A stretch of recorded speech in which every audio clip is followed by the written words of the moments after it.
nonstop MLB free pick show right here on the WagerTalk YouTube channel.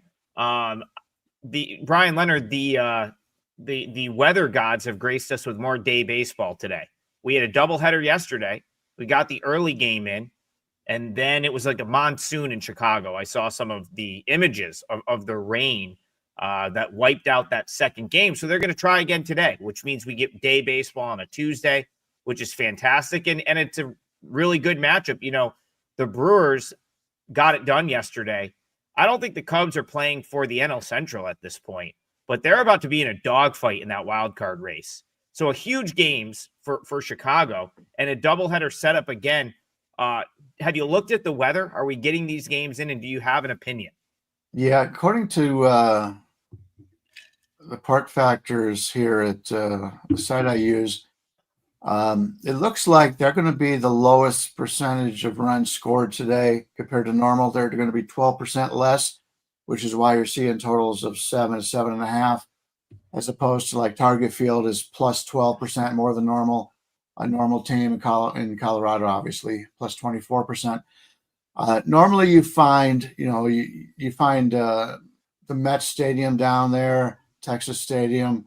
But Wrigley Field looks like a wind will be blowing in a little bit, and runs will be hard to come by, but they weren't hard to come by yesterday for the Brewers, who continue to just amaze the baseball world. 2 games today. The first one's at 11:20 a.m. That will be Pacific. Patrick going against Boyd. Patrick has been pretty good. I've got to admit, the Brewers are probably the most depth going back to the minors for starting pitching. They've done everything. And even the older guys that they brought up have done really well. Boyd is basically about a 140 favorite right now, 7.5 to the under. I don't want to lay 140 with Boyd. I talked about this in the past. Last 2 years in 2023, he threw 71 innings. Last year, because of injury, 39 innings. He's already up to 142. If you've seen the way he has pitched lately, he hasn't had that same success. He comes in with a 2.46 ERA, but his expected is 3.26. It's lasted a long time this season without having any of that regression. I think it starts to come now. It's been coming the last few starts. Whip 1.02. He still throws that four-seamer 46% of the time, slightly over league average for a lefty. He throws a lot of fastballs. Eventually, you're going to get hit, and I do have some concerns about him here. Milwaukee, on the other hand, if I can get my mouse to work here. Milwaukee, as I said, going with Patrick on the mound. Chad Patrick's had some decent numbers this year. He comes in with a 3.52 in his rookie season. Expected 4.12, whip 1.30. Nothing really stands out from his Savant page. His ground ball rate is in the 5th percentile, which is bad. But with the wind blowing in Wrigley, I think some of those balls will stay in the park, and that'll help him. Hard hit rate, 24th percentile. Extension, 24th percentile. It's clear that the Cubs have the better pitcher, but I think it's clear that the Brewers have the better hitting. If you take a look at the Major League leaderboard in WRC+, yesterday Toronto was number 1, Milwaukee number 2. Now Milwaukee's number 1, Toronto's number 2. Cubs are dead last. Pittsburgh passed them up a little bit yesterday. So the Cubs got to 71 WRC+ over the last 14 days, whereas Milwaukee is 143. They're hitting more than twice as well. So if I'm going to play this, I would find a way to play Milwaukee. Like Boyd overall, but yeah, he's not pitching the same, and he's getting a little bit of a tired arm. And that's the problem the Cubs are going to have. They've got a lot of these guys that are getting up there in innings. And before the show, Brandon was talking about as teams go deeper into the season, if you've already gotten your playoff position, sort of like the Phillies, Dodgers, some of those teams, you're going to take the innings load off of a lot of your starters. So this is the time of year where they may have a starter go, but he may only go 4 innings or so. So keep that in mind when you're looking at the bullpens in these games. You'll see more bullpen time for a lot of these teams that have already been or look like they're going to be in the playoffs. It is $5 Tuesday, everyone. So we're going to have, all of us will have a $5 play up. I already have mine. It's in Major League Baseball with a free play loaded on my page, and we all will have a free play as well. So you see that scroller down there. Our pages are there at WagerTalk. So grab our free play at least and take a look at what we got for $5. We won our parlay yesterday, and I went 4-0 in MLB yesterday. So pretty good day all around. And I'm going to go against the grain here. There's two things that I really like about Boyd here. His numbers against Milwaukee in his career, really good.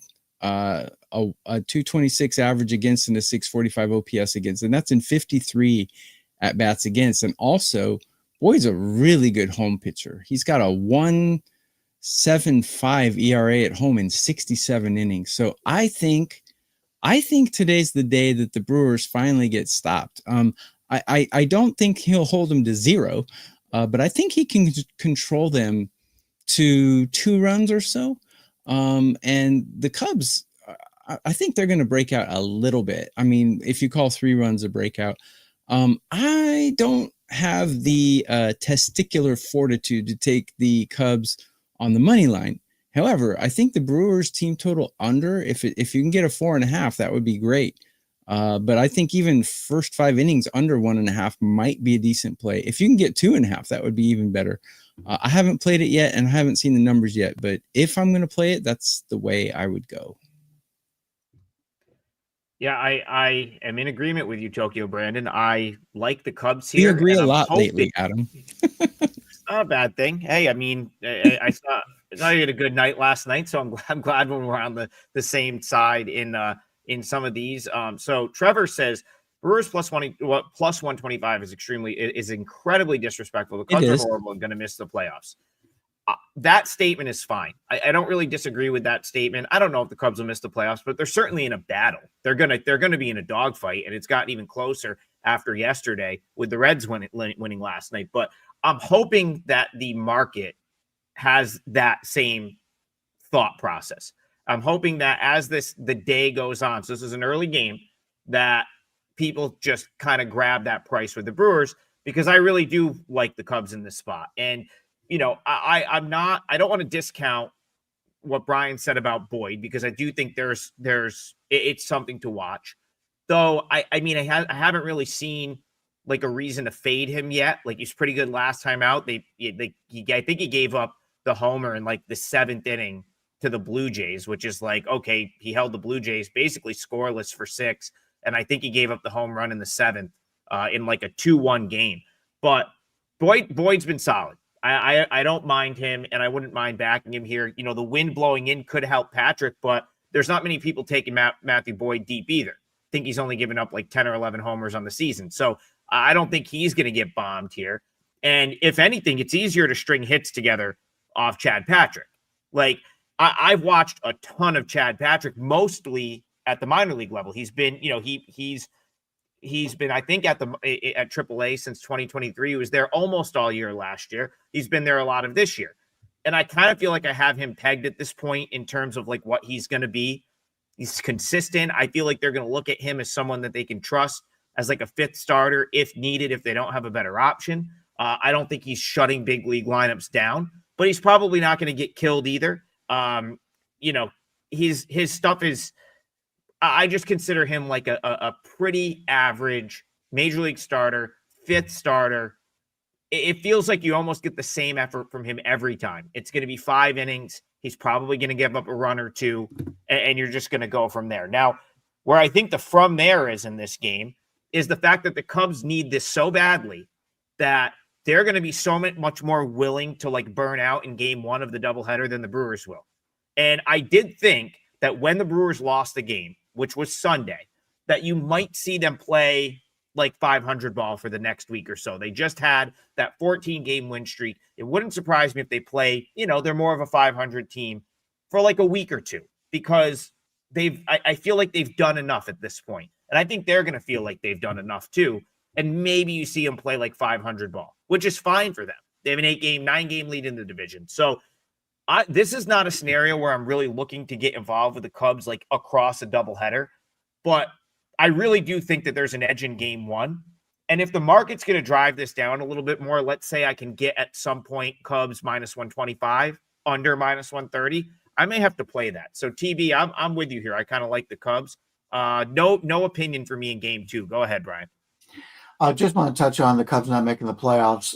The MLB site on ESPN now has the percentage of the teams making the playoffs, and they've got the Cubs at 96.7%.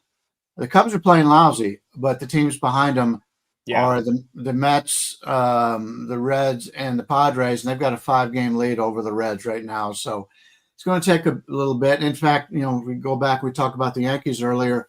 The Yankees are not playing well, but they still got a 92.9% chance to make the playoffs because other than the Red Sox, there are a lot of the teams in that league are not playing well. Seattle's, we talked about this coming into the show, may have to deal with some pitching injuries. So, even though some of these teams are not playing well, they'll probably still make the playoffs because you're either a have or have not this season. And unfortunately, there's too many have-nots in Major League Baseball. The Cubs go to Cincinnati for 4 games in like mid-September. That should be hopefully it's on the line there. That would be nice. A good series. All right, I want to talk. The Cubs are on paper, they're really talented. It's amazing that they can't hit right now. Amazing. All right, I want to move on to this game. I was on the Mariners last night. That was a loss. And a couple of things. So Colin wants to talk about Bryce Miller. He's going to be tonight's starter. And I can certainly speak on Miller. I bet him in his most recent game at AAA. So I've got some opinions there. But I want to point out, because it was talking about like Gilbert, home road splits and stuff. I truly believe Logan Gilbert is injured. And I think you'll see him go on the IL very soon. And that is not just because I lost with them last night. I felt like I was watching someone that was clearly hurt, try to like sort of fight through it. And I'm only bringing that up because I'm interested if he like does it for one more start, because it's like none of these guys want to take themselves out of a pennant race of the game if they feel like they can work through it. But Jordan Alexander, who's a friend of mine, who's a good follow on Twitter and really follows that division closely, was saying he's got the same injury as Cole, the one that Garrett Cole had, that we saw him really struggle at times last year, probably going to require surgery in the offseason. So that's worth monitoring, in my opinion, because that was not like, it was his worst start of the season. He had nothing, but it was like very apparent to me that he couldn't locate anything. And it looked like he was injured, in my opinion. So something to watch with Logan Gilbert. That was, of course, last night's game. The Phillies blew it open. And the Mariners, they tried at the end. They think they got 4 back, but it ended up being a 12-7 final. Now we move on to tonight, and that's what the chat wants to talk about. I see a lot of chatter here for this game. Kind of a similar assignment for the Mariners, Brian Leonard. It's another lefty. They didn't handle Suarez very well last night. And now it's Christopher Sanchez, who's arguably, not arguably, I think he is the better one. I think we'd all probably agree on that. And it's Bryce Miller for Seattle, who did kind of look good in his most recent rehab start. And I think he's probably ready. So Mariners, Phillies, how are you seeing this one? Mariners kind of need to do something here. They're starting to struggle a little bit. Yeah, when I looked at the card today, and I already have my $5 play up, and I have a free play up already, this was one of the games I was interested in. Bryce Miller coming back from injury. But if you've read the quotes from Miller, it was an elbow situation. He says he feels better now than he's felt all season long. Its strength is, he thinks he can go long. He does throw 7 pitches. So even if his fastball isn't working well, he can use his others. His StatCast page looks terrible this year, and he has been terrible, but he has gone through a lot of injuries. Keep in mind, last year he had a 2.94 ERA, 0.98 whip. Now, he's a young guy. It's only in 3 seasons, but I think he will be more like that than he has been this year. And to get a Seattle team in this price range is, to me, it's a little bit of a bargain, especially when you take a look at Munoz, Brash, Spire, and Bizardo. None of them have pitched in the last 3 days. So they could go, 5 innings of Miller here and then use those guys to finish off the game. Every single one of them pitching an inning. That's a pretty good pitching lineup for Seattle here. And obviously, Philadelphia is playing really good ball right now. Christopher Sanchez has been great. His StatCast page is virtually all red here. 2.45 ERA, 3.03 expected. So a little negative regression coming his way, 1.09 whip, but he's very good. But he only throws 3 pitches, the sinker, slider, and the change. So it's easier to guess, and a lot of these players do guess. And if they know a guy's only got 3 pitches as opposed to 7, it's easier to figure it out. But Sanchez, for what he's got, he's just been tremendous this year, and I fully understand why people would want to play Philadelphia. You got a guy who's probably in the top 5 in Cy Young votes, and you got a Philadelphia team that's playing really well right now. But my thought process is, if these two teams will meet in the playoffs right now on a neutral, maybe Philadelphia is if the beach team is playing the same amount of games, maybe Philadelphia overall is maybe a 120, 125 favorite. And I'm seeing upwards. If you go into some of the, the FanDuel, the Fanatics, DraftKings, those kind of things, they're in the 175 range here. And I just don't understand it. You could catch Seattle right now, like 160, 161 on a comeback. That's enough to get me involved. I'll be involved with Seattle some way on this game, whether it be maybe a team total or just as the underdog, because like I said, all those guys, the best guys in the bullpen, are going to be available to here. This is a live dog, if you ask me. TB, I think you're muted. We can't hear you. You can't hear me? How about now? Now we can. Now we can. Okay. So Brian has a play out already. That's amazing. I think that's a first. So he's got his $5 play out. I've got mine out. Adam, do you have yours out yet? I don't. I will Okay. probably use it for Korean baseball, which goes in the morning. Okay. Yeah. So we're all going to have a $5 play up, and we're all going to have a free play up for sure, if we don't already. So go to our pages and check those out, guys. We had a great day yesterday. Almost everything we said to bet went our way, except a couple small ones. So let's keep it going.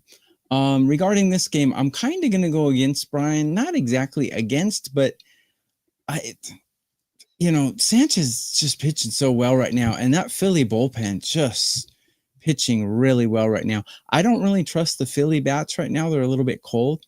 And Seattle, I got them ranked really mediocre. So when I see mediocre bats going against a really good bullpen and a really good starting pitcher, that just makes me want to go to the team total under. 3.5 under, though, is really hard in Major League Baseball. It's hard to bet, especially when you got the #1 home run king on the team next to Suarez, who hit a home run the other day and is starting to heat up since he got traded. But that would be the only way I would go. But because that's the only way I would go, I'm probably not going to play this game. Neither pitcher has a really good history against the batters he's facing, so can't really read that very much. The one thing about Miller is he hasn't pitched for 2 months, and he's got a 1.5 plus whip, so that kind of scares me about Seattle. If you are on my all access service and you've been following along the AAA plays, we bet on Bryce Miller last week. They were on the road at Vegas. It was a really good price. I don't think the books sometimes the books with these AAA like rehab starts, they just kind of throw like a very generic price out there, because a lot of times a rehab start for AAA could be like 2-3 innings. It's not always like a full thing. So the books kind of like don't want to, throw it. They don't want to like inflate it too much, because then like they'll get action on the other side if they're only going to go a couple innings. I felt like Miller last week was going to get the full rub, and he did.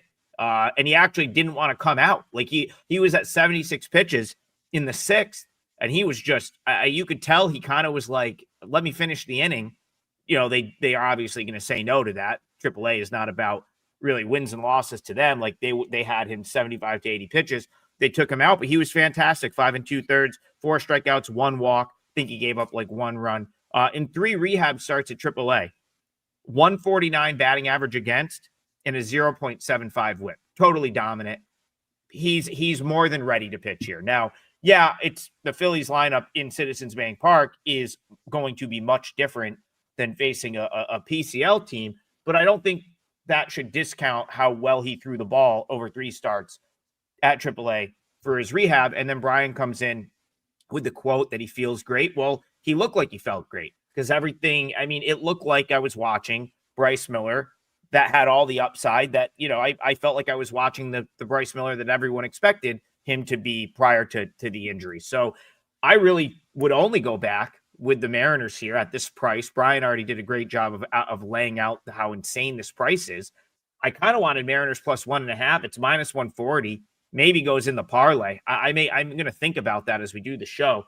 If that came down 10 cents, I might have another client play on the Mariners. They just saw a lefty last night, so you got to think that maybe helps them out a little bit. And then, as Brian said, they have all of the good bullpen arms are available here. And even with the loss yesterday, I feel like the Mariners are good for a couple homers in this ballpark whenever they play here. Like even with them trailing yesterday, Cole Young went deep. They tacked on a couple more at the end.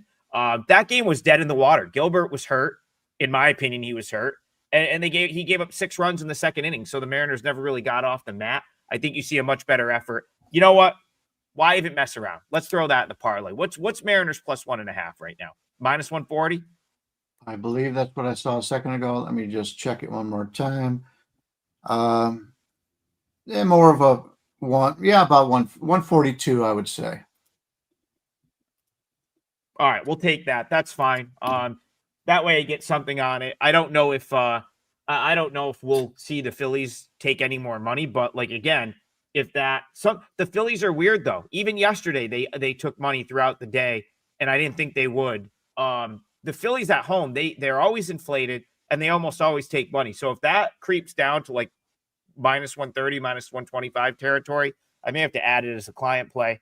But for now, it's going to be a first leg of our parlay. So Mariners plus 1.5 to kick off the parlay. Go ahead, Brian. Yeah, we'll say the Philadelphia team total under 4.5. It looks pretty good to me because I think the Seattle pitching staff is in pretty good shape in this game. I don't think they've used a top bullpen arm in days. I don't think like Moon. Yeah. None of them in the last 3 days. Yeah, so they're I guess I don't understand this question. Like, why not back Sanchez? Well, I don't know why I would want to at this price. Like, I feel like we answered that question. It's a in my opinion, especially after they just saw Suarez, they just saw a lefty. I feel like it's a crazy price to back Sanchez in this game. So yeah, that would be the answer to that question, in my opinion. All right, let's go to the chat. All right, we have shocker. Chat wants to talk Tigers, Astros. Ave Cash said he took some Astros. I think Colin must have took some Astros too. We got a great convo going on in the chat, which we love. We love the banter in the chat. We love it in the comments on the replay. So don't forget that if you're missing this live or you didn't see the whole show, the replay's on the WagerTalk YouTube channel. And if you have a second, give us a like, a subscribe, maybe even drop a comment. The chatter is going about Astros Tigers. Tigers was an easy win yesterday. Tokyo Brandon threw it in the parlay. Clearly, someone knew something because that number moved about 60 cents, like while we were on the show, 50 or 60 cents while we were on the show. And that was a cakewalk for the Tigers. Even with their guy on the mound today, Brian Leonard, doesn't look like it's going to be as easy today because the Astros have Hunter Brown, an impressive pitcher in their own respect. So Tigers, Astros, how do you see in this one? Yeah, Skubal has taken a step back the last few starts. You knew it was going to happen. Obviously, you can't be as good as he's been all season long. Every great pitcher has a couple that they'd like to throw back at the end of the season. But he's currently about a 168 favorite here against Brown. Total of 7 in the game. You'd expect a lower scoring game. Here's a good pitcher's ballpark, and you got 2 great pitchers going. Hunter Brown, 2.45 ERA, 3.05 expected, 1.00 on his whip. Everything on his StatCast page is positive. His worst category is walks, 58th percentile, which is still better than league average. He throws 6 pitches, including his four-seamer 40% of the time. He throws that at 96.8. Very impressive. Tarik Skubal, obviously, the Cy Young winner, and he'll be the Cy Young winner again this year as long as he doesn't get hurt. 2.42 ERA, 2.68 expected, 0.87 whip. That's the deal. The guy doesn't walk many players. Last 2 years, it was 4.5% walks, 4.6%. Now it's 4%. That's what it makes him so great. He doesn't give up any free passes. His ground ball rate's a little bit lacking in the 45th percentile, but once again, he pitches in a very good pitcher park here, so he doesn't give up the home runs. Two guys that you really would expect to have a good game. The total is 7. Basically 7 across the board is pretty good. But as I said, both of them had a little bit of hiccups in the last month that they hadn't had in the past. Maybe the amount of innings is becoming a little high. Keep in mind, Skubal in 2023, because of injury, only threw 80. Last year, 192. He's at 152. So he still should be in pretty good shape with that. Brown went from 155 to 170. Right now he's at 143. So I'm not too concerned about that. Like both these teams, both these pitchers, and we think it's a low-scoring game. I lean with the under here. I don't go under 7 very often. But if you do like to play the under, you got 2 of the best pitchers in baseball playing in one of the best pitchers parks in baseball. The under seems to make a lot of sense to me. Yeah, just a quick announcement, guys. I'm not doing my Saturday show anymore because college football's starting, and who wants to watch some guy in glasses talk about baseball when there's college football on, right? So yeah, that show I'll redo it again next season. But as of now, yeah, Saturdays, I'm pretty sure I won't get much of an audience doing that Saturday show. So I have not canceled it. I have stopped it for the rest of this season. Next season. Regarding this game, I'm in line with Brian. Under, I think, would be the only way to go. I'm going to do it in a different way, though, and I'll tell you why. I like the first 5 innings under 3.5. And the reason why is because both of these pitchers, here's where I have them ranked. Out of 220 starting pitchers, I got Skubal ranked number 3 and Hunter Brown ranked number 11 right now. So those are top 11 elite pitchers. They both have great numbers against the batters they're facing. With decent sample size. Hunter Brown, 77 at-bats against, 208 average against, 568 OPS against. Excellent numbers. Skubal, as Brian mentioned, he struggled in a couple starts, but his numbers against these Astro batters, 218 average against, 667 OPS against, and that's with 78 at-bats. So good sample size. Let's take a look at the lineups. I have both of these lineups ranked 17 or worse in current form. I got the Tigers ranked 18, and I've got the Astros ranked 25. So all of that comes together to say, do I trust the bullpens or not? Not really. Astros bullpen's not performing well, and Detroit's bullpen is just toiling in mediocrity. So I would rather throw the bullpens out and just do a first 5. If you could alt this to 4.5 under, I was able to do that. But I don't see it available anymore. So I think under 4 is like minus 180. That's a little rich. So just take the under 3.5 and make a small play on that. That's what I'm going to do on this one. And I actually will make that not my parlay play, but it is a client play, small percent one. My friends at Just Baseball, I've become buddies with the Just Baseball guys. So if you're not following them, they pump out awesome baseball content. They're a great follow on Twitter. And they posted the American League pennant odds yesterday from BetMGM. And when I saw the Tigers favored, I just about fell out of my chair because it's like that's not them saying they like the Tigers. That's Vegas basically. Vegas is making the Tigers the favorite in the American League right now, or going into play yesterday, which I imagine after a 10-0 win, it's probably still the same, to win the American League.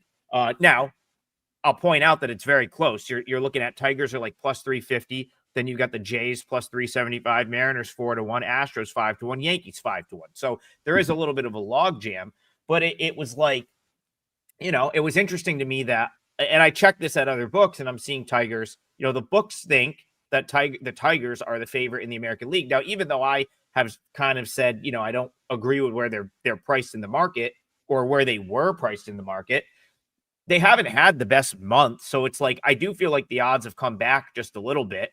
Yesterday, as I said, I missed it. I mean, Tigers, I'm kicking myself that it wasn't on my card because, like, before I even had a chance to blink in the morning, it moved 50 cents. So I couldn't really come back and play it at a bad number, but they won easily. What I'm kind of looking for here is to see if the Astros take money, because I think you're going to see the crowd that you're going to see, like, the Astros can't pass them up at like plus 150 crowd, plus 145 crowd. If they drove this down into like Tigers minus 140 with Scooble, I think you'd have to really look at that. Scooble at home, you get him better than $1.50. I don't really know that I mean, you know, using the word struggled is probably a little bit harsh. That Angel start wasn't very good, but like 7 innings, 3 runs against the Twins, against, you know, on the road in Philly, he gives up 3 runs, but he goes 7 and strikes out 10. Like, I don't know. That's harsh. Like, that's not really struggling, in my opinion. That's just being a little bit human. So it's like, if I could get Scooble at even something that's remotely playable on his home field here, and someone in the chat makes a good comment, I do think he like relishes this spot a little bit. This is national TV. It's a big opponent. It's much different than playing the Angels, in my opinion, like in the spot that he played them last time.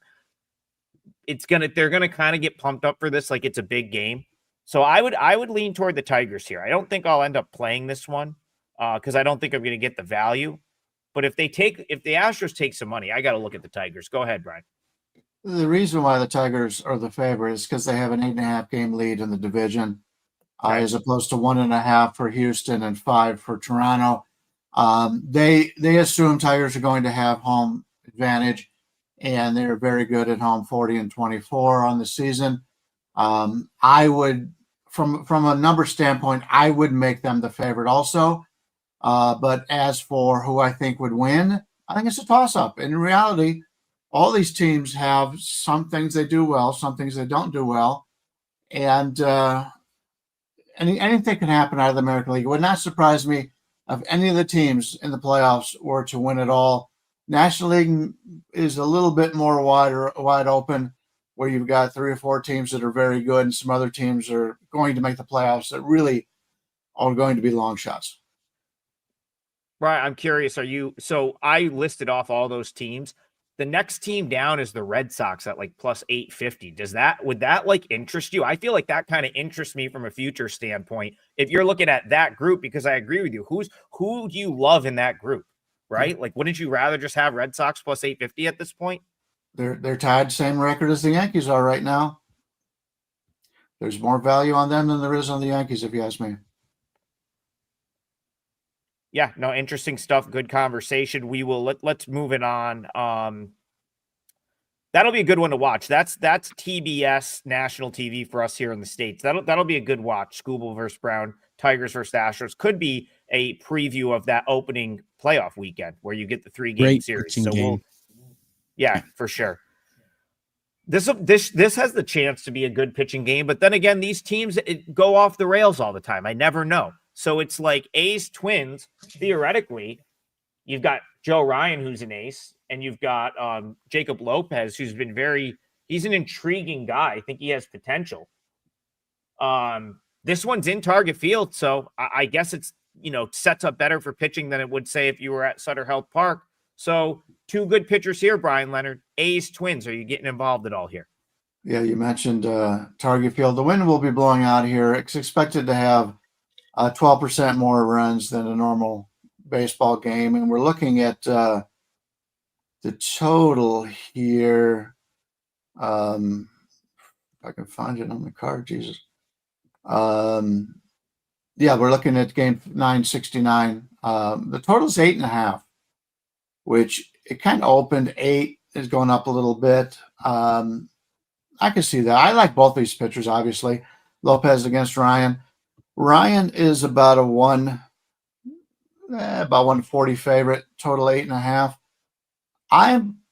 It's interesting to me what Minnesota is going to do with Joe Ryan the rest of the year. They're not going to be in the playoffs. They tried to trade him. They couldn't get enough back. Boston really wanted him. A lot of teams wanted him. He's a really good pitcher, and he's healthy now. But will they just try? If I'm in management at Minnesota, it's clear that they don't try to win as often as some of the other teams do. The management's very cheap there. They said they were going to put the team up for sale, and then all of a sudden they pulled the rug, and now they're not up for sale. So all the fans were upset because they thought they were going to get a real owner in there. Now they're not. I could see Joe Ryan, they really cut back on his innings as the season goes on and look more towards next year.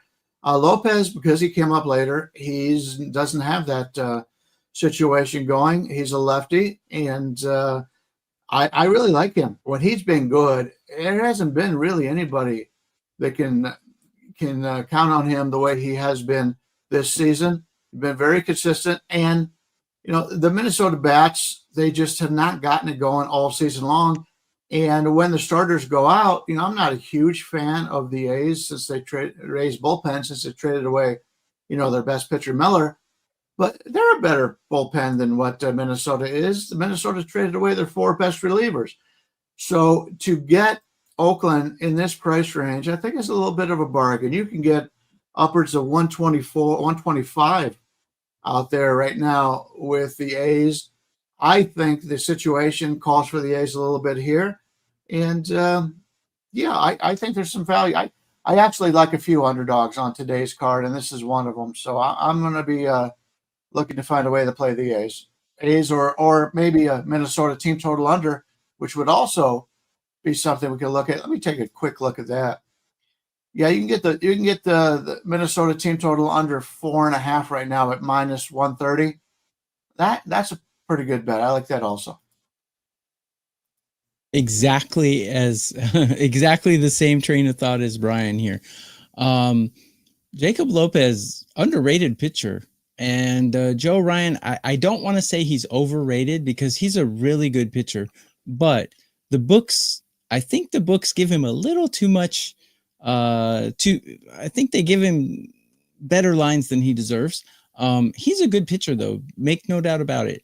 But when I run my numbers, man, I love the A's in this matchup. Well, I just do. I mean, I got their batting ranked 5th. I got the Twins ranked 25th. I got the A's bullpen ranked 6th and the Twins bullpen ranked 18. And starting pitching, I got Jacob Lopez ranked higher than Joe Ryan. Now, maybe seems a little crazy or wacky. And maybe he's not as good as my numbers like him because, man, Joe Ryan is a very good and consistent pitcher. But Joe Ryan is backed by a very bad bullpen that lost a lot of pieces at the trade deadline and a lineup that's not producing. So even if Joe Ryan can hold this power-packed lineup down to 1 or 2 runs in the first 5 innings, Katie barred the door for the last 4 innings. I like Oakland here too. And actually, I made a play Minnesota under 4.5 team total as a client play before the show. So Brian and I are exactly on the same wave.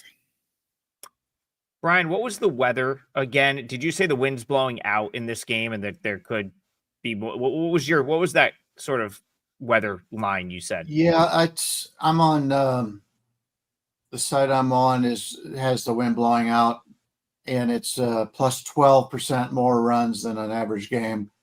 But this is not one of the greatest home run hitting parks. A lot of times when the wind blows out, you have to take into account what park you're playing in. Because in San Francisco, the wind blows out every day at 10 miles an hour or more, basically. And by far, they are the worst home run hitting park in baseball. So you have to take a lot of things into account. But I don't think this is going to be much of a high scoring game either. See, that's the wind and that's intriguing to me because both of these pitchers are like extreme fly ball pitchers, especially Jacob Lopez. Jacob Lopez is one of the lowest ground ball rates in Major League Baseball. And Joe Ryan, if you watch Joe Ryan, he's going to get beat by the home run. It's like the only way he's getting beat. It's pretty much a given. Like, and especially with this A's lineup, going back to something Tokyo Brandon said, like you get this A's lineup against a righty. So someone's taken Joe Ryan deep at some point over the course of 6-7 innings. Now, that's not to say he's going to pitch poorly, but like you give Nick Kurtz 3 cracks at him, or like a Soderstrom 3 cracks at him, like someone's probably going to get one at some point. So I lean toward the over because I do think that there might be a couple home runs in this game. But really the thing that's almost a bonus here, because I think where you get the value on the A's and the value on the over is the shit show that's going to occur when both of these bullpens are in the game, which are both just not good at this point. They've all traded away. Like the Twins and the A's have both traded away all of their top arms. So once Ryan is out, once Lopez is out, like TB was saying, it could be a free-for-all. And I think that's going to, A, get you runs, and B, makes the A's a great play at the price because it could go crazy at the end of this game. TB, were you going to follow up there? Sorry. Yeah, and if it turns into a shit show at the end of the game, which lineup would you rather have? Oh, the A's for sure. Exactly. The A's for sure. Yeah. Exactly. Yeah, this A's lineup is something else. Like they lack a little discipline at this point, which will probably be ironed out from this year to next year. But this A's team, by the time they get to Vegas, is going to be awesome. I mean, they're going to be. They'll probably win that division the first year they're in Vegas. Like that, I think that's how good this team could potentially be if the ownership doesn't ruin it. So yeah, I like the A's as well. And I think there's going to be runs in this one, especially if there's a couple long balls, that ball's carrying a little bit. Yep. Let's go to Danzo here, because I know Brian Leonard wanted to talk about this game at some point. Well, at least I imagined him saying that, but I think he wants to talk about it. Danzo says, Rocky 6-2 in 1-run games since the All-Star break. Only the Brewers 7-2 are better. If you watched the show yesterday, we broke down Rockies Dodgers and all kind of couldn't believe that the Rockies were catching 3 runs on the spread. Turns out they didn't need any of those runs. They won the game, as Brian kind of pointed out, would be possible to do. It was a bad spot for the Dodgers. So, Brian, how are you seeing this one, Dodgers Rockies? Does it go the other way tonight? Well, as I said before we started the show, I kind of think this is a good spot for the Dodgers to come back, but there's no way I'm laying that line. It's upwards of 285 in some places, so I'm not going to do that. But Austin Gomber is a guy that I think the Dodgers can really get to here. You're looking at a total of 12, maybe something like the Dodgers team total over. Let's see what that is actually. 7.5. So you got to score 8 runs to win that. Jesus. I won't get involved with that. But Sheehan's basically a 175 favorite here with a total of 12. Emmett Sheehan's one of those guys that he's pitching for his job and pitching for his future. He's 25 years old. And if it was up to the Dodgers, he would never play in the majors because they keep bringing in all these high-priced free agents. But he's been decently good, 3.86 ERA, 3.61 expected, 1.23 whip. Nothing is outstanding on his StatCast page. He's only pitched 35 innings. But he's one of the guys that normally he'll be a 4th or 5th starter. Those are the kind of guys you normally get some value on. If you're going to play a Yankee or a Met or a Dodger, you're not going to get any value in playing their aces.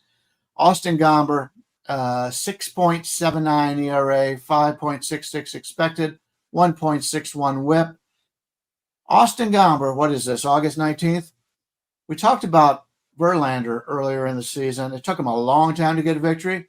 Austin Gomber still has not gotten a victory on this season. Let's take a look at some of his, and I hate to use him as an example, and because he does pitch in Colorado, so you gotta understand that. I don't think anybody in baseball is bad. I think there's levels of less good. And he's one of those, and it doesn't help that he places in Colorado. But his about Senzatella? His barrel percentage first percentile, whiff rate first percentile, strikeout rate second percentile, fastball velocity third, expected ERA fifth, chase rate fifth. He doesn't walk people. That's good. He only walks in the 6% range, which is 2.5% lower than league average. But that's a good thing when you're pitching in Colorado. The last thing you want to do is walk people. So that's the one thing he does that's very good. But I think the Dodgers will hit him. But I'm not going to play over 7.5 runs. I don't care if I was out there pitching. I'm not playing anybody over 7.5 runs. We've seen that with a lot of these pitchers coming, or a lot of these position players coming in and pitching better than the rest of the players. The other day, the catcher for the Guardians came in, threw a perfect inning, or he didn't throw a perfect inning, he left the bases loaded, but he didn't give up a run in the 9th inning, and he was the only pitcher on the entire staff that didn't give up a run. So it happens, when the other team sees those guys come in, they don't try as hard or want to get the game over with. But I like the Dodgers here, but I can't lay this number, so I'll end up passing. Yeah, my numbers, if you watched the show yesterday, guys, all three of us said, watch out. These are the kind of games that they're going to lose. They came off a sweep of their bitter rival. Well, more bitter for San Diego than the Dodgers. It's more like a little brother. They swept their little brother, and then after getting swept by the Angels, they come back and sweep a playoff contending team, a division title contending team. And they were just due for a letdown. And I hate to use the word due because I never like to bet on it. They're due, but it's just a horrible spot. Like Marco likes to talk about fat and sassy, and that's how they were, after sweeping the Padres. Padres are a damn good team. And they swept them, and then they come into Colorado, a game they're going to win. Oh, yeah, hey, it's the Rockies, boom, you lost. So that bullpen's terrible, but I think they bounce back today. And I like Sheehan, actually. I know the sample size is small, and he's not a proven commodity, but he's a lot better than Austin Gomber. Brian makes a good point. Gomber doesn't walk people, but Sheehan doesn't walk people either. If the Dodger bullpen can be better than what they actually are, I think the Dodgers win this one. I would be willing to lay -1.5 because you got a team total of 7, right? I mean, yes, the Colorado Rockies can hit. And Adam, that guy for Colorado that you were talking about yesterday, he smacked one over the fence yesterday. The young guy. Sure did. Yeah. Warming Bernabel. Learn his name. Yeah. He's to be around for a while. Yeah. Who names their kid that, by the way? What is he, Australian? I hate to cut you off, but there was somebody that went into the chat on the replay, and he explained why they named him that. It was because of the names of his grandfathers on both sides of the family, and he combined those, and that's how he got Warming. Interesting. Good information. Yeah, it is good information. I think the Dodgers would be the only way to go here. But, yeah, it's a little steep, so I probably won't do it. But they should bounce back.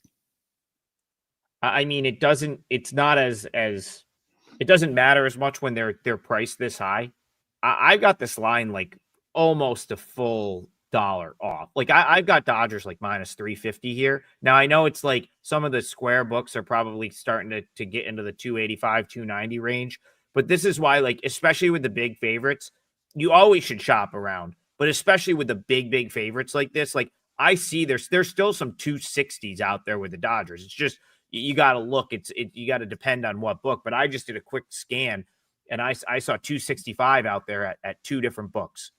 Then you're already up to, then I pulled up like MGM and some of the the legal apps, and it's like 290 already. Listen, if you can get 260 on the Dodgers here, I wouldn't play it straight, but if you can find something to parlay it with, it's not the worst thing in the world. I don't think they're going to lose again. And my personal number on this is Dodgers -350.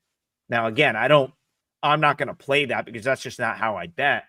But like, I guess what I'm trying to say is I see a pretty sizable edge here. Just if I'm just trying to pick a winner in this game, on the Dodgers, I would have expected them. And I think they'll probably go off in the $3 range, or maybe even more than that, because that's where I would have expected it to be. So I'm not going to really like go into like, we don't need to break this one down anymore. Dodgers clear favorite.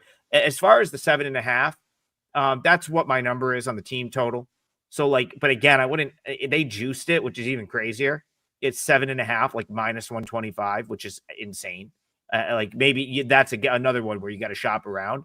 But you could throw the Dodgers in a parlay, or maybe like I don't know what the -1 is. Like TB likes the -1. If you can get, if you can get it under $2 with Dodgers -1, like there's a good chance they're probably winning by more than a run. So yeah, I like the Dodgers here.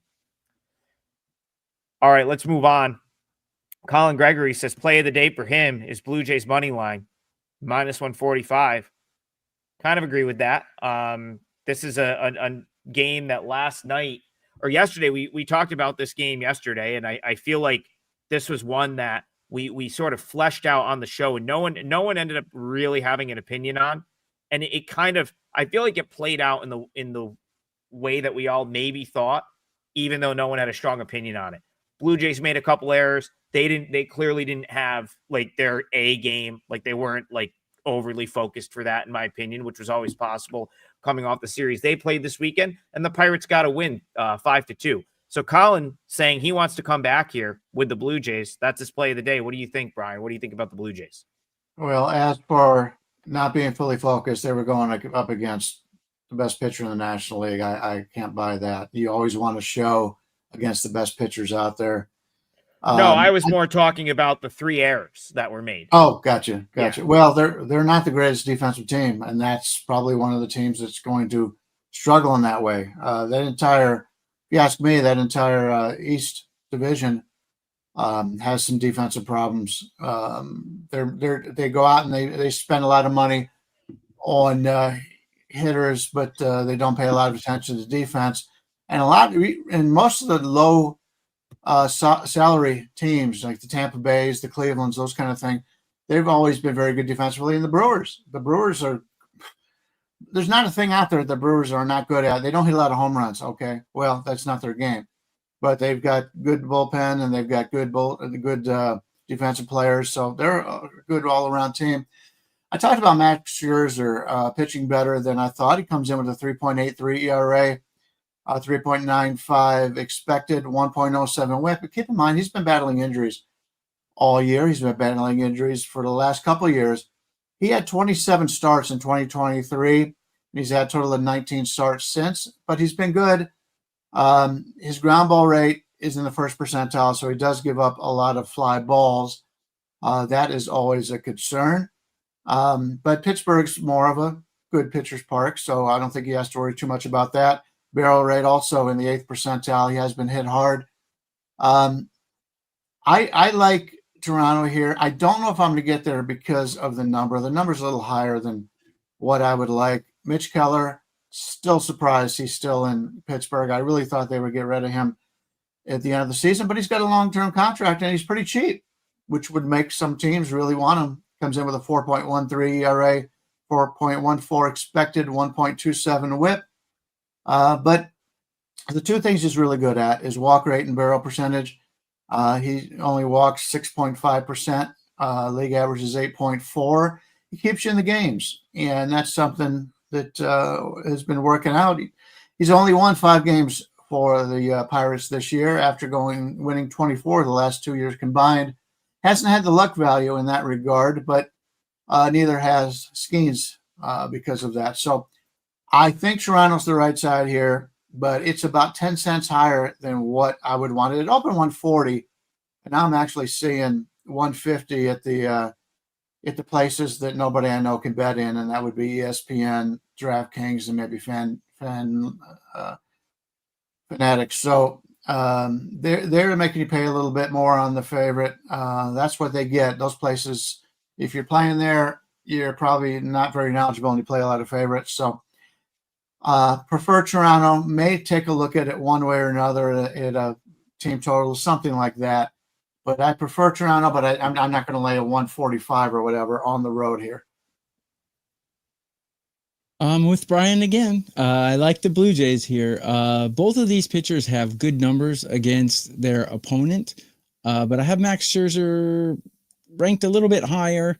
Yeah, he's getting up there in age, but if you look at his last few starts, he's only given up 4 earned runs in his last 3 starts, and he's gone 7+ innings or 6+ innings in every one of those starts. So I don't see any sign of age there. It might come. I don't think he's going to get blown up. He's a better pitcher than Keller, in my opinion. And but Keller has good numbers against the Blue Jays too. So let's call the starting pitchers a push if we're going to be kind to the Pirates. I got the Pirates bullpen ranked 29 out of 30, and I got their hitting ranked 28 out of 30. It's hard to win games when you are that bad. So despite being maybe comparable in starting pitching, the number 6 lineup should be able to take care of the Pirates here. I got it for minus 135. I thought that was pretty good value, actually. And I did, I'm going to put that out as a client play. Why not? I think minus 130. If you think that's too steep, then make it a -1. But yeah, Blue Jays would be the way to go, in my opinion. My only issue with the Jays here, because I like them as well. When I did my initial pass through games, they're on my, that's the side I would want in this game. My only problem is like Vlad is definitely not playing tonight. He tweaked his hamstring, so he's going to be out of the lineup. And the line really hasn't moved. And the way I look at this is like he's got to be worth something. So it's like when is the market going to wake up and right, like when is some group going to decide that they have to bet Pittsburgh because Vlad's worth X number of cents to the line?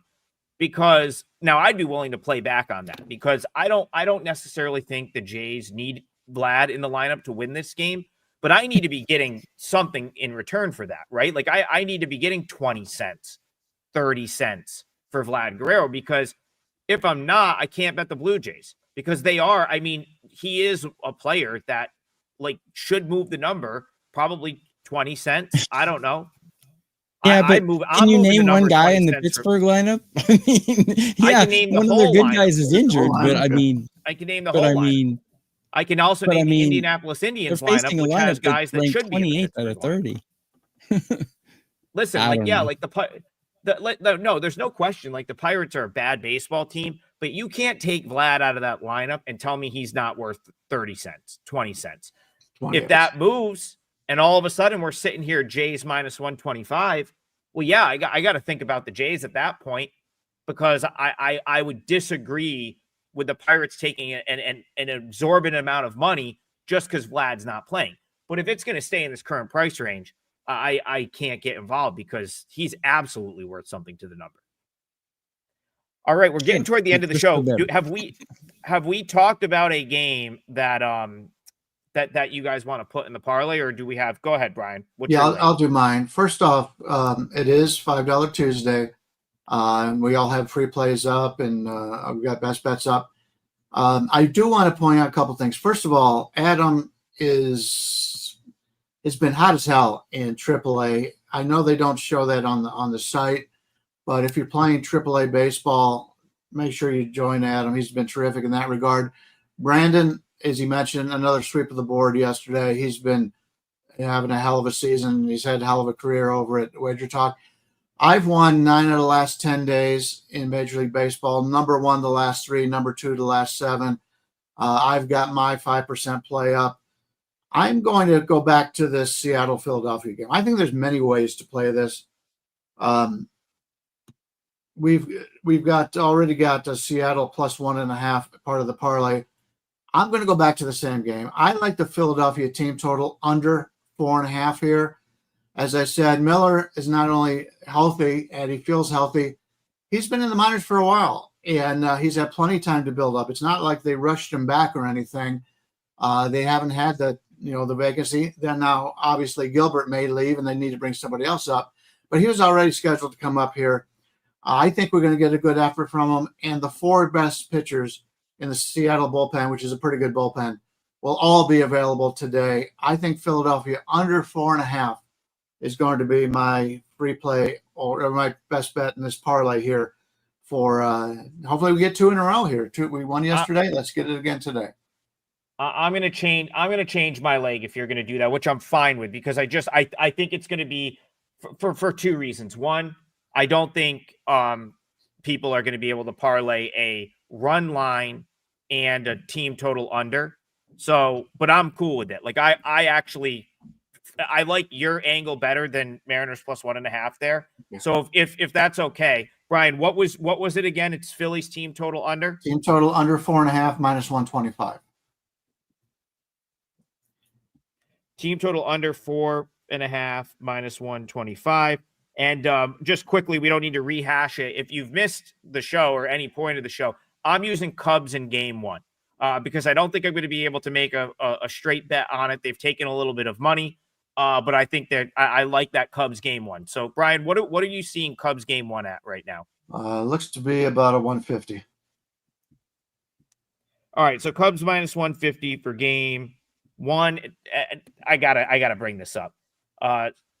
Tuck Nelson says, no way these guys are talking about parlaying. I mean, this is something we do on the show literally every day. We've done it all year. Obviously, never watched it's not like it's basically a fun parlay we do for the show.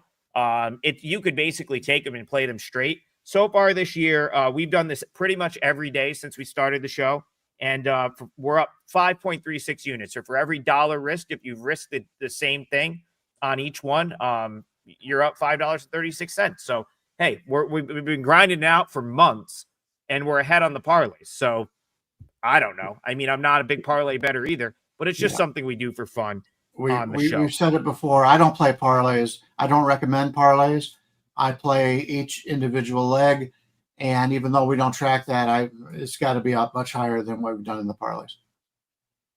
Yeah, and it's $5 Tuesday, guys. So go to our sites down there. You can see what we have and our free plays. My leg of the parlay is going to be the Yankees on the money line. And since the show is basically over right now, I'll just tell you real quick why.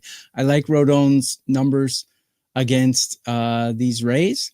I don't like Baz's numbers against the Yankees, and Baz is a horrible home pitcher. Yankees have the better lineup. They got not the better bullpen, but they're comparable. And they got the much better starting pitcher. So I like the Yankees on the money line here. They're currently minus 125. And also, I don't know, nobody mentioned it. Obviously, you just talked about it. This is where the Yankees play in the spring training games. So they're very familiar with the stadium. Yeah. I like them on the money line. It's a client play I put out. It's not my $5 play. It's a lesser percent than that. But I did put this out to my clients as well. Yeah, we're going to wrap the show up. I'll just say I agree with you. That's another game I kind of had jotted down today. We've been agreeing a lot lately. I think it's but we've been winning a lot lately. Cheap price on Rodon, in my opinion. That Rays lineup can't really hit. So Agree. I don't hate that by any means. All right. So the parlay, which won yesterday, got us, we were getting dangerously close to even on the year. And then we hit the 3-teamer yesterday. So like I said, back up 5.36 units on the parlay. Again, these are just for fun. If you want the real plays, head it over to WagerTalk, where we put our real plays up every day. I don't want to see people in the comments are like, why don't they post their pick? This show is more about giving you guys baseball knowledge, and maybe you get a pick here and there. It's very simple. If you want the picks, we work for a picked site.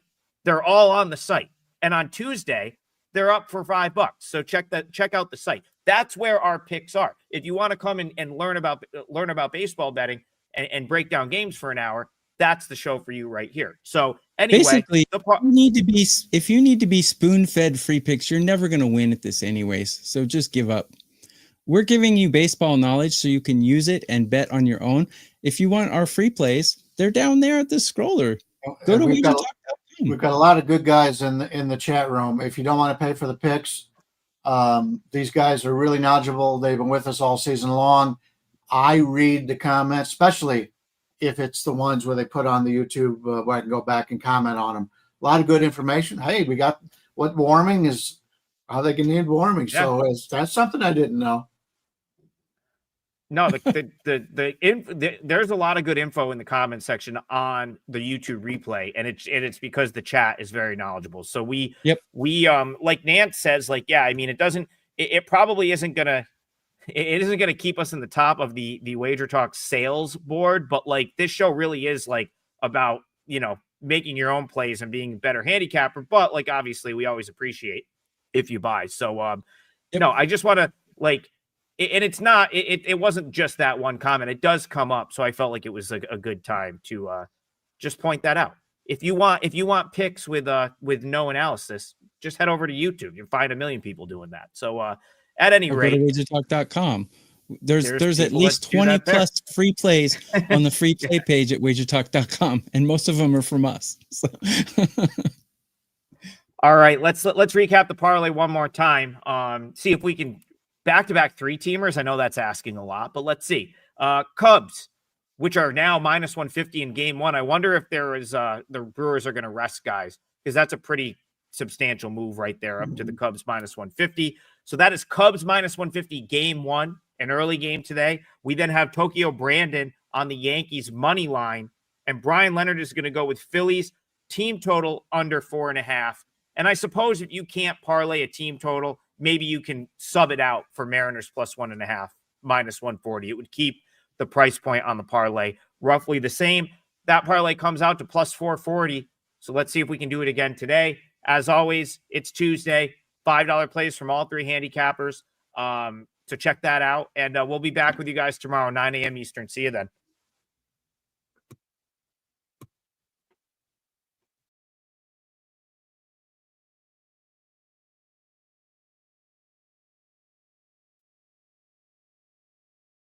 College football season is right around the corner. What futures bets should you be getting in right now? You're about to find out next on Bet On It.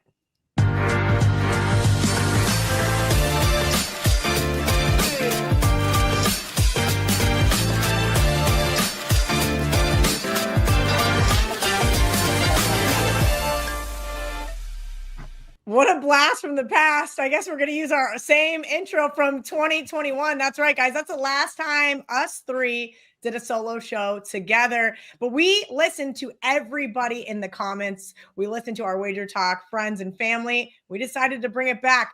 Myself, Kelly Stewart, Marco D'Angelo, and Gianni The Greek. We call him Ace. We call him VR. You're going to hear me give him various names throughout the show. And this is our college football preview, guys. We're going to go through some of the Power 4 conferences, plus a couple of extras. We're going to talk national champions here at the end. We got some regular season win totals for you guys as well. We're going to get right into it. Marco D'Angelo, VR, you guys are going to have to wait in the wings because I'm going to talk about the ACC first because it's alphabetical order. Look, Clemson plus 105 is the obvious choice here.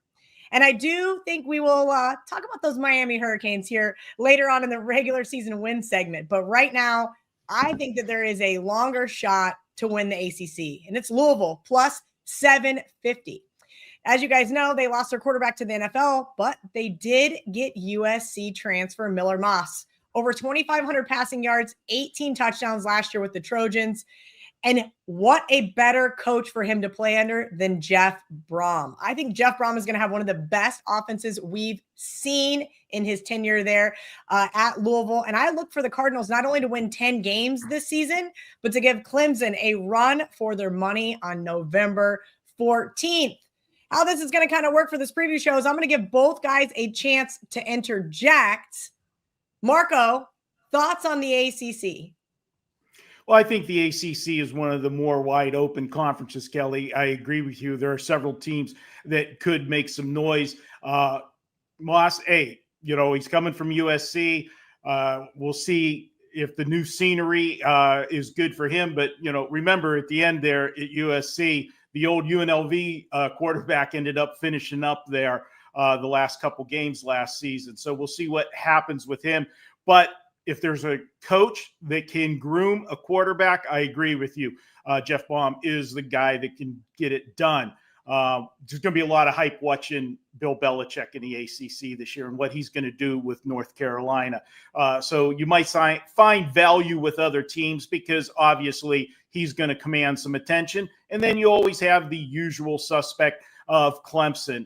We saw Clemson get off to a slower start last year. They rallied, got themselves into the championship game against SMU last year. So maybe they can return to the glory days, but too short of a price for me. So I don't have a problem with your play, Kelly. As I said, you like dogs. That is a live one. I got to give you that much. All right, VR, your thoughts on the ACC before we move on to the Big 12? Yeah, I mean, Clemson's got some ground to make up after last season, but they are still the cream of the crop. And when you look at them, they're a top 10 power rated team. The problem is I think they're a little bit overvalued coming into the season. Having them as fourth right now in the AP poll, sixth in the coaches poll, I think that's a little bit too high for Clemson. I think they should be a little bit lower than that as far as the rankings go. But that's going to play itself out as the season progresses.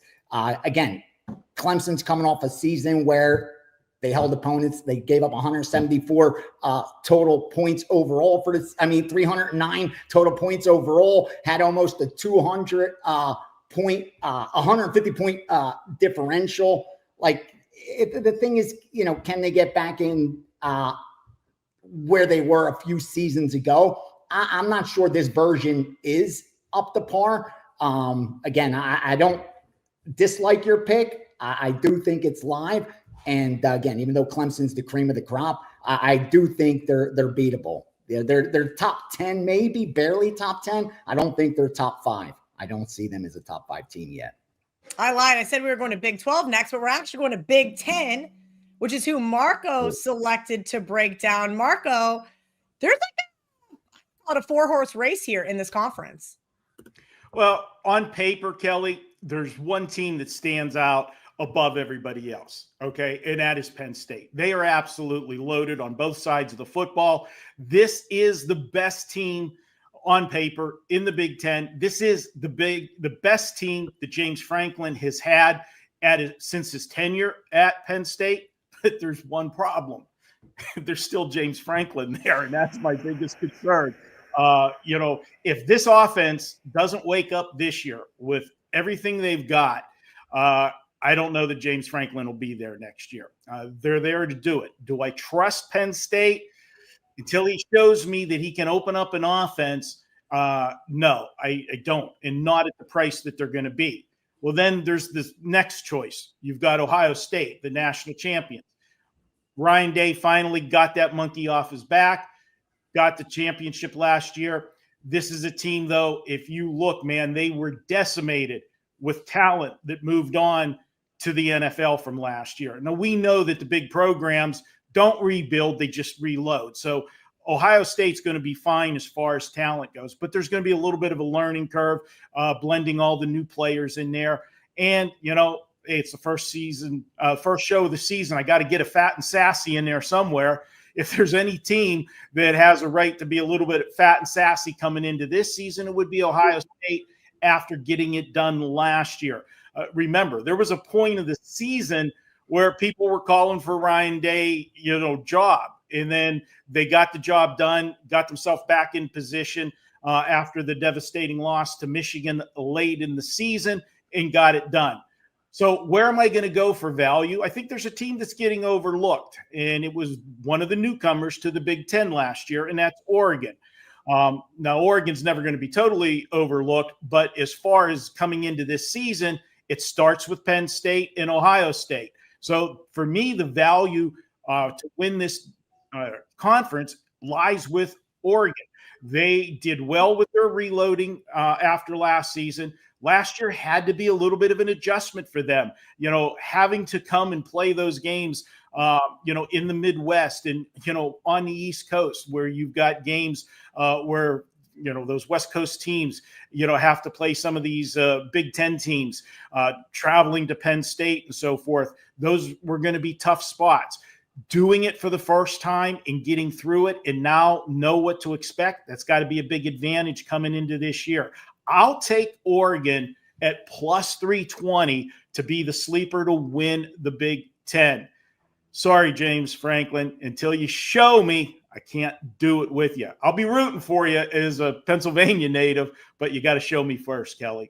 Yeah, Marco, I'm kind of with you here. VR, I'm curious if you like to do the same, or at least the groups that you work for, you kind of buck the narrative, right? When I turn on Fox, ESPN, CBS, NBC, any sports show, and the number one thing they're talking about in May is how Penn State's going to win the national championship, I'm going, So your thoughts on this Big Ten conference? As I mentioned, I think I could make a case for 3 or 4 teams here to win this one. I think that there's a 5-dog race. Talk to me about the Big Ten and maybe anything that Marco didn't touch on. You nailed it. And that's why I'm so excited about this college football season, is because you don't have that one elite team that's 3+ points better than everybody else. In fact, you look at the top 5 teams in the country, most respected power rating is going to have them within 2 points of each other. That's 5 or 6 teams within 2 points of each other. At the top, you got to have Penn State and Ohio State. It's 1A, 1B before the season starts. Those two are right there. I think on a neutral field, you make it a pick 'em and let the market decide who they'd make the favorite. But who I think is being overlooked is Michigan. I really think Michigan, the price that they're offering may be a little bit too good to pass up, because this is a possible playoff team, and they're giving you like 35, 40 to 1 in the future. Again, I don't expect them to win the national championship, but it's a team that can make a run because they are being overlooked.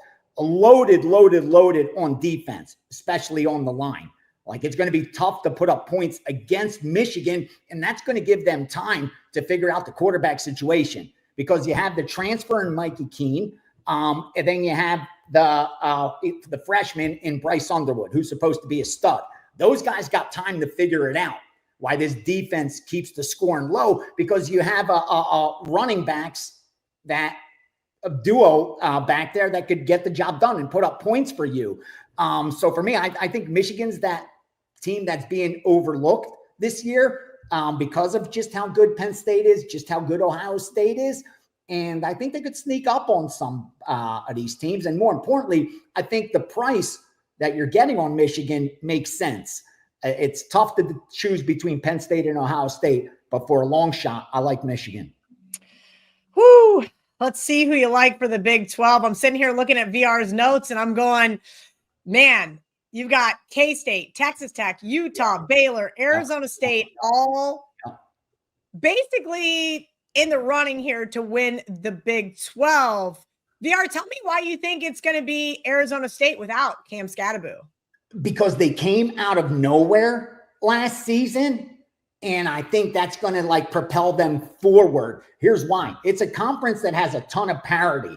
43% of conference games last year were decided by less than one score or less.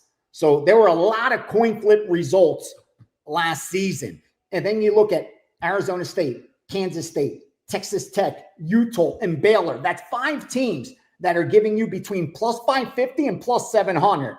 So again, amongst each other, they're all almost a coin flip. But here's why I like Arizona State, because even though Scatterbo was 39% of the team's yardage from scrimmage, which tied him for 4th in FBS, they return about 80% of their total production.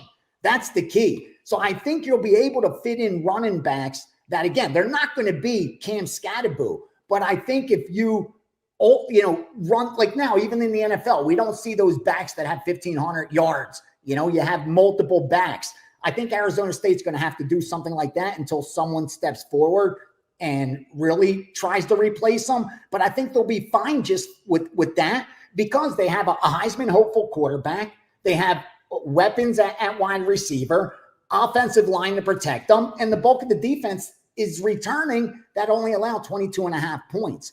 I think that again, you're losing a huge piece, but I think there's that overreaction. We talk about it all the time in the NFL. No player's worth as much as we think they're worth. We talk about it with non-quarterbacks. Skill position players are worth very little to the betting line. And I think this is an overreaction. And I think Arizona State will prove that they're just much better than these teams, even though they're all grouped up. I was ready to – Kansas State's right there, Kel. Kansas State's right there. I think it's going to come down to who's healthier. When it comes to football, that's the key. Who's able to stay healthier, or who gets some of the bounces, who has good luck or bad luck. But I do like the favorite, Arizona State, at plus 550 to repeat. All right, I'll tell you this much. I have a little bit of faith in Kansas State, but they kind of remind me of Penn State. A lot of those sports writers seem to be, high on my Wildcats, and that usually makes me as a fan a little apprehensive, but I do think Avery Johnson now getting all of those reps last year, finally getting to be the starter, finally getting to spend time as the first string quarterback in this offense. He made a lot of mistakes last year, and I think he can actually start to capitalize on some of those. I know DJ Giddens left for the NFL, but guess what? We got fill-ins right behind him. Another two-headed monster in the backfield there with Avery Johnson's best friend in Dylan Edwards. And of course, finally, K-State got a 5-star recruit in Lincoln Cure. A lot of expectation there. Running a 2 tight end set is going to be very, very interesting. I'll say this. I did bet Baylor over 7.5 wins. That was another team that VR mentioned. And I will get to Texas Tech here at the end of the show because, of course, I had to pick some crazy long shot that's never going to hit. Marco, your thoughts on the Big 12? I know you have some things to say about Utah later on in the show as well. Yeah, I got a lot to say about Utah later in the show. And just to rebuttal a little bit, my concern with Arizona State with them is they caught a lot of teams by surprise last year. And VR mentioned that. And you had a coach that, can we say it? He had probably one of the biggest set of balls in college football. Some of the trick plays and stuff that he ran at different times in games, I don't think that teams are going to get caught. They're going to prepare for things from him. Remember, they moved over from the Pac-12, just like Utah. And I got a lot to say about Utah later, but I expect Arizona State to take a step back, losing that Scadaboo the way that he did so many things for that team, taking away that element of surprise because new team in the conference from last year, and then will the coach do the same thing and take the same chances this year? Last year, nobody expected anything from them.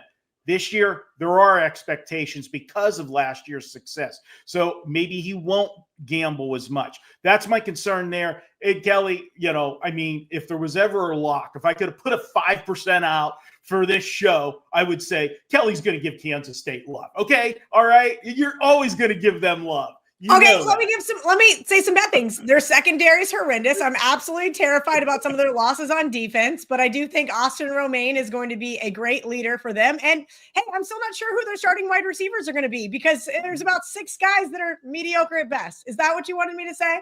The day that you say something to go see this team in person, okay, I'm going to give you that much. Yeah, I know. That's it. You got to admit, though, okay, when it comes to K-State, and you can compare me to Pittsburgh, I trash the Steelers more often on a weekly basis. I don't know, and maybe Dan can check the archives, if you've ever actually on record had a play against Kansas State. I didn't say I have a play on them. How about that? Okay. Let's get into these. Let's get into this newest promotion we have over WagerTalk. It's 7 days of unlimited access. Flex picks only $69. That's right. You get 7 days of all access or flex picks for just $69. That's less than $10 a day for nonstop action. You get your expert picks from your favorite WagerTalk handicappers or everything preseason, NFL, MLB, UFC, WNBA, soccer, and more. You can pick your go-to expert or switch things up with Flex Picks All Access. All right, Marco, we're going to go right back to you. You picked the Mountain West for your proximity out there in Las Vegas. This was a conference that I used to follow so much. They're awesome football teams, but they just don't quite hit the mark all the time. There's a team, though, in the Mountain West that every once in a while gets a lot of love, right? Last year with Ashton Jonty, they got a lot of hype surrounding him. And a lot of people say, hey, he should have got into the college football playoff. I want to hear why you think they're going to win the Mountain West. Well, obviously, they're the favorite to win the Mountain West, and they should be. The Mountain West this year is really bad, in my opinion, and one of the teams that people are giving a little bit of love to. I'm just going to blow them up later in the show, but I'm not going to take Boise State at minus 155 to win the conference, and really no value there in that wager. So how can we make Boise State that we want to take them and we want to turn them into a plus proposition? Well, let's just go ahead and take Boise State right now to make the college football playoffs. The team is loaded where everybody else is either rebuilding or has a new coach. I haven't seen more coaches carousel one season in a particular conference as we have this year in the Mountain West. So where are they going to get beat from? Their schedule, they always schedule somebody, tough early. They have that game this year again, but I see them running the table after that. I see this team is 11-1. They win the Mountain West, 11-1. That's going to get them into the college football playoffs. And at plus 172, right now you can get them for the yes to make the playoffs. That's where I'm going to go with them. Now, as I said, the team that people have a little bit of hype and they have a new coach is UNLV. I'm going to talk about them later in more detail when we get to a segment here. But this is a team that, UNLV came out of nowhere for the last 2 seasons. But when you have success, what happens? Your small program, you have success, you can kiss your coach goodbye. And that's what's happened to UNLV. So not only does UNLV have a new coach, they lost a lot of people. We'll go into that detail. And then they've got a new coach, a coach that Kelly's familiar with from his former coaching job a few years ago. I wasn't impressed there when he was there. I'm not going to be impressed here, and I'll explain why later. But take Boise to make the playoffs. That's the best play to make out of the Mountain West. VR, I can't really disagree with Marco here. Do you have any thoughts on the Mountain West Conference? Yeah, and actually, I don't mind laying some chalk for them to win this conference because I do think the ROI is worth tying up your money for a couple months. They have one of the softest strength of schedules, like in the top 20 as far as easy strength of schedule goes. You got a potent offense with a stud quarterback. Even though they got to replace Jantia at running back, they have the pieces to do that. They got 2 good guys back there competing. They have a solid defense with all their key pieces returning. I think this team wins the conference with ease. And more importantly, I like Marco's bet as far as making the playoffs because I think it's going to be hard to turn them away, especially if they run the table. All right, let's get into the SEC.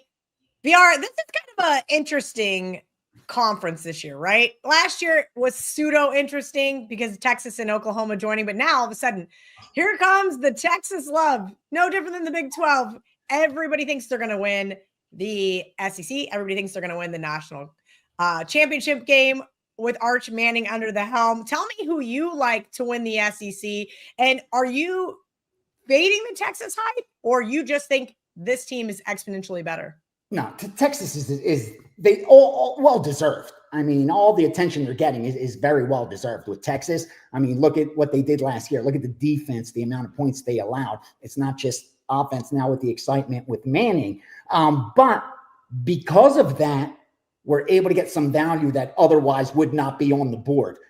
Because one, I think the best teams in college football right now are completely being overlooked, and that's Georgia. I mean, they're talking about Penn State. They're talking about Ohio State. Obviously, they're talking about Texas in the SEC. They're even putting Alabama up there in the SEC too. All the surprise, possibly LSU. They're the sexy pick. But Georgia continues to be overlooked. And if you look over the last 4 seasons, few teams have won as many games as Georgia. In fact, they finished 11-3 last year, but over the last 4 seasons, they went 53-5. They've lost 5 games in 4 seasons. And those losses, they came to Alabama, Michigan, and Ohio State. Only 2 other teams lost less than 10 games in the last 4 seasons. That's Michigan and that's Ohio State. And again, rarely will we get this kind of value on a team like Georgia, who has that recency of being really good over these last 4 seasons.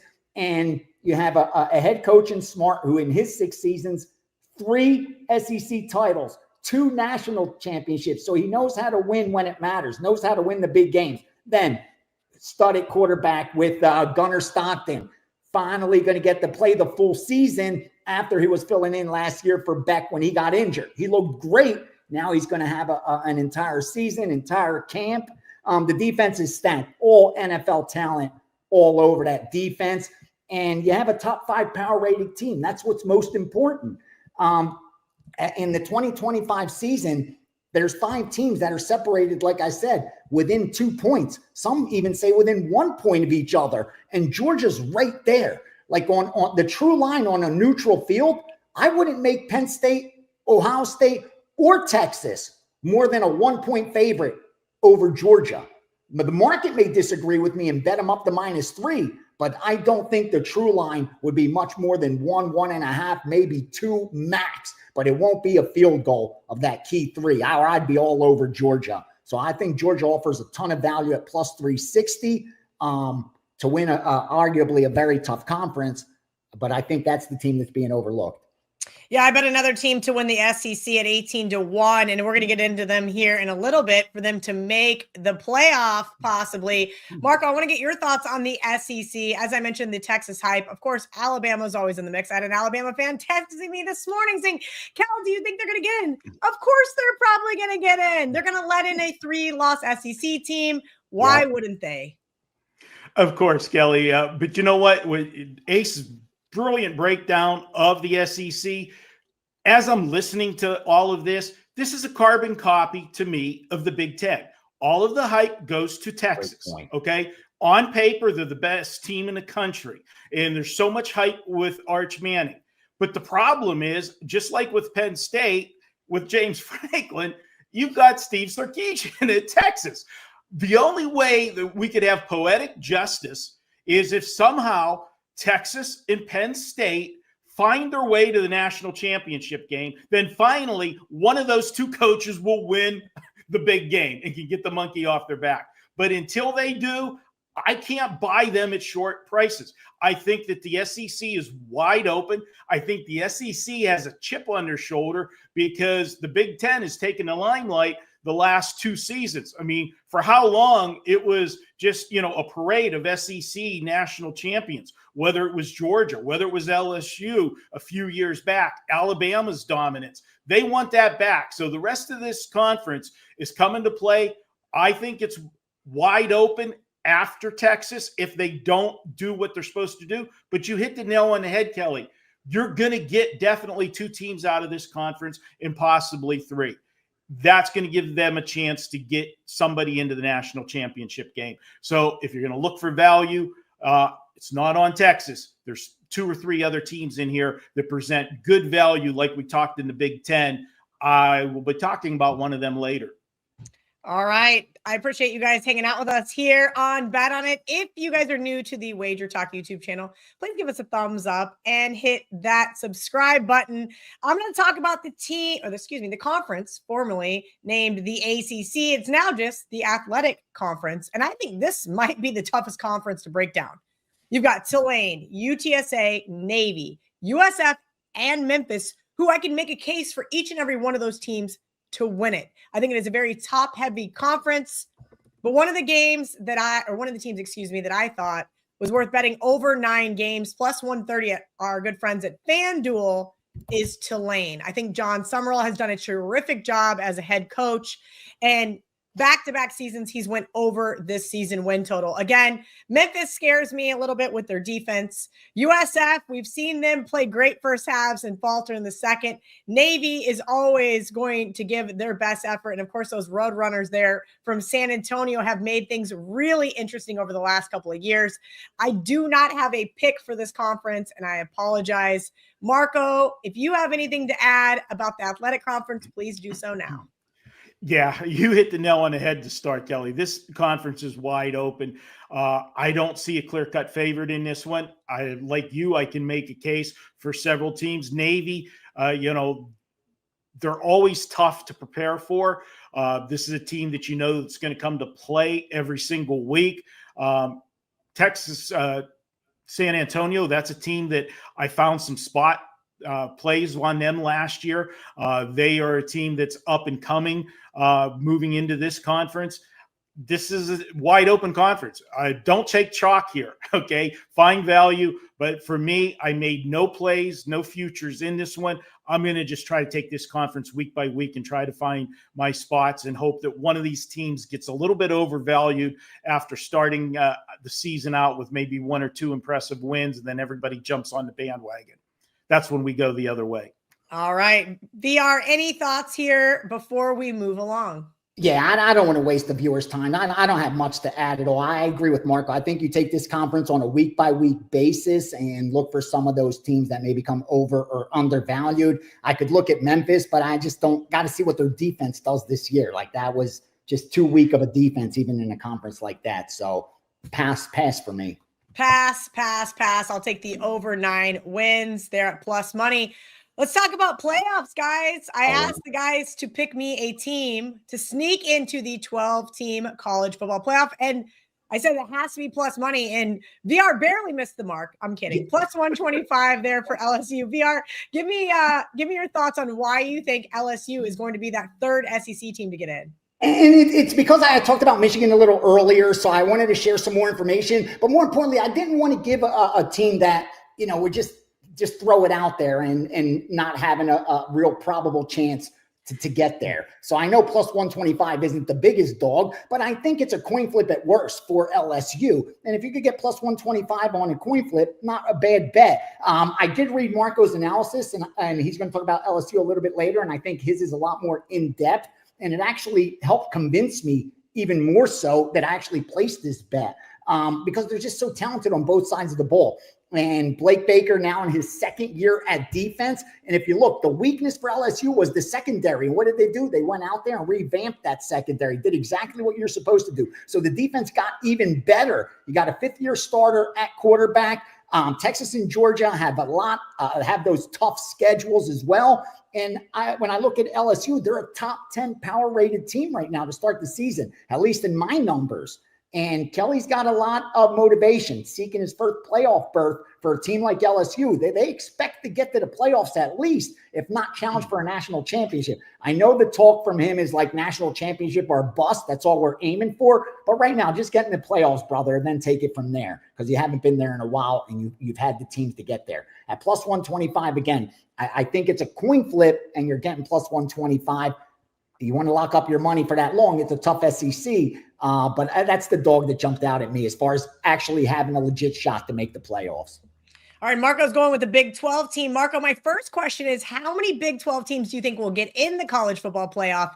And why do you think one of them is Utah? Well, I think you're going to probably get 2 of them in there, Kelly. Be totally honest with you. You gave us the opportunity to pick what conferences we wanted to do. I'll be honest with you. My first choice would have been the Big 12, but being the gentleman that I am, I saved that thinking that you would want the Big 12. I snatched it, bro. I snatched it. I'm sorry. Okay. All right. So I just want that out there. I love Utah. Okay. And let's start with the narrative. Okay. Is Cam Rising questionable? He was questionable every single week last year. Never played. And it was a disruption to this team. This team moved over from the Pac-12 last year. A lot of people thought high things from Utah, and they should have. They had a great defense. They had a veteran quarterback that's been injury prone, but if he was going to be healthy, this team could go far last year. Well, he was never healthy, but he was always hanging around that there was a possibility that he was going to play, and they never got any continuity on offense, and that killed him. And even though the offense didn't have that continuity last year, the defense never quit. It kept them in ball games. Now, this year, we don't have to worry about Cam Rising. He's gone. And what we've got is a new offensive coordinator. This offensive coordinator, Jason Beck, comes in from New Mexico. Along with, he's bringing the quarterback with him, Devin Dampier, who hit the transfer portal and followed his offensive coordinator to Utah. This is a team that's loaded. They've got a big offensive line to protect the quarterback, and they're going to be able to play that physical brand of football. When you go back to their success that they had the last few years in the Pac-12, why was it? It was the brand of football they played. They played defense, which we've seen in the Pac-12. Not many teams played defense. They were physical. I always referred to the Pac-12 as a finesse conference, and they didn't like the physicality of Utah. And it got them success. It got them to the Pac-12 championship games. Now they moved to the Big 12. Isn't that just an extension of what the Pac-12 was? You've got pass-happy teams. You've got teams that don't play defense. They want to go up and down the field, play in shootouts. Utah is a team that will frustrate most of the Big 12 teams this year. And getting the price that we're getting on them at plus 490 to make the playoffs, I got to do that, because if they win the Big 12, they're getting in. Plus 490 to make the playoffs, we're there. And even if they have a respectable second place finish in the Big 12, because of the conference and being the big conference that it is, the Big 12, you're going to get 2 teams in. So I got 2 shots to make the playoffs at plus 490 with a team I think can win this conference. There are 3 games, Marco, that really concern me about that Utah team: Arizona State, Texas Tech, and of course my Kansas State Wildcats. On that note, I'm going to take another big dog to make the college football playoff. And it was funny, I gave their season win total out over with my friends at Pickett Sports. I went on VSiN. I talked about this team, and I said, hey, I think that they're a good long shot to win the SEC, but I do think that the most amount of value lies within this team getting in the college football playoff, and that is Florida. And in fact, Matt Humans called me a homer for saying that. I'm like, wait a minute. I get it that they won the national championship for me in college basketball, having a 40-1 ticket in pocket, but this is a completely different team and sport. Anyway, I don't know how in the world I could possibly be a homer of this team, because I have done nothing but bet against them as a favorite. And I've kind of told you guys some spots as home underdogs, particularly against Tennessee, when to play on this team. You guys talk a lot about the coaches and who's in the hot seat and who has to take a big step forward this season, or they may no longer have a job. One of those guys' names is Billy Napier. Look, 7 wins in 2023, 9 wins in 2024. He's going over his season win total. Second-year starter with DJ Lagway and had plenty of offensive weapons. I think this team has a real shot to sneak into that 12-team college football playoff. I mentioned the possibility of a 3-loss SEC team getting in. I think Florida, having 2 losses, has a real shot to sneak in here. I like them plus 360. We're going to go around the horn again and keep this show rolling, similar to the last segment, but this time we're going season wins. And VR now agrees with Marco on the Utah Utes. I love this bet. In fact, I released a 4% best bet to my subscribers on this, over 7.5 at minus 150. Moving for multiple college football groups, the same that back in 2020, 2021. So when I'm getting confirmation, I'm feeling very confident. And this one now has moved up to minus 175. So the market agrees with us. And I thought it had value up to minus 200. I thought 3 out of 4 times it actually gets there. Listen, they finished 2-7 in their first year in the Big 12, 5-7 overall. But they had a positive 35-point differential.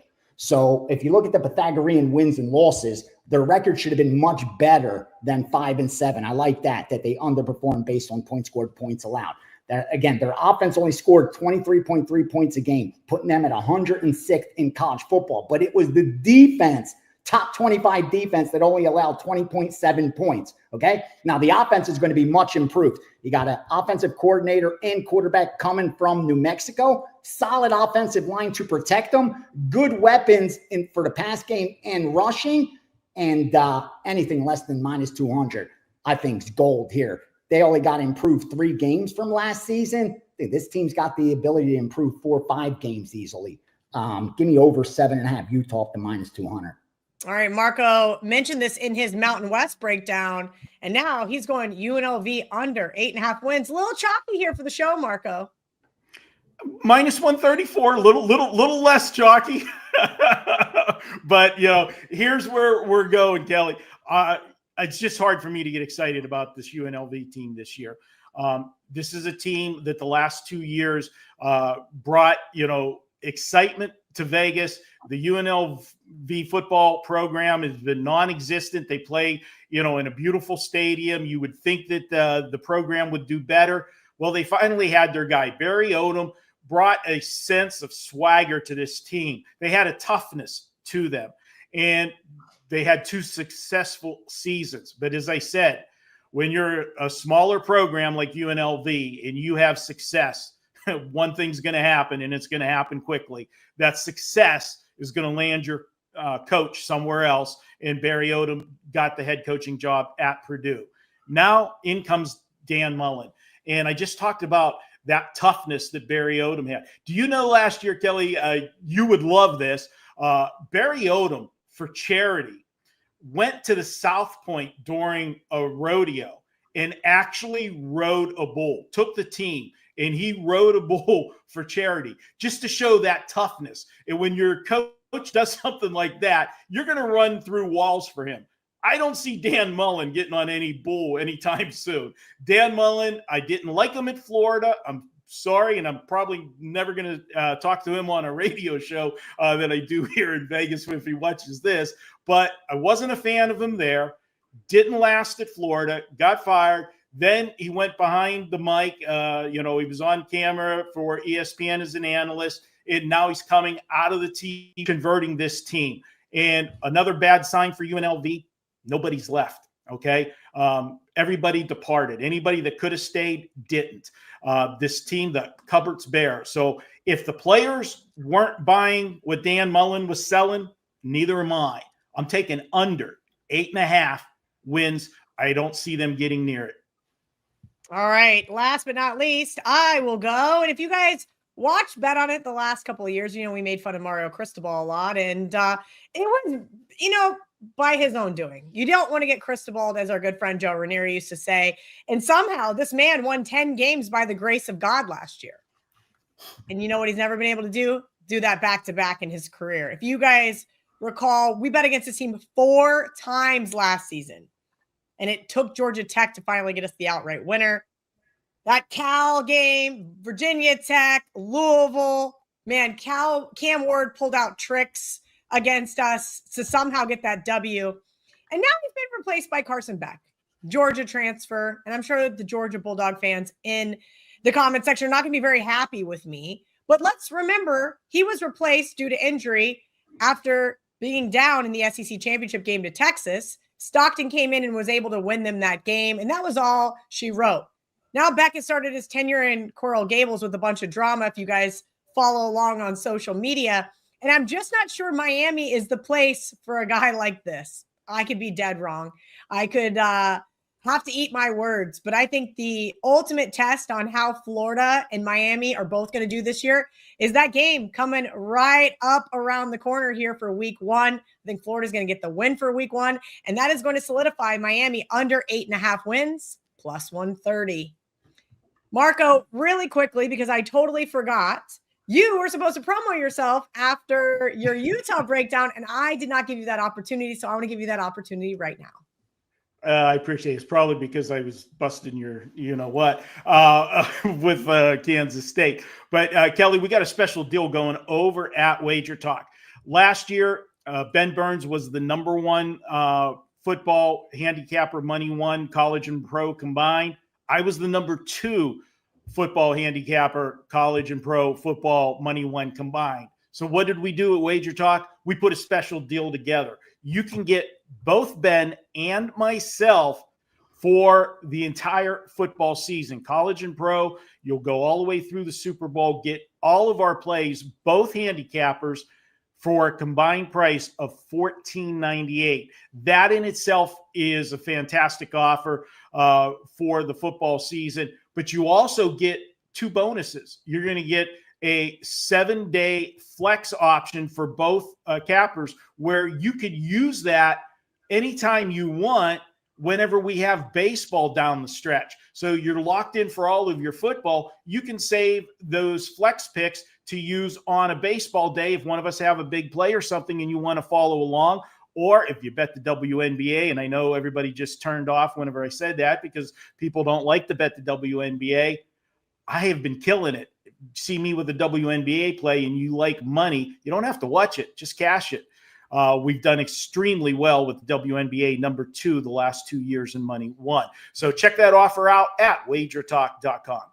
All right, let's get into those national championship picks. And as I told the guys, is there anything worse than someone picking the chalk plays to win the national championship? Yeah, Texas is the front runner. You got the usual suspects in Georgia, Alabama, Ohio State. But I told these guys, give me 15-1 or better, right? Like, that's fine. You want to tell me that you think Texas is going to win it all, but give me something juicy. Just for reference, the 5 biggest underdogs to ever win the national championship. 2002, Ohio State was 19-1. USC won it the following year as a 20-1 underdog. LSU in 2019, 33-1. Ohio State 2014, 44-1. And the biggest dog to ever win the national championship, the Auburn Tigers, as at 50-1. So VR, let's get into your national championship pick. But before we do, tell me what you got going on over for the college football season at WagerTalk.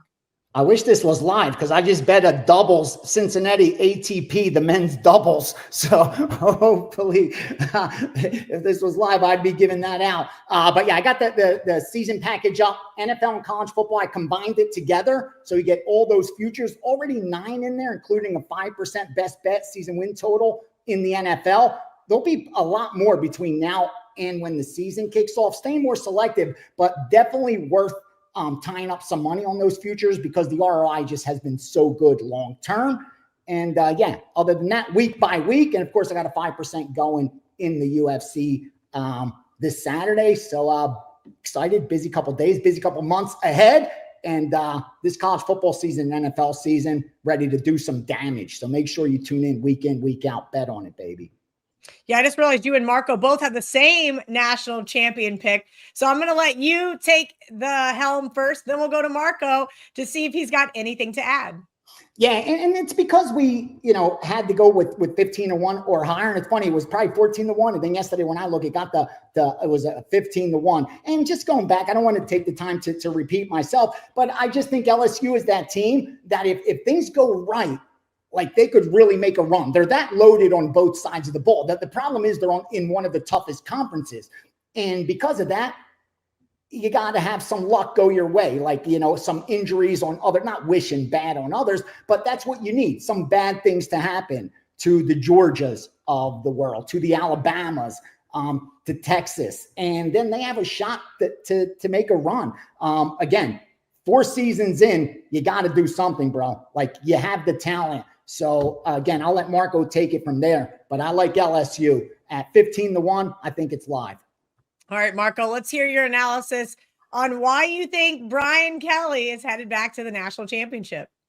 Okay, Kelly, I've given you a lot of grief on the show so far. I'm going to give VR a little bit. I think he fabricated that 15-1 just because he was scared to get yelled at by you and snuck it in. On bad side. Okay, because Kelly wanted 15-1 or more.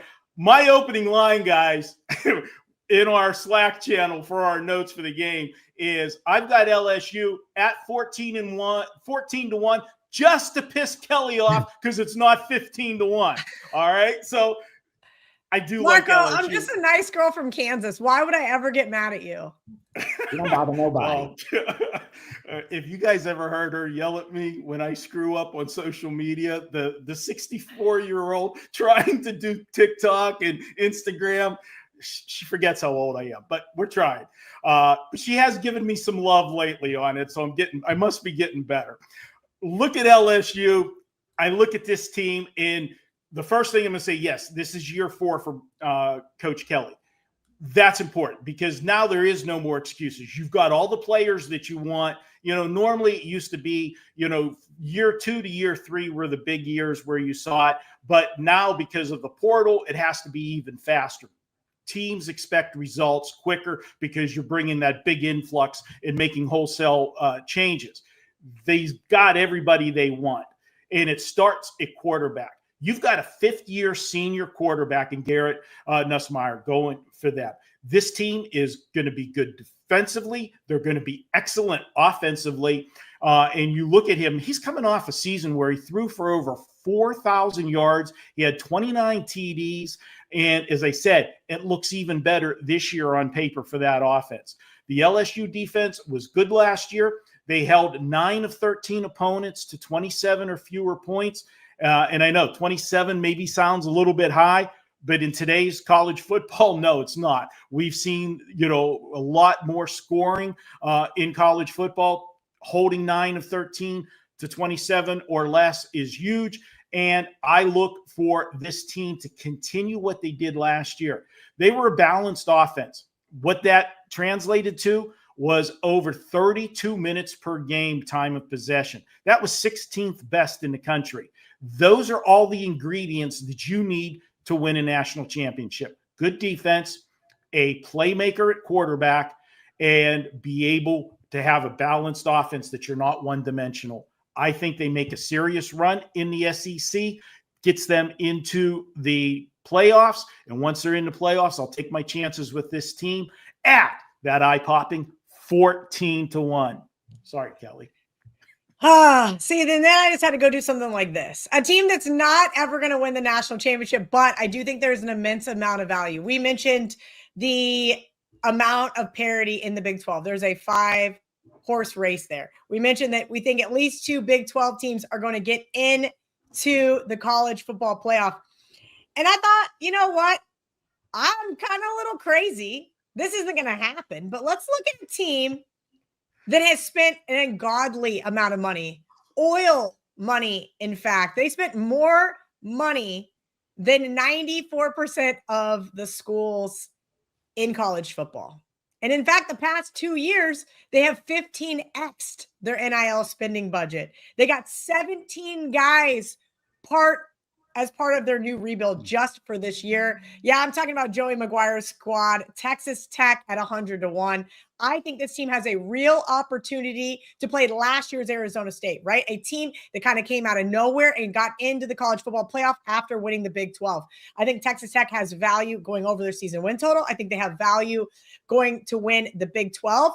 And no, they're not going to win the national championship. And I know I'm supposed to pick a national champion, but everything is so chalky. VR mentioned there was not one team that was 1.5 points, 2 points better than others. So I thought, you know what? I'm just going to go off the deep end. Texas Tech is currently 100-1 to win the Natty. Again, I just want to see this team be able to get into the college football playoff.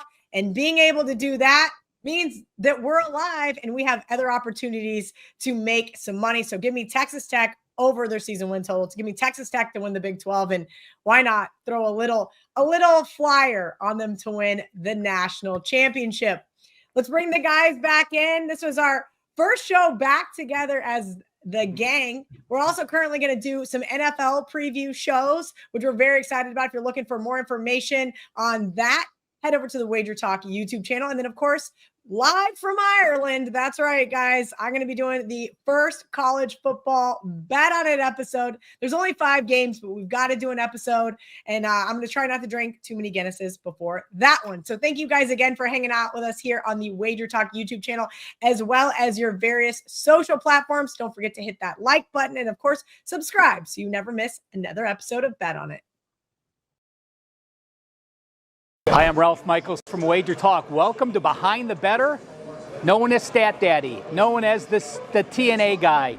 And I'm going to share some questions with you that many of the handicappers of WagerTalk have been going through just to get to know me a little better. Thanks for tuning in.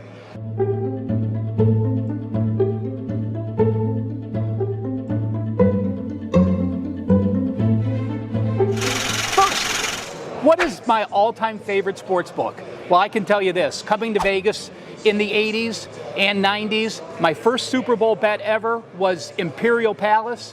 What they did and what he did moving from Imperial Palace here to the Westgate Superbook, a great job. I remember being overwhelmed with the sports book at Imperial Palace. So my number one go-to, favorite all-time sports book, the IP. What was my first job in the sports betting industry? Well, I can tell you this. Lived in Cleveland. When I was 16, I started working at Pizza Hut. I met Brian at that point.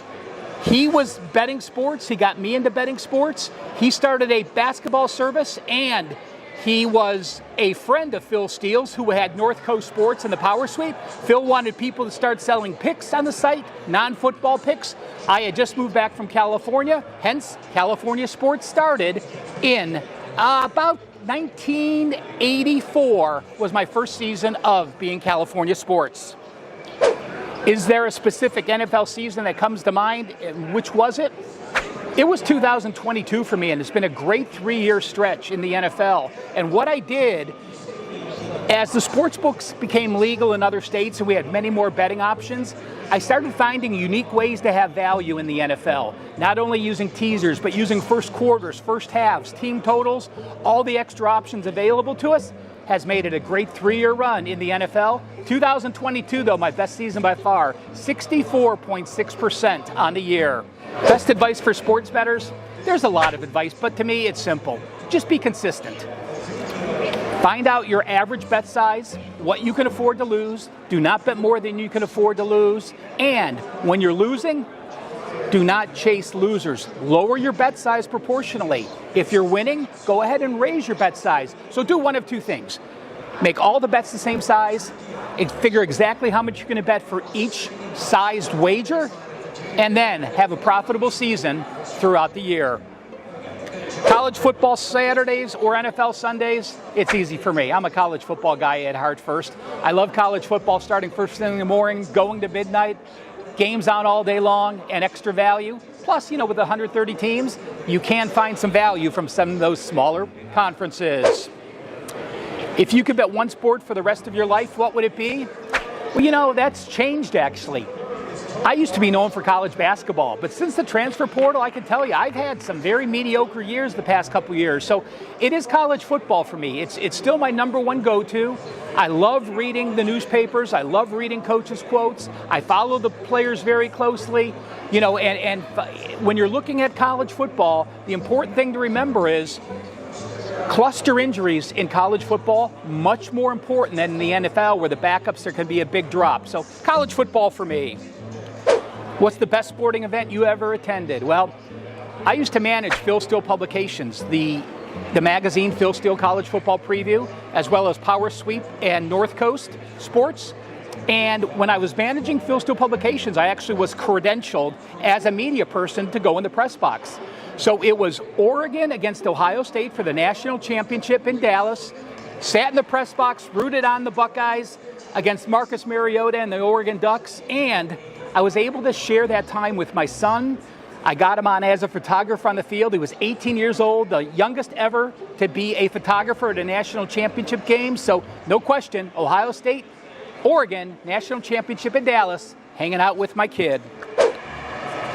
My most memorable sports bet. Remember before when I told you to be consistent and don't bet more than you should on any game? Well, when the Colts were playing the Saints in the Super Bowl, I was online the minute they posted those lines, and I bet 4 times my bet size, thinking this line is absolutely going to move, and I was going to middle some back. Well, guess what? It moved the wrong way. I was wrong on the line move. I got stuck with 4 times my bet, but it ended up being a winner. So I made a mistake. We're all going to make mistakes. You just have to learn from them. This one turned out to be fortunate. Who would be on my Mount Rushmore of people in sports betting? Well, again, I've been very fortunate to talk to Billy Walters several times. We've gone out to dinner. To me, he is the pinnacle of setting the bar on what a successful sports bettor can do, the way he manipulates the market. To me, he's number one. Roxy, again, I'd never met Roxy, but as far as learning what he's done, has to be on the list. And I'm going to go contemporary for 2 guys. Jim Feist used to, as big as anyone in the industry, but what I appreciate from Jim is that the way he started the pro line on TV, the way he brought sports betting into the mainstream, and then my 4th person on my Mount Rushmore and a good friend, may he rest in peace, Dave Koken. I used to do radio with Dave on ESPN here in Vegas 2 or 3 times a week, and I'll tell you what, at his age, I've never met anyone as sharp as him. I would take notes and bring my laptop in and try to figure out what we're going to talk about to come up with some interesting info. Dave, off the top of his head, never brought in a note, never brought in a laptop, knew every team, every player, every situation, a remarkable mind. We miss you, Dave, very much, but you are on my Mount Rushmore of sports betting. Do you remember a day most profitable you in sports betting? Well, this is sort of a repeat. It's that Super Bowl game I told you, the Colts and the Saints. So to me, again, it was a mistake.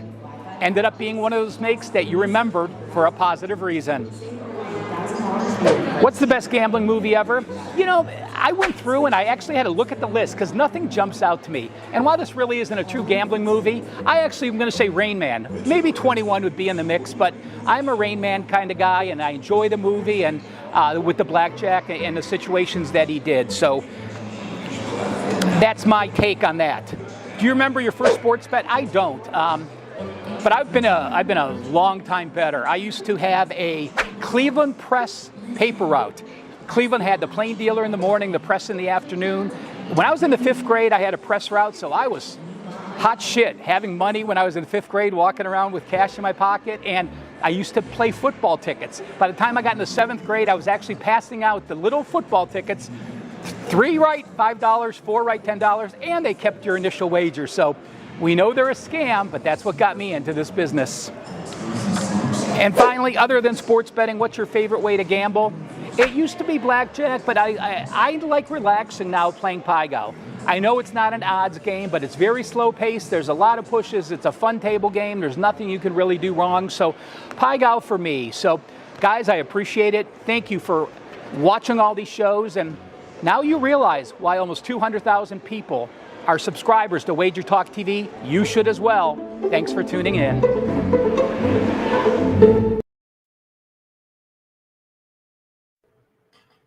Welcome into Drew's Daily Diamonds for Tuesday, August 19th, 2025. I am Drew Martin breaking down the MLB slate of games. 4 bets coming your way. Let me know in the comments below where you agree, where you disagree. All is welcome. It helps grow the show in the YouTube comments below. Smash that like button if you're liking the content. We got first game up. PNC Park, Pittsburgh, Pennsylvania. The Toronto Blue Jays in the Pittsburgh Pirates. Max Scherzer on the hill for the Jays. He's up against Mitch Keller for the Pirates. Total of 8, -140. That is the Jays as the road favorite. 6:40 Eastern start here. First place, Toronto Blue Jays. Last place, Pittsburgh Pirates in their respective divisions. I like the Jays here, guys. I mean, Max Scherzer, the 41-year-old, showing no signs of letdown here in the latter stages of his career. He's given up 2 earned runs or less in each of his last 3 starts, and that includes outings against the Dodgers and the Cubs, 2 really good lineups, 2 lineups a lot better than the Pirates lineup.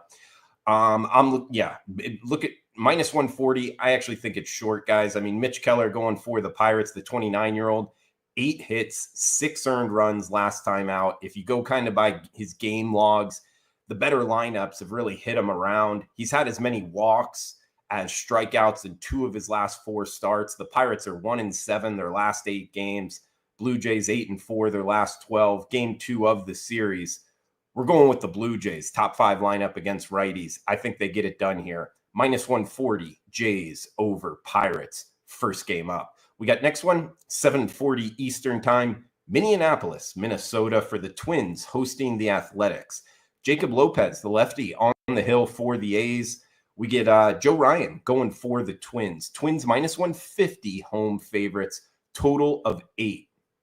Now, this is a 5th place team versus a 4th place team. Both teams likely not heading to the playoffs here, but the tickets cash the same if we can find a winner.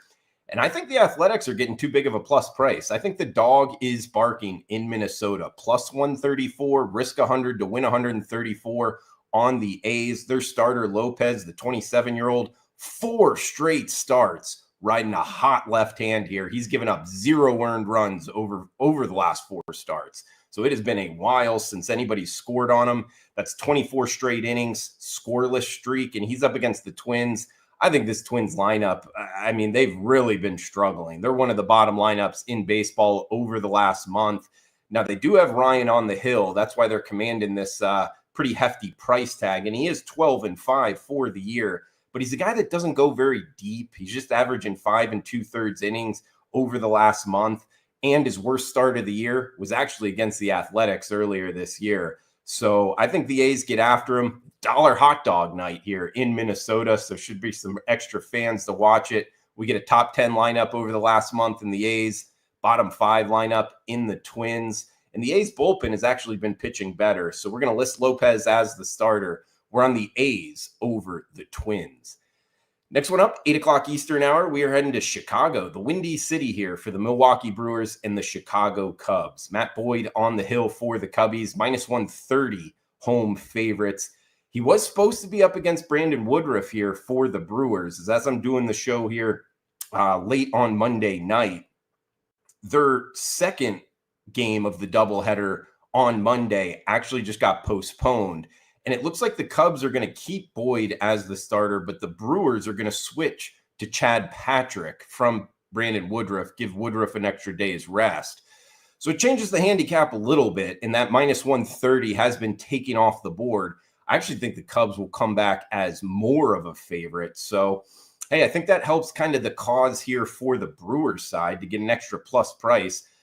I mean, we've talked about the Brewers a lot over the last couple of weeks, the run they were on, 14, I believe, maybe 15 straight wins. We were on a bunch of them here on the show if you've been watching. Going to look to jump on them again here. I didn't bet them on Monday because they did lose, on Sunday, I think it was. So I don't like to bet the team that was on a long winning streak the game after they lose, because it's kind of an angle that they'll rest the players that game. You know, they already went on the run. That was just kind of in my handicap for yesterday's game. But overall here, I think it's back on the train for the Brewers. I mean, 15-1, their last 16. And Chad Patrick is a guy that's getting called up from AAA Nashville, but he actually had solid numbers in Major League Baseball when pitching in the show. So I think he can have a pretty solid start here. The Cubs are 9 games back of the Brewers best record in baseball. The Cubs are also just 2-4 their last 6. Now, granted, Boyd does have good numbers. He's 11-6, 2.4 ERA, but he faced the Brewers just a couple weeks ago, and he gave up 5 earned with 5 walks. That was his worst start of the year. We know this Brewers lineup has been hot. Bullpen's been pitching a lot better as well. This is game 3 of a 5-game set here in Chicago. I like the Brewers. Now, granted, the number is not out yet, but I would expect, plus 130-ish underdog. Pretty nice, sizable underdog here. And I think the dog is barking in Wrigley. So going to go look to be on the Brewers. I'll be in the comments as Tuesday goes on, letting you know what number I get and if it is a bet for the show. But most likely, Brewers over Cubs.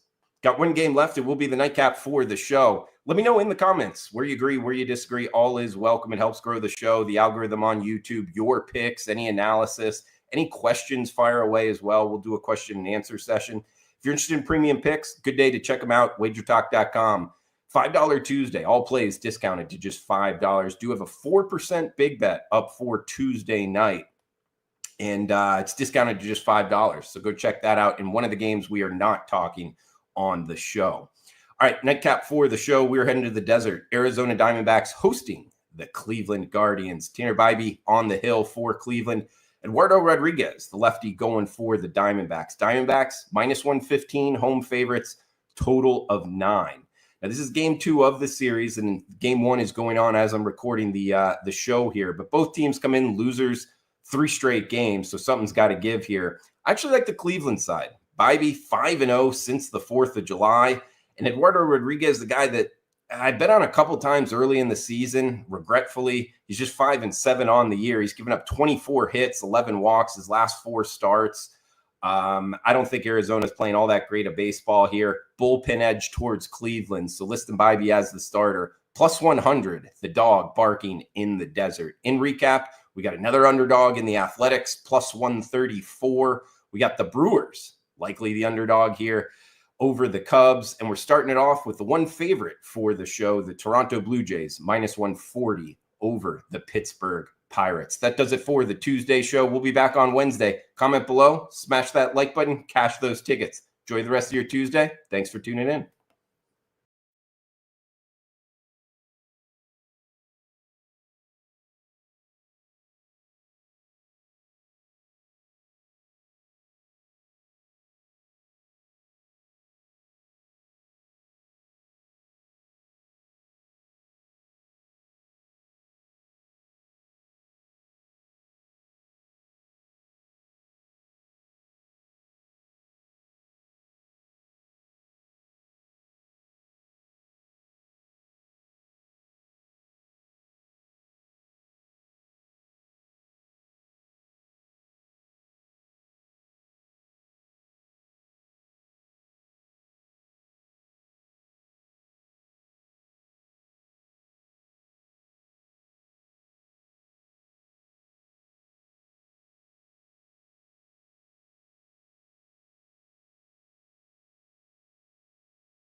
Welcome to WagerTalk TV. Kelly Stewart here with Teddy Covers and Marco D'Angelo of WagerTalk.com.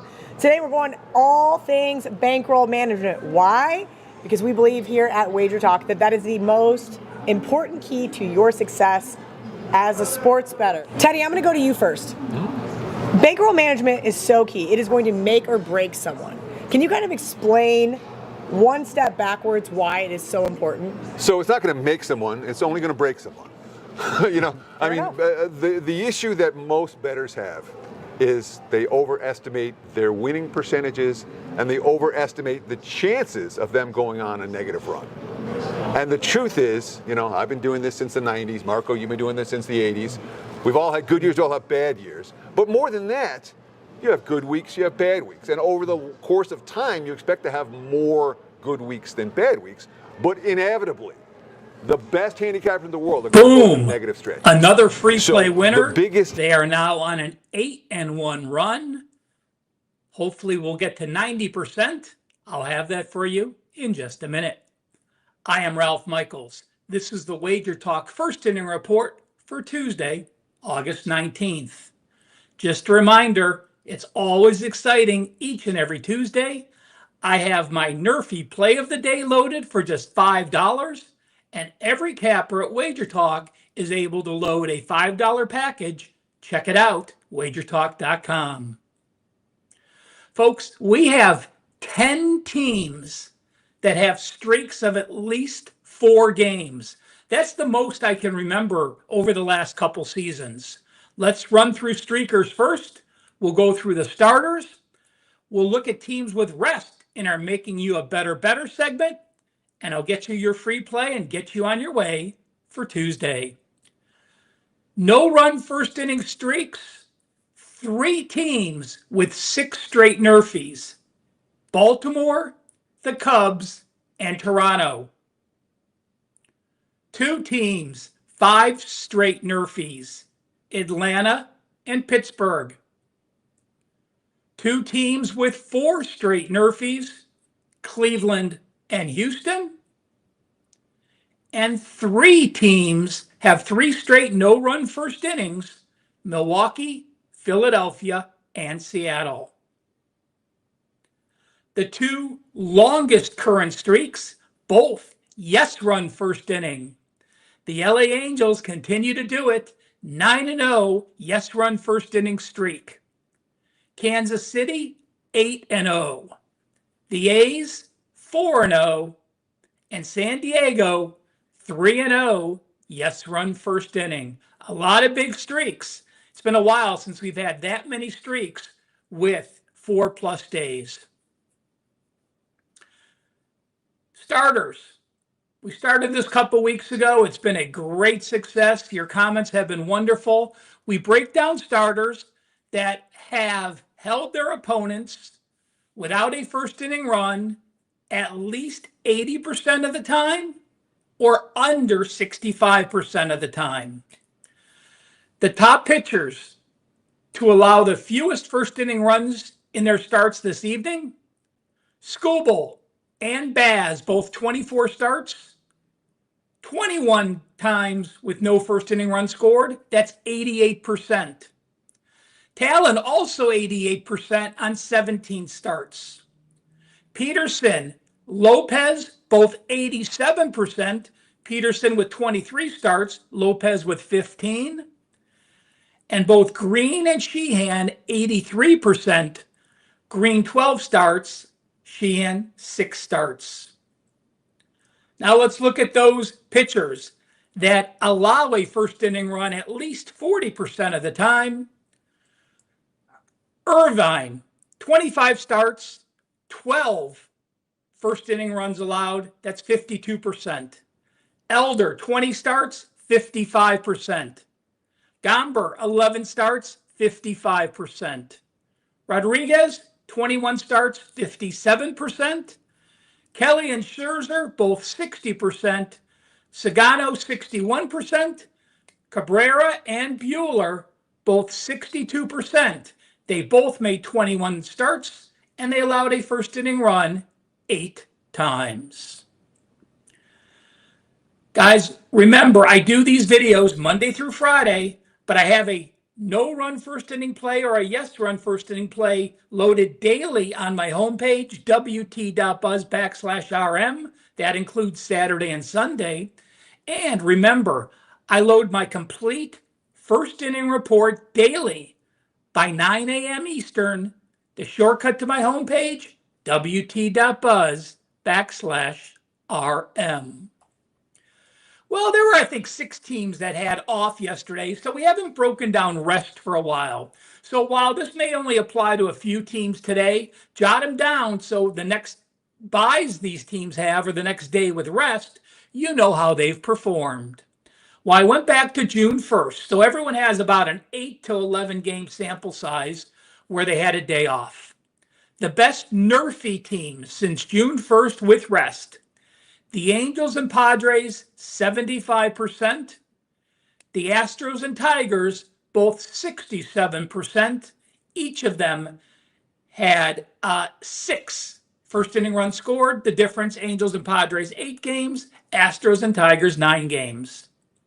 The top yes run first inning teams with rest: the Atlanta Braves, 9 games. 8 of them have been yes run first inning, 89%. The Athletics, 88%. The Rockies, 78%. And the Royals and White Sox, both 73%. If you like these videos, enjoy the free plays, do us one favor, all we ask. Hit that like button, leave a comment. It helps the algorithms. It helps us tremendously with our YouTube videos. It allows us to keep providing you the great free content among all the WagerTalk social media networks. And make sure you're following WagerTalk. Over 300,000 people follow WagerTalk amongst their social media networks. You should be part of that group. Well, free plays, as I said, 8-1. Our free play for Tuesday: no run first inning, Seattle and Philadelphia. The juice, we're only minus 110 juice. Seattle is 3-0, no run first inning. They've scored a first inning run only once in their last 5 games, and in their last 22 road games, they've only scored a first inning run 4 times. On the road with a total of 8 or less, like tonight, 6 straight games without scoring a first inning run. Philadelphia is both 3-0 and 7-1, no run first inning at home. And when we look at the starters, Miller has made 10 starts. He's allowed a first inning run only twice. Sanchez has made 24 starts. He's allowed a first inning run only 5 times. All those numbers sound good. I guess ask this question often: what's the difference between a free play and a premium client release like I have for $5 today? Well, it's just one of the factors just is not quite strong enough. And the only thing keeping this from a client play today was that Miller is coming off the IL for the 2nd time this year. This is his first start since early June. And I'm hesitant to make this a client play. Not quite sure. Obviously, if they're going to bring him back after 2.5 months, they know he's strong enough, but we'll see what happens. Free play. Hope it wins. Hope we get to 9-1, 90%. Either way, I'll be back on Wednesday. Thank you for tuning in. Hi, I'm Marco D'Angelo, co-founder of WagerTalk.com. We're going to do the continuing series of Behind the Bettor. Going to get you to know a little bit about me and what I'm all about. I've been betting sports professionally since 1980, and we're still going strong.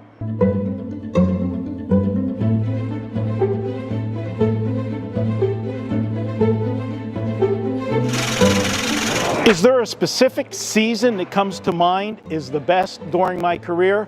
That is easy, and that's 2010 baseball season. We went an incredible 25 straight winners during the summer of 2010. And the biggest part of that accomplishment that I'm proud of is we never laid more than 120 in any of those baseball games. That will go down as my best season in all of sports. Do you remember a day that most profitable for you in sports betting? Well, not quite sports betting, but one of the most memorable days for me and most satisfying was 2017 Kentucky Derby. I love betting the horses, and I like to share that with my clients. And that day, we were keying off of a horse, and the horse's name was Looking at Lee. He was a huge long shot in the Kentucky Derby that year. He finished second, and he brought us back a $336 exacta for $2, and the trifecta came back at $8,276. That was one of the most incredible days betting for me personally, but I love the fact that for a little bit of money, I made my clients a ton of money. Who would be on my Mount Rushmore of people in sports betting?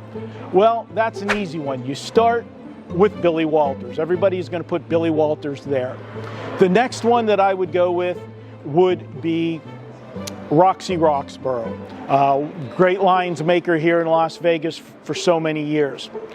Another one, probably not as wide known, but this goes back to the heyday, the early days when the books took a stand, put the numbers up, and I would go with Bob Martin, old-time odds maker. And then for the last one on my Mount Rushmore, I'm going to go current, and I'm going to go with Westgate's own Jay Kornegay. What he did at Imperial Palace and brought to the Westgate to what we see now with everything behind us here and the Super Bowl prop bets and everything else, he deserves to be on that Mount Rushmore of sports betting here in Vegas. What's the biggest mistake I see sports bettors making today? Well, since we've had the legalization of sports betting across the country in many states, places like FanDuel, DraftKings, and so forth, they make it sexy with the parlays. Everybody wants to bet parlays because you want to spend a little bit of money to make a lot of money. I can tell you, if you do that on a consistent basis, 4 or 5 leg parlays, they're going to carry you out on a stretcher. That's my best advice. Stay away from those parlays. Other than sports betting, what's your favorite way to gamble? This is a toss-up for me. I love to play poker here in Vegas, but my true second passion is betting horses. I own horses, I bet horses, I love horse racing. That would be my second most favorite way to gamble. What's the best gambling movie ever? Well, that's going to be a great segue from the last question because it's going to be a horse racing movie, and that is, without question, Let It Ride. Richard Dreyfuss, Jennifer Tilly, absolutely degenerate gambling movie. If you've never seen it, you got to watch it. It's a great one. And as Trotter said in that movie, I'm having a very good day. I'm having a very good day. Do you remember your first sports bet? And if so, what was it? Well, my two first introductions to betting, one would be going to the racetrack with my dad, betting horses. That was probably at age 10. Then for my first sports bet, that would be an NFL 2-team 7-point teaser. My dad would let me play one teaser every week to watch the football games with him, and I was probably 13 or 14 whenever I was doing that, and that was my start to betting football. College football Saturdays or NFL Sundays? Boy, I could go either way there, but I really love college football. I love the emotional aspect of college football, of dealing with young kids on a weekly basis, the highs and lows, the rivalries. College football for me on the Saturdays in the sports book. If you could only bet one sport for the rest of your life, what would it be? Yeah, we'll go back to college football. I love the aspect of college football. I like that I get to break down the games. You got a week to do the games. You look at the emotion. You can study the injuries.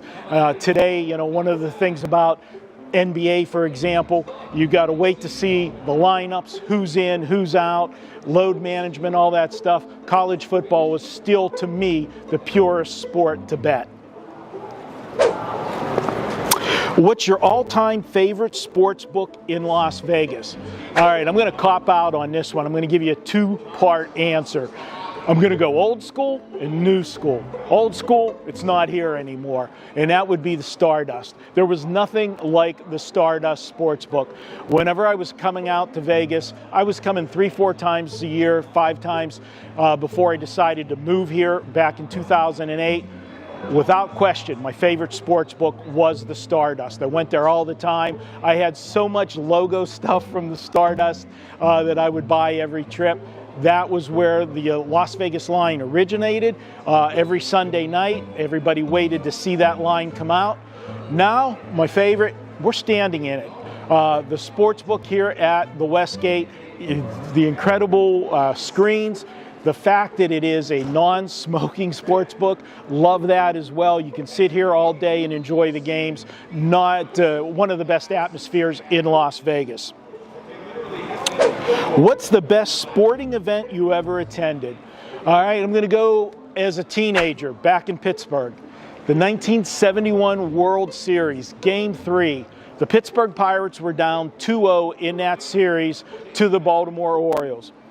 They were up 2-1 in the 7th inning, and Roberto Clemente and Willie Stargell led off the inning. Clemente beat out infield single, the base runner, the first baseman got pulled off the base, and then Willie Stargell walked, put 2 runners on. Bob Robertson came up to the plate. The manager, Danny Murtaugh, put on the bunt sign. He was supposed to bunt those 2 guys over to try to get the insurance run. He missed the bunt sign and hit a 3-run homer. I was there, saw that. I was in the outfield, put the Pirates up 5-1 in that game. They went on to win that game and win the World Series that year. That was a big game for me. I remember that one well. Best advice for sports bettors. I'm going to give you something that my dad told me with horse racing, and I ended up applying that to my style of betting in sports. Okay, a lot of guys like to bet a lot of games, and I'm not saying there's anything wrong with that. That's just not my style. I like to limit my plays. When we used to go to the races, to betting horses, my dad would always tell me, you can bet a race, you can beat a race, but you can't beat the races. And I've used that same philosophy in sports betting. I can't beat the entire board, but I can pick my spots, find the highest percentage plays, and then make 1 to 3 plays a day, maybe on the bigger cards on a Saturday, 3 to 5 plays, limit my liability, find what I feel are the best winning situations, and capitalize on them. That's what I would say to young sports bettors today. What's your most memorable sports bet? Well, the Kentucky Derby one that I talked about earlier, but I remember Super Bowl, and I believe it was 1985. It was the Miami Dolphins versus the San Francisco 49ers. I was only 24 at the time, and when I made that bet, it was one of my biggest bets to date. I loved the 49ers in that game. Dan Marino, only second year in the NFL, gets to a Super Bowl. I just thought he was overmatched by the 49er offense, and they got destroyed in that game. One of the easiest wins I ever had, one of my biggest bets early on in my career. So that is one that sticks with me as my most memorable bet. What was my first job in the sports betting industry? Well, that was working for myself. I started my company back in 1980, and I'll never forget how I started the company. I started it the day after the Super Bowl in 1980. I ran an ad in a publication that used to be out here, H&H Sporting Times, and we ran an ad saying, "Attention, all Super Bowl losers. Call me tonight for a free winner." And the game was Florida State in college basketball. We gave them the correct side. I had people call, and all we did whenever they called is I said, "Listen, this play, no obligation. I want you take this play, you like the analysis on the game, and you like how we do things, give me a call tomorrow. I'll tell you about the packages that I have available. We won that game that night, and that started my career in this business. That's it for the questions, guys. Appreciate you hanging out with me and getting to know me a little bit. This has been WagerTalk's Behind the Bettor series. Again, I'm Marco D'Angelo, co-founder of WagerTalk.com.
Welcome, everyone, to the best sports betting show on the planet. Talk today. I am your host, Andy Lang. It is $5 Tuesday. We're going to give you the blueprint to attack college football, NFL preseason, and MLB. If you're not following the trends, not following the steam, you're already behind. We're going to get you up to speed. The show is where you get the sharp perspective, the right angles, and the plays that really move the needle. Ralph Michaels is going to join us. We're going to talk Fresno State and Kansas. We're also going to talk Steelers and the Panthers NFL preseason. Brian Power is going to join us, talk Guardians and the Diamondbacks. Then we're going to talk a little Texas A&M and Oregon futures here. Maybe some season win totals, maybe just how we want to bet them throughout the season or at least to start the season. So don't forget to hit the like button, subscribe to the WagerTalk YouTube channel. At the end of the show, I will do Dana White Contender Series, quick little breakdown. I'll try and make a case for every underdog on the card, so stay tuned for that. Let's do a quick Steam report. Gianni is recording for Contender Series with UFC, so he's not here. So let's start in NFL preseason. Not a ton of movement. Carolina has taken a little bit of money. We're going to get Ralph breaking down that, but not a ton of movement there. The biggest movement by far, New England started off at -2.5. They are up to -6.5. So blasting through key numbers. Also some movement on the over on that one. The New York Jets opened up at half. They've moved up to 3 against Dan's Philadelphia Eagles. The Jets have looked truly horrendous in preseason, so my guess is this line is saying they need to get some of their stuff right. We talked a little bit about the Falcons being faded, but money has come back in on the Falcons stay even after we talked about it yesterday. So other than that, I don't see a whole lot of movement for NFL preseason. Some of the total, I don't see totals yet going over 40. So looks like these totals are still coming in under 40. We saw a lot of unders kind of with that regression back to the mean. Going to WNBA, I don't see a lot. New York has taken a little bit. They went from -1 to -3. If you're betting the Chicago Sky game, check the injury report. Angel Reese has been upgraded to questionable instead of doubtful. That's a big, big deal with this line for the Seattle. Seattle's -11.5, and that Chicago Skies team is much, much better with Angel Reese in the lineup. Other than that, not a whole lot of steam in WNBA. And we move to MLB. The only really big move I see is this monster number on the Dodgers. They opened at -265. I'm seeing -300 over at a book, and looks like there's some under money coming in on this Houston-Detroit game. All you Detroit Tigers fans, and happy Scooball Day.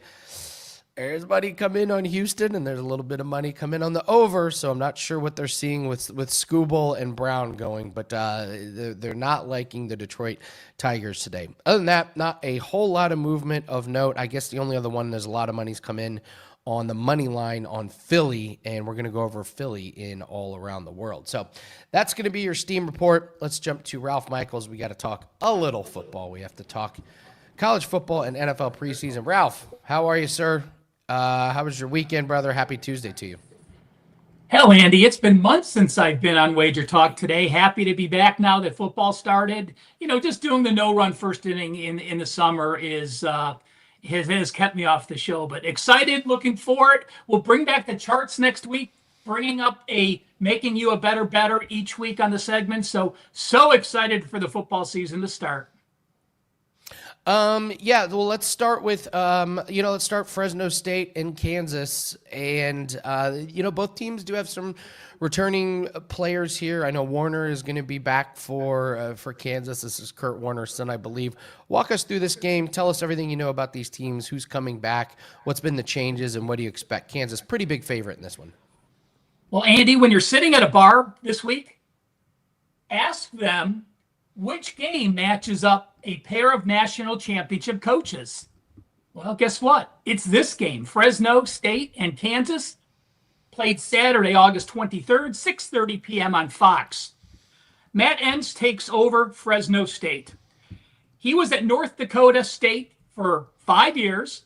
His record was 60-11, and he was a two-time national champion at North Dakota State. He did actually leave 2 years ago. He was the USC linebacker coach last year, but this is a qualified head coach that knows how to get his team to win. On the flip side, while he hasn't had that same type of success, let's remember that Lance Leopold was a 6-time national championship at D3 Wisconsin Whitewater. So two coaches coming up through the ranks, now have these teams. Kansas off a 5-7 season. You just had the team switched before. Kansas does return their quarterback. That is Jalen Daniels. Listen, he's mobile. He can get some first downs, but hopefully he's matured a bit. 57% with a 14-12 ratio last year is not what you expect from a multi-year starting quarterback. They lost their top 6 receivers, did Kansas, and they have 3 new offensive linemen starting. Overall, off that 5-7 season, they returned 10 starters, and their incoming talent was number 61. Fresno State had an off year. We thought we were expecting a lot of them a couple years ago. They had success. Remember, they had a coaching issue, and he had to step down in the spring, so they had to reset and bring in a new coach for last year. Now they hire another new coach. That concerns me long term, but in this quick instance, you mentioned they bring in E.J. Warner. He is a transfer. He is the son of Hall of Famer Kurt. He had 11 starts at Temple a couple years ago, 10 or 11 starts at Rice last year. And I did like his maturation process with the Owls starting last season. Again, I make this line 15, but early in the year, all I do is put down my power rating numbers, where I think they should be. But early in the year, I don't use my power rating numbers at all. I am not at everyone's camp. Yes, I can read what the media tries to tell us. But again, until I actually see a team play, I won't start using their power ratings completely till weeks 2, 3, or 4 for those. I do want to say this. Kansas has won their last 3 openers by 45, 31, and 46 points. Now, while that sales is impressive, all 3 are against FCS foes. And last year, they didn't even cover. They were a 47-point favorite. I look at Kansas over the last 2 years, 0-4 against the spread as a double-digit favorite. They're not one to extend the lead.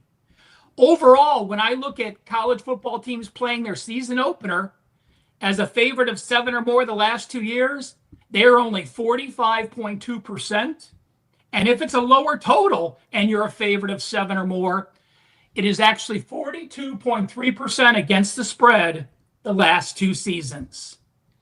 Kansas will run the ball more. Fresno State will run the ball more. In this case, I lean Fresno. I think he can get the job done, keep this game lower scoring. But my best bet for the show, under 51, Jayhawks and Bulldogs, Saturday night. Do you expect some of these teams, and I'm not necessarily meaning these 2 teams, but are there some teams that you're like, oh, they've got returning coaches and quarterbacks, their offenses are going to be a lot more clicking than some of these other teams, or there's some teams you're going way too many moving parts here. We're looking at unders, because you brought up a good point about looking at this under in this game. So are there teams that you're looking at situationally with over and unders in week 1, trying to work out the kinks, or maybe they have continuity? Well, Andy, up until 3 years ago, I used to be 99% set at the start of college football season. But with the transfers now, and, with as many people moving in and out, and these freshmen coming in and playing immediately, I try not to say this team is going to be this much better.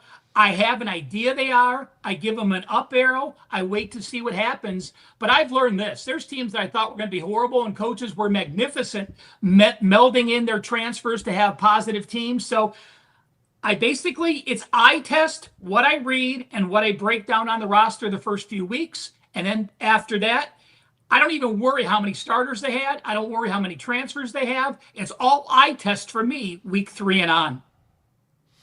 Let's move to the NFL preseason. Steelers and the Panthers. Admittedly, these are 2 teams I have not really followed that much. Obviously we know Aaron Rodgers, and we know a little bit about the Panthers, but I feel like the Panthers kind of flying under the radar here a little bit. I have high hopes for the Panthers in the regular season. I think they're going to surprise some people, but for this preseason game, we got Pittsburgh -4.5. Over under, just a really low 36.5. What do you expect in this game? Well, you had mentioned week 0 and week 1, preseason over-unders went 14-3. Now, while they fell back a little bit last week, they still went 8-5. So that means through week 2, NFL preseason games are 20-8 over under, 71.4% to the under. So I actually think this line should be a few points higher, but because of those results, they didn't have to drop it as much as they should. That's where I think the value is.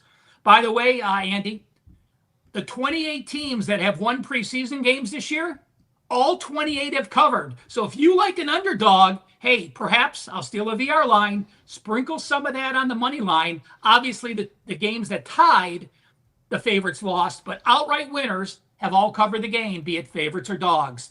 You look at Carolina, they haven't shown much this preseason. Their offense averaging 207 yards per game. That is number 31. Their defense has played well. They're only allowing 4.38 yards per play. That is number 7.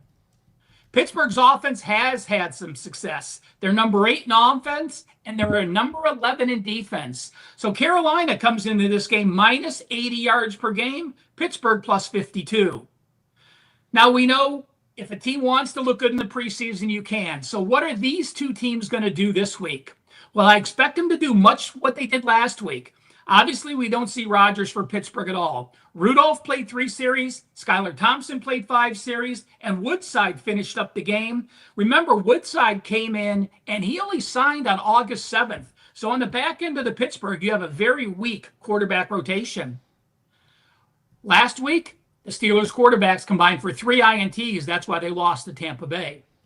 Bryce Young had 2 attempts last week. Dalton had 4 attempts, and Plummer had 14 attempts. The thing that jumps out to me, the Carolina Panthers only ran 43 plays on offense last year. All he wants to do is line up, get this game done, look for a few things. Canales 1-4 over under. Now, Tomlin was an elite preseason coach. He went 18-4 straight up from 2017 to 2023. Last year, 0-3, failed to cover by 28 points per game. So what are we getting this year? This year, they're 1-1. They won the opener. They lost last week to Tampa Bay with those 3 turnovers. So it seems he's sort of going back to where he was wanting to win the preseason. And this quote impressed me.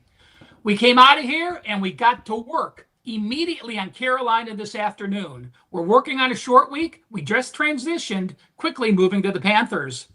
A good deal of energy. It's important not to waste days in transition being back in this environment. We've got a lot of work to do. We're working and working with urgency. Now, after his practice today, he's going to release his quarterback rotations. So if it's favorable, I may be leaning with Pittsburgh here, but I can't give out that opinion until I know the rotations. But clearly, I do like the under 35.5. You said it's low. I think it should be lower.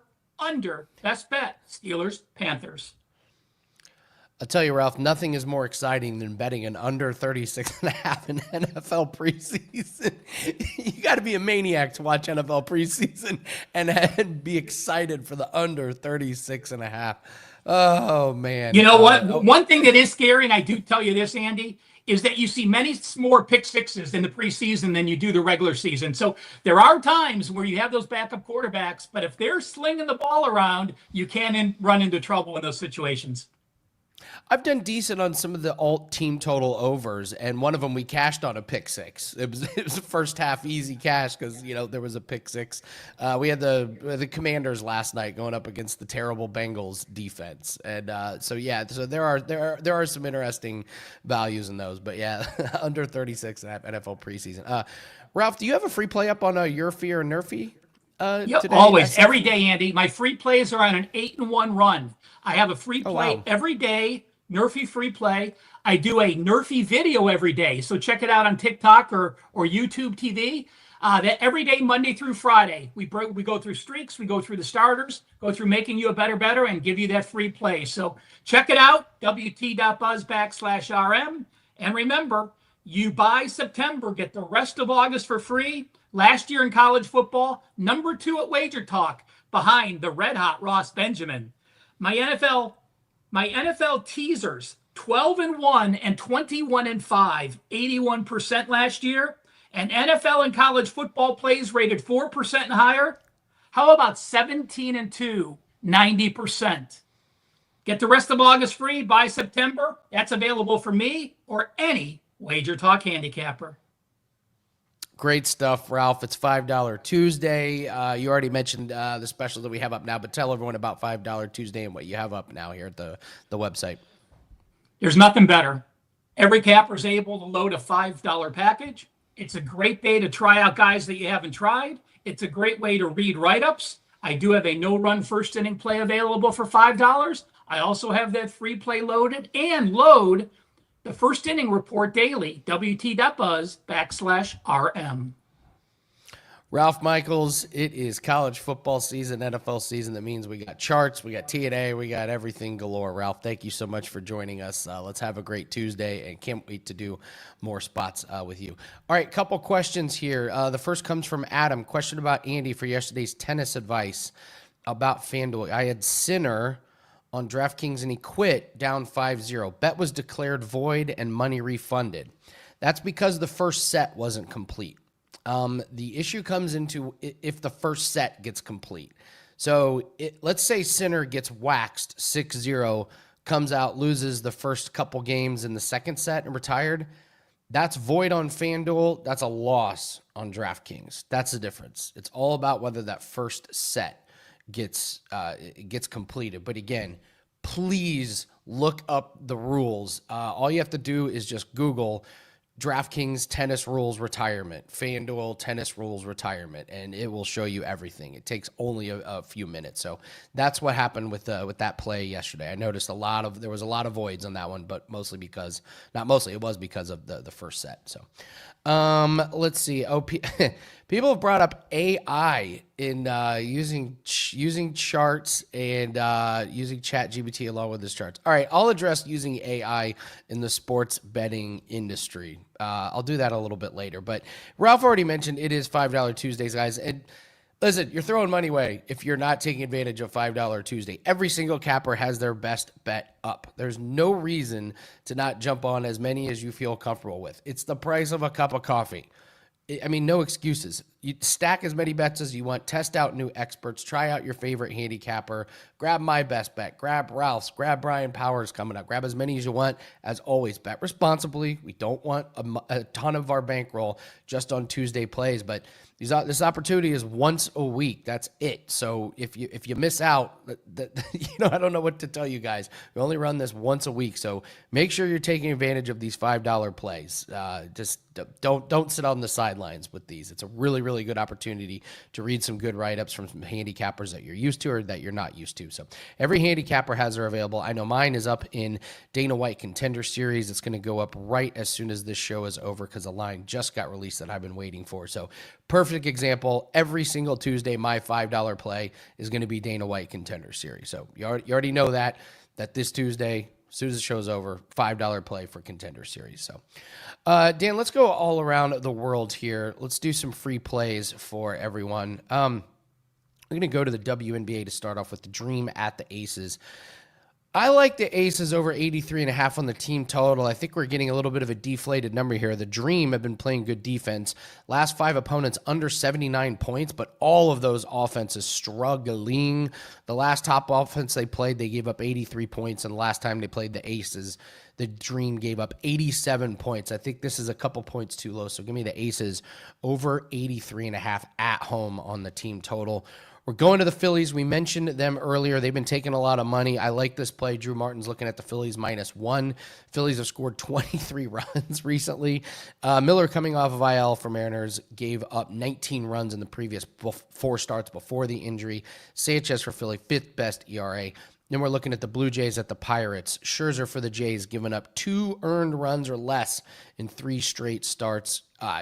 What a resurgence from Scherzer. Unbelievable. Keller gave up 6 earned runs last start, and better lineups have had a lot of success against him. So we're looking at the Aces over 83.5 team total, Phillies -1, and the Blue Jays on the money line. We're going to bring in Brian Power. We're going to talk some college football. We're going to talk some MLB, and after that, I will break down every underdog on Contender Series tonight, see if I can make a case.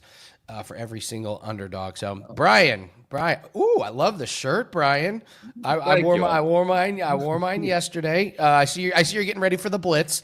Testing out the company. Well, yes, a good company man, and also as I messaged Dan while I was waiting to come on the show, very slimming shirt, by the way. I think so. I look good on it, so that's why we keep going with it. So can't go wrong. All right. Well, Brian, you know what? Let's start with college football here, and then we'll do Guardians and Diamondbacks. So we said, hey, Texas A&M and Oregon future. So the win totals are kind of weird because Texas A&M, I see them good friends at Bet Online with Dave Mason, 7.5 wins, but way juiced to the over.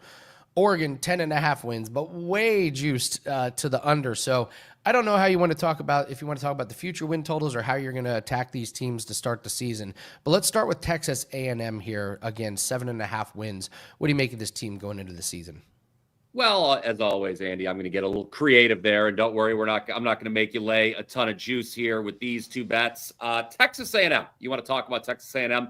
Now, I broke both of these down on a video I did over the weekend here on WagerTalk's YouTube channel. It was 5 college football futures to bet before the season begins. And I got a little pushback on this A&M one, Andy. So I wanted to clarify a little bit more before I rehash some of the reasoning.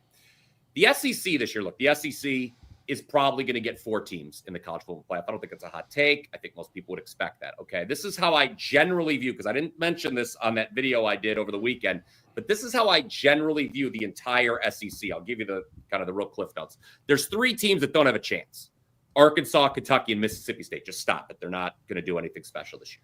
There's 5 teams that I think are going to take a step back relative to last season: Ole Miss, Tennessee, South Carolina, Missouri, and Vanderbilt. There's some dark horses that I would like to, maybe invest in to do something special, but the schedules are real hard. Those teams are Oklahoma, Florida, and Auburn. There's 2 legit dark horses, LSU and A&M. I'll get to A&M in a moment, obviously. And then you got the 3 teams that are odds-on favorite to make the college football playoff, those being Texas, Bama, and Georgia. So I said a moment ago, there's probably going to be 4 teams from the SEC that make the college football playoff. So who's going to be the 4th? Last year it was Tennessee who stepped up. I said they're going to take a step back.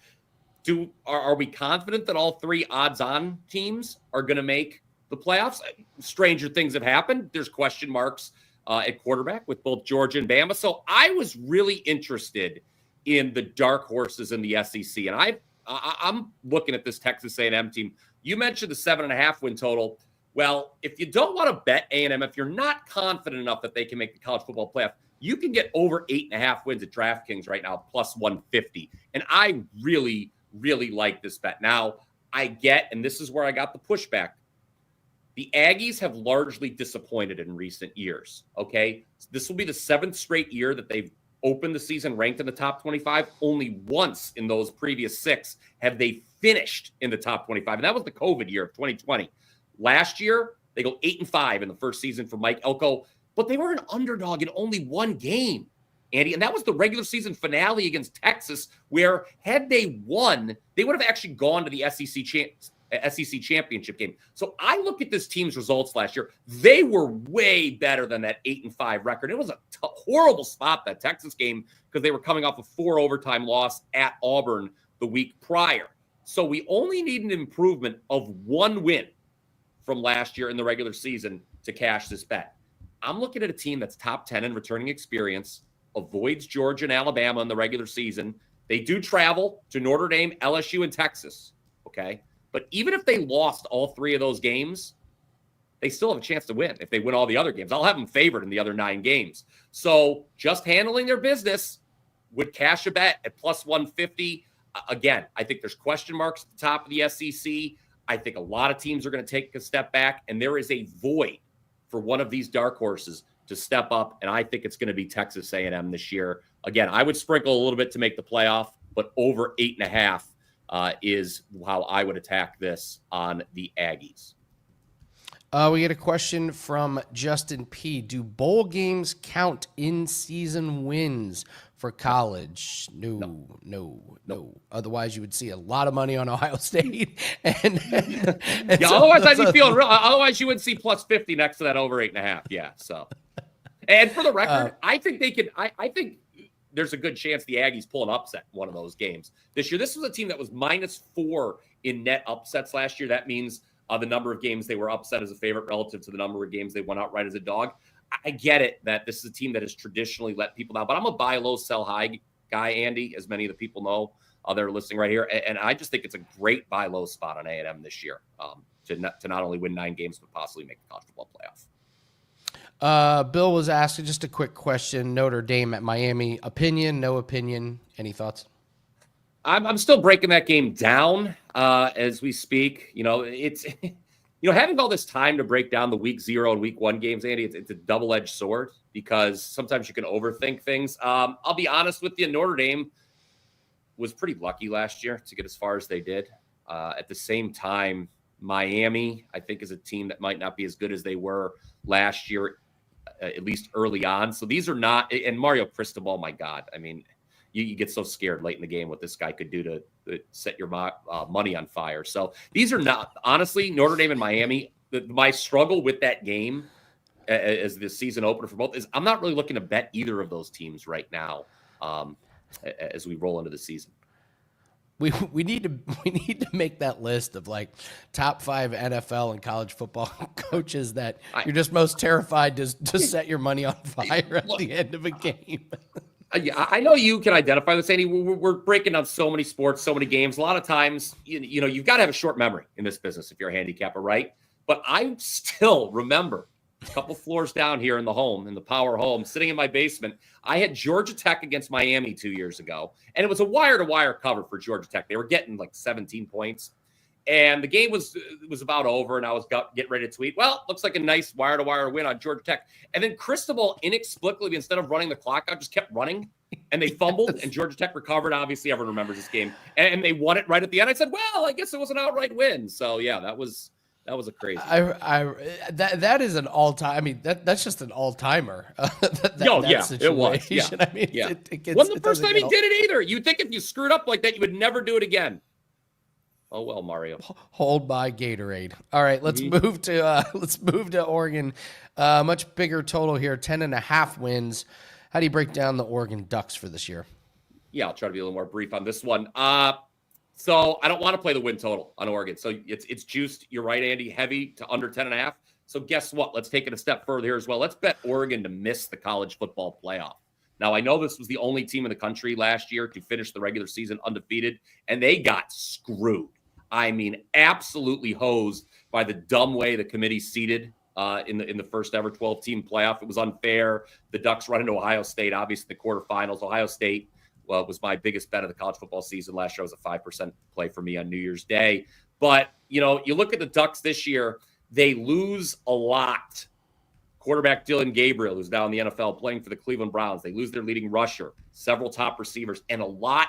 I always think when you losing a lot along the offensive and defensive lines, that doesn't get the kind of coverage that losing talent at the skill positions does, but it is every bit as significant.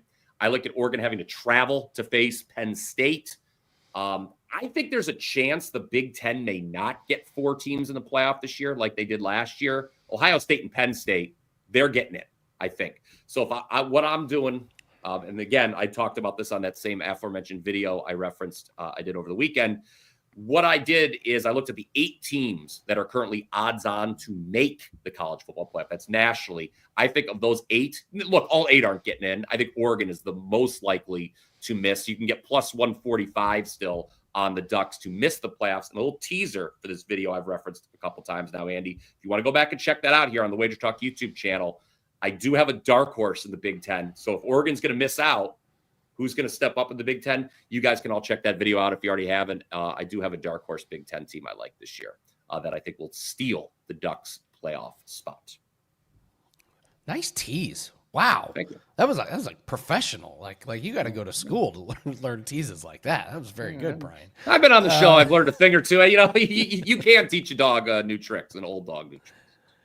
Well, we're going to talk Guardians and Diamondbacks here, but real quick, tell them about the Blitz. One of the most exciting shows that we have coming up for this football season. So tell us about this one.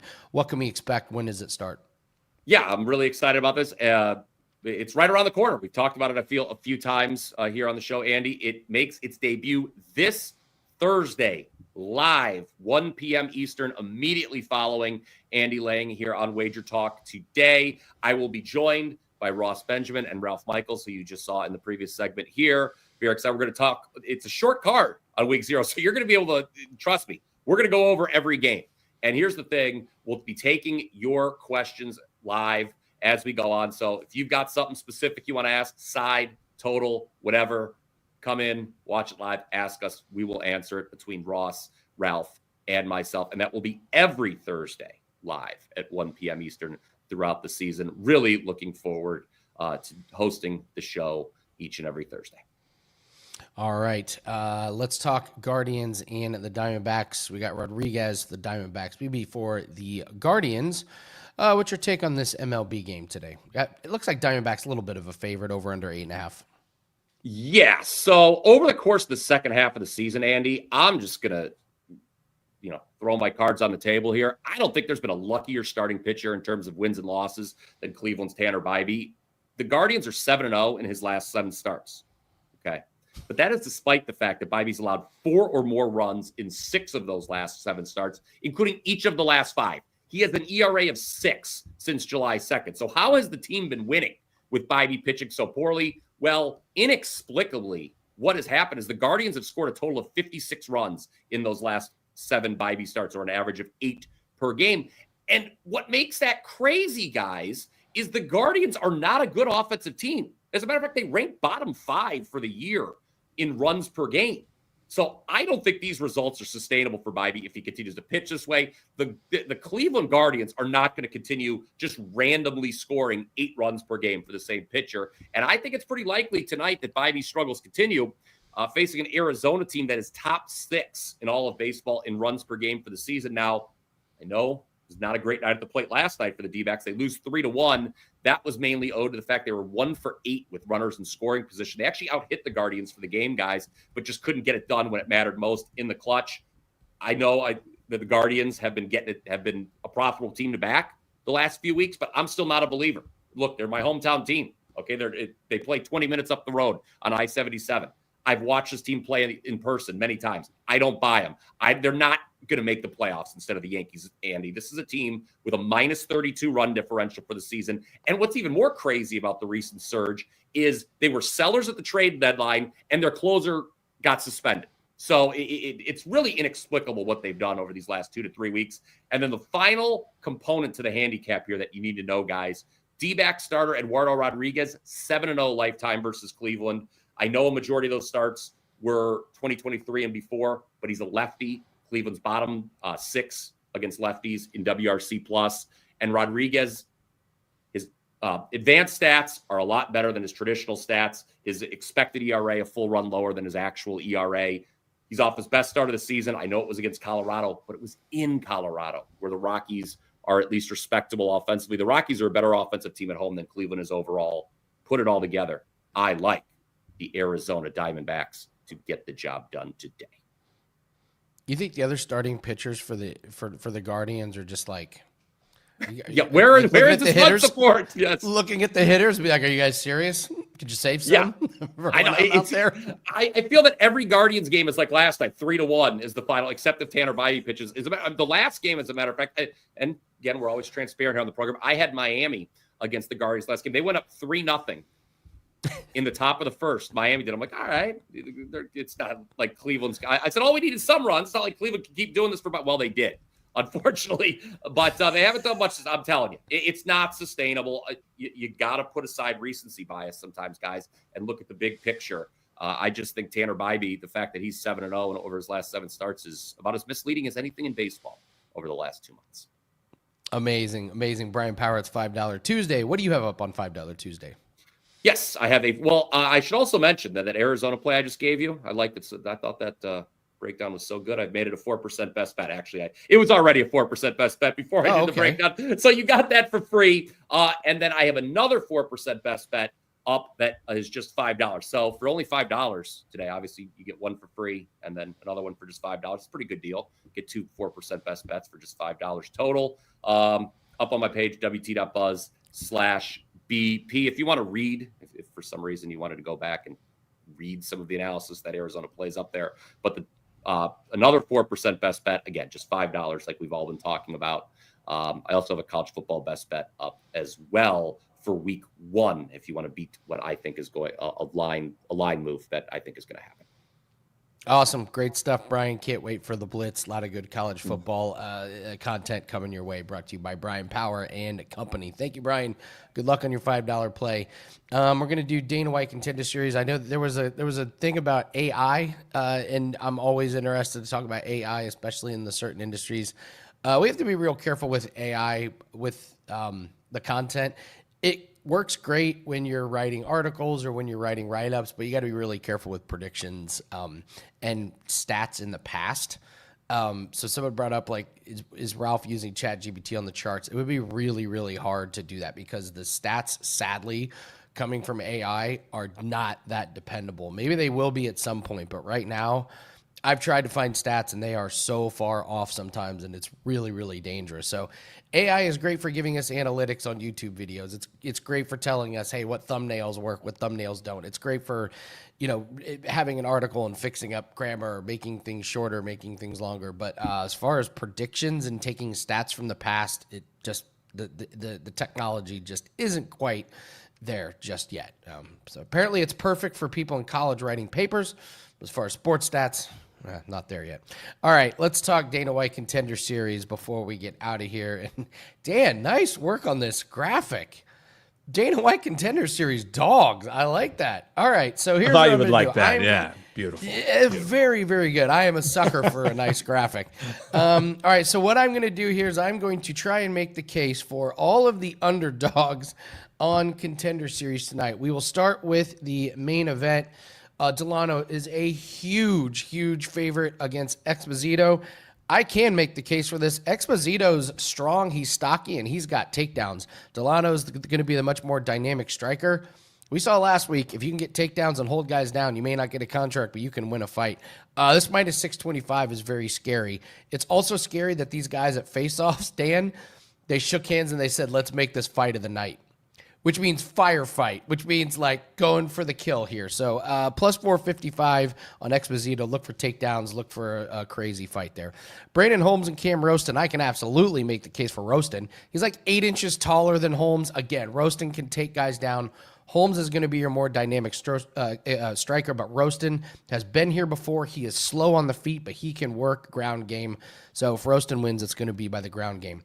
Sai Kumar against Louis Lee Scott. Sai Kumar is coming from India. He's terrible. He was lucky to win his last fight. Louis Lee Scott was going to be the big runaway favorite, and then Scott missed weight, and he looked like someone stole his lunch money at face-offs. He looked so deflated. So if he comes out bummed, that's how Sai Kumar can win. But as far as skill level, it's Louis Lee Scott, and it's not even close. Josh Hockett and Uriel, they want Hockett to win this. Hockett is an insane wrestler. This guy, I believe, played for the 49ers for a little bit. Uriel is a good striker, but Hockett should get this to the ground. The way Uriel wins is a flash knockout in the first, and he can do it, but Hockett has said, why would I strike? Why would I even bother standing and striking?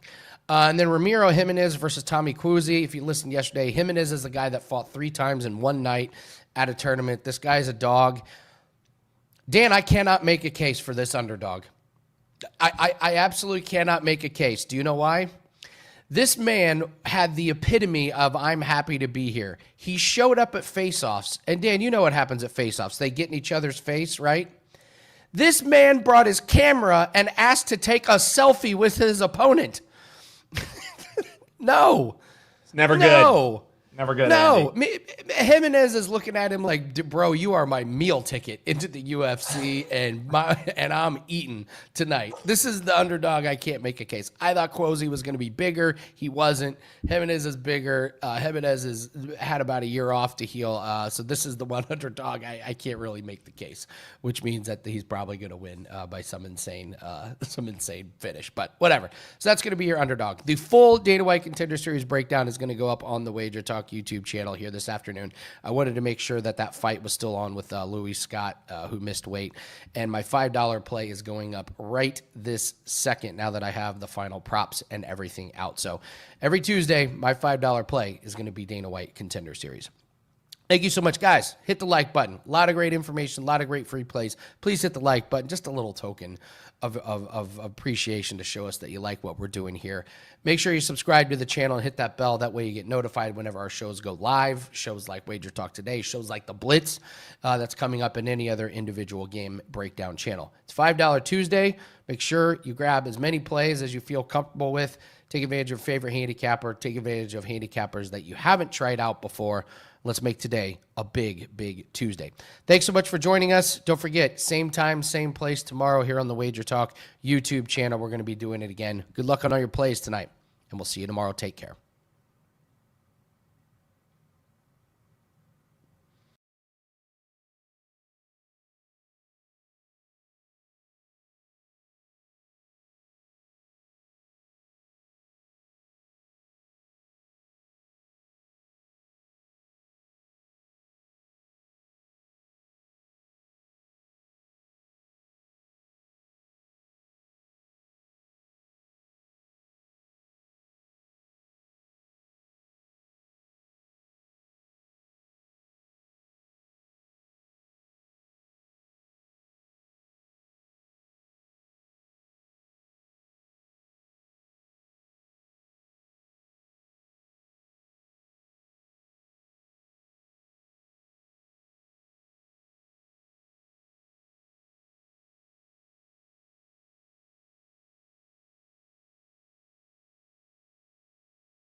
Welcome into Drew Staley Diamonds for Tuesday, August 19th, 2025. I am Drew Martin breaking down the MLB slate of games for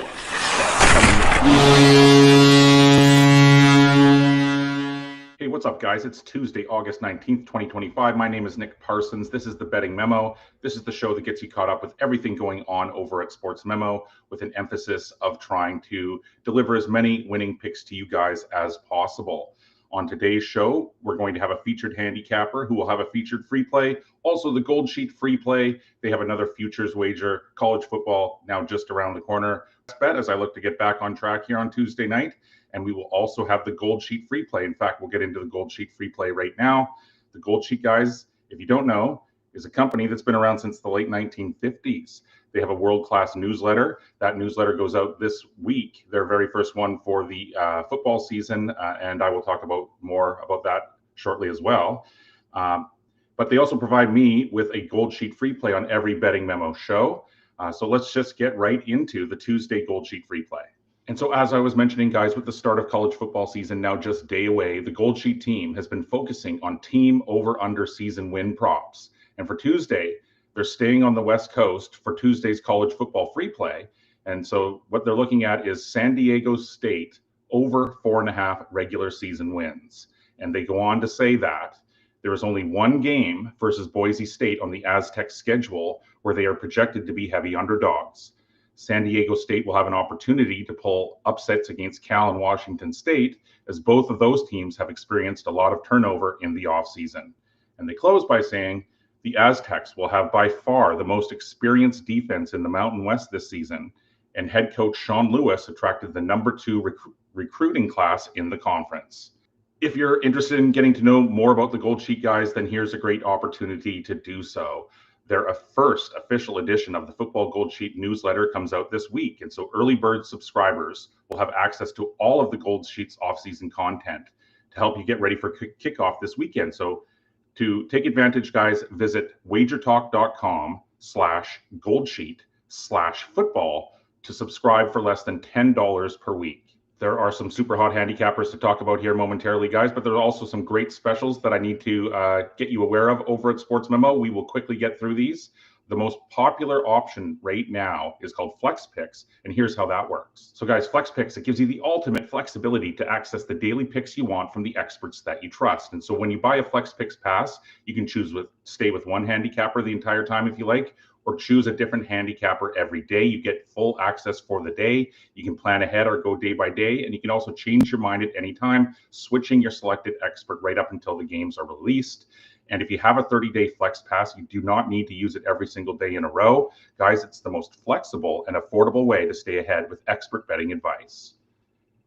And now on Wednesdays throughout the summer, guys, it's $5 Wednesdays. Every handicapper releases one $5 package. Many release 4% and 5% picks on this day. There's no coupon needed, no limit. So it's a great opportunity to load up on a variety of top plays from a variety of different handicappers.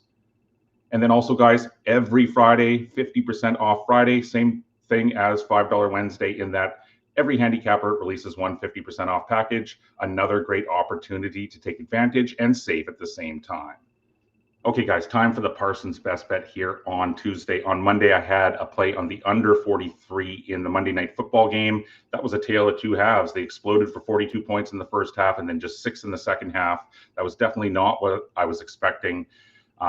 I also had a play on the draw on the Premier League action earlier in the day, and that was over in the 86th minute. That was at plus 250. On the weekend, I lost another EPL game in the 6th minute of extra time. So I've been losing a lot of these close ones, you guys. But I used to work at Covers Experts nearly 20 years ago, and I used to work with this handicapper, renowned Dave Malinsky. And so if you guys know who Dave Malinsky is, then there's no need to tell you who he is. And if you don't know, then you guys should definitely look him up. But he used to speak a lot about his losses and write a lot about his losses. And he used to say that as long as they were close and tight, then he knew his systems and his methods were working and that there was no reason to panic. And so what can I say, guys? You know, I've suffered these really close beats recently here. I've been coming out on the short end of the stick. And so I'm definitely now looking for the pendulum to swing the other way, so to speak. But just a reminder here, guys, I'm up big overall in 2025. In fact, since last summer, I'm playing with house money in 7 different sports. I'm the #1 overall handicapper at Sportsmemo in all sports since November 1st, 2024. And that includes being the #1 big play 5% handicapper over that time as well, with a 37-14 run. But I digress, guys. Let's get into the Tuesday Parsons best bet. And gentlemen, guess what? I'm also the #1 WNBA handicapper at Sportsmemo this year. I'm 29-21 for 60% overall. The game that I'm looking at tonight, this is my Parsons best bet, an actual client pick over at Sportsmemo. It sees the Minnesota Lynx at the New York Liberty for the 4th time this year. Well, not the 4th time in New York, but you know what? Minnesota lost to New York in the WNBA Finals 3-2 last year. But the Lynx are already 3-0 against the Liberty this season. Minnesota won 86-80 against the Liberty with star Nafisa Collier sidelined in the most recent outing just last week. Note that New York is also playing without 2-time MVP Breanna Stewart, who is dealing with a knee injury. But New York, it pushed the Lynx to the brink in the most recent game. Kayla McBride had to hit a 3-pointer late to seal the deal for Minnesota. There was a massive foul discrepancy in that one, though. And I just don't see that happening here in New York, as the Lynx were 22 of 33 on free throw attempts, while the Liberty were just 5 of 8. The Liberty also looked sharp from the perimeter defensively in the loss, as they held Minnesota to 7 for 22 shooting from behind the arc. Sabrina Ionescu will be the key here for the Liberty in this matchup, as so far she's been held to just 11.5 points in her last 2 games versus the Lynx. Both teams are dealing with major injuries to key players, but I say the more motivated home side is the correct call here finally to get the job done. The Liberty were just a few breaks away from a victory against the Lynx on Saturday, but if they step up here and apply the same pressure defensively, I'm expecting those breaks to finally fall favorably for them. And so, you guys, New York, it actually opened as a slight dog in this one, and now it's the slight favorite. I'm going to say let's bypass the spread altogether. Just play the Liberty on the reasonable money line to win this game outright. And that's my Parsons best bet for Tuesday.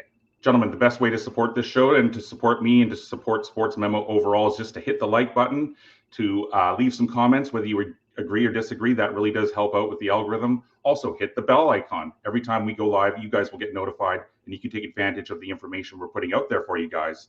Gentlemen, ladies, all of this stuff is really easy to do. It really does help us out, though, and it allows us to continue to put out this content for you guys. Okay, guys, Tuesday's featured capper will also have a featured free play here momentarily. As I say, tomorrow I'm planning on having Sniper Wes on the show to speak about a college football play that he has posted this weekend. And for the rest of the week, I will also have handicappers on the show, including Steve Seagrave, perhaps Tim Michael even.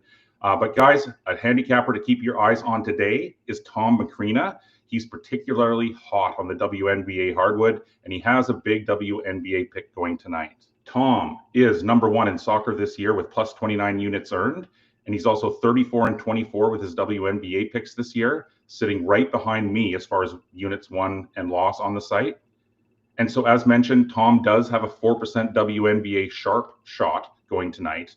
Tom will be coming on the show later in the week, as I said, to discuss his college football picks. But here for Tuesday, guys, make sure to go on over to Sports Memo and check out Tom McCrina, Tuesday's featured capper at Sports Memo.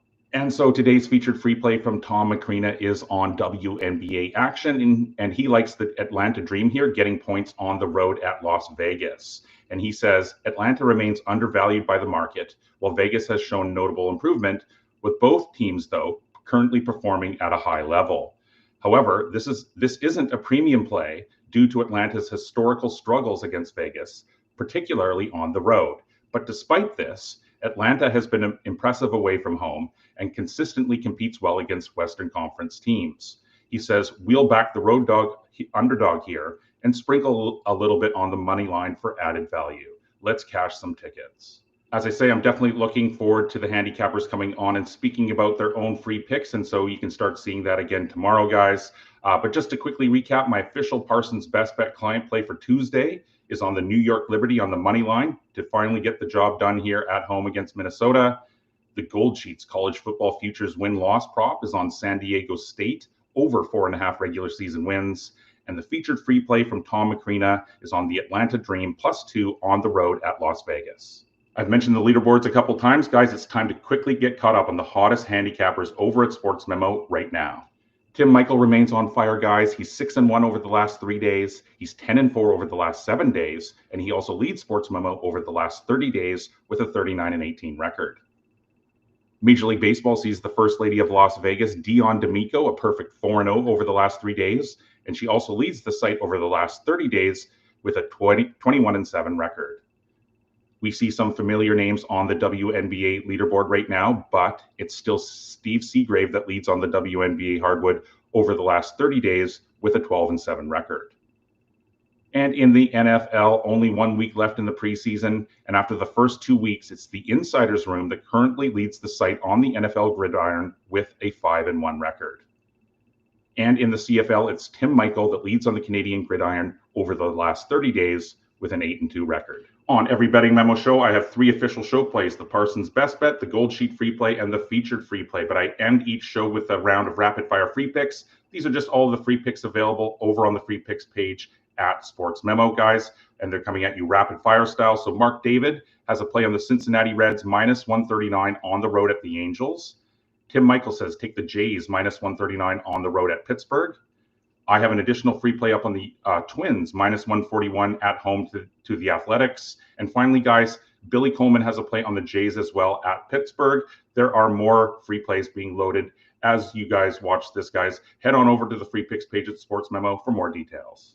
I am looking to get back on track with my Parsons Best Bet client play tonight in the WNBA. And tomorrow I will be welcoming Sniper Wes onto the show and other handicappers at the end of the week. Guys, before you leave, don't forget to smash the like button. Please leave some comments and to also hit the bell icon. Good luck with the WNBA tonight. See you tomorrow. Take care.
The ever-hated Steve Fezzik joins us.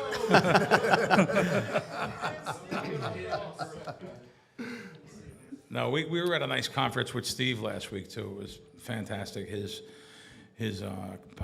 what would that be called? That we had a gaming conference?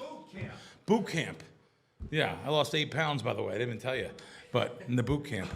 No, but it was a fun time. A couple of the guys are here from the boot camp. We appreciate it. Appreciate all you guys coming in, and we have a couple good guests that we're also going to have on today. We're trying to get this all in less than an hour, and we should though. It's no problem. Randy McKay, professional bettor. Myself, professional bettor, podcaster. John, big podcaster. John is John Orlando. His dad is Tony Orlando. There's probably no one old enough in the room to know who Tony is. Yeah, Spooky knows. Sorry. I thought it is what it is. I know you would know, but there's a lot of younger people. Crack. I thought for sure when you said Randy, professional gambler, you're professional. I thought you were going to say professional degenerate. I thought for sure that's where you were headed. I'll tell you why the show works so well, and I think why we get so many views and comments and people. John, you're a rarity in the business. Now listen, I host a nationwide Fox show on 512 networks. I have a co-host and I have another co-host. One played in the NFL. I was planning for him to be that setup guy, and Fox told me, yeah, Crack, pick on him. He's a gambler. The first week, he was like, you can't say this stuff to me. So, I mean, I love doing the show. It's a nationwide show. I'm totally blessed, that someone will come to... The one that I'm not on. It's great. You would be great on it with me. And only because John admits, I'm not... I don't want to embarrass you in front of anyone. It's okay. Don't touch me. No, but John admits to being... he likes to gamble. He likes parlays are the way to go, right? That's correct. Yeah, parlays. 100%. And he's very honest though, and he's not fooling around. Once. No, he's not fooling around. He loves to gamble, and gambling loves him. And and he admits it, and it works well together. You know, Randy comes on football season, gives out his, let's face it, we've made a lot of money in our career gambling. Besides what the dark Twitter trolls say, but we've made a lot of money gambling, Randy, you and I, even over the years together with different things. And, I never ever talked about this. And how can I hit you with this cold without asking you ahead of time? So we won $490,000 together at the M contest. That really set our contest streak going. That was the last 100,000 buy-in. This will be the newest 100,000 buy-in, the Grandissimo. Yeah, which I didn't tell anyone that we were getting in. I didn't tell anyone yet. I just, because it's not me to say, oh yeah, I'm coming in with a partnership. I'm not spending $100,000. Me as well. Yeah. Also, you told me not to say something back then. Can we talk about DraftKings now? Yeah, sure can. Okay. Back then you were like, no, don't tell no one we won that. So we won a lot of money in the DraftKings contest because of the overlay situation they had. I've never told anyone publicly. Go ahead. Yeah, so you're talking about the weekend one or the 50,000 buy-in? The 50,000 buy-in, which there was going to be. What was the guarantee?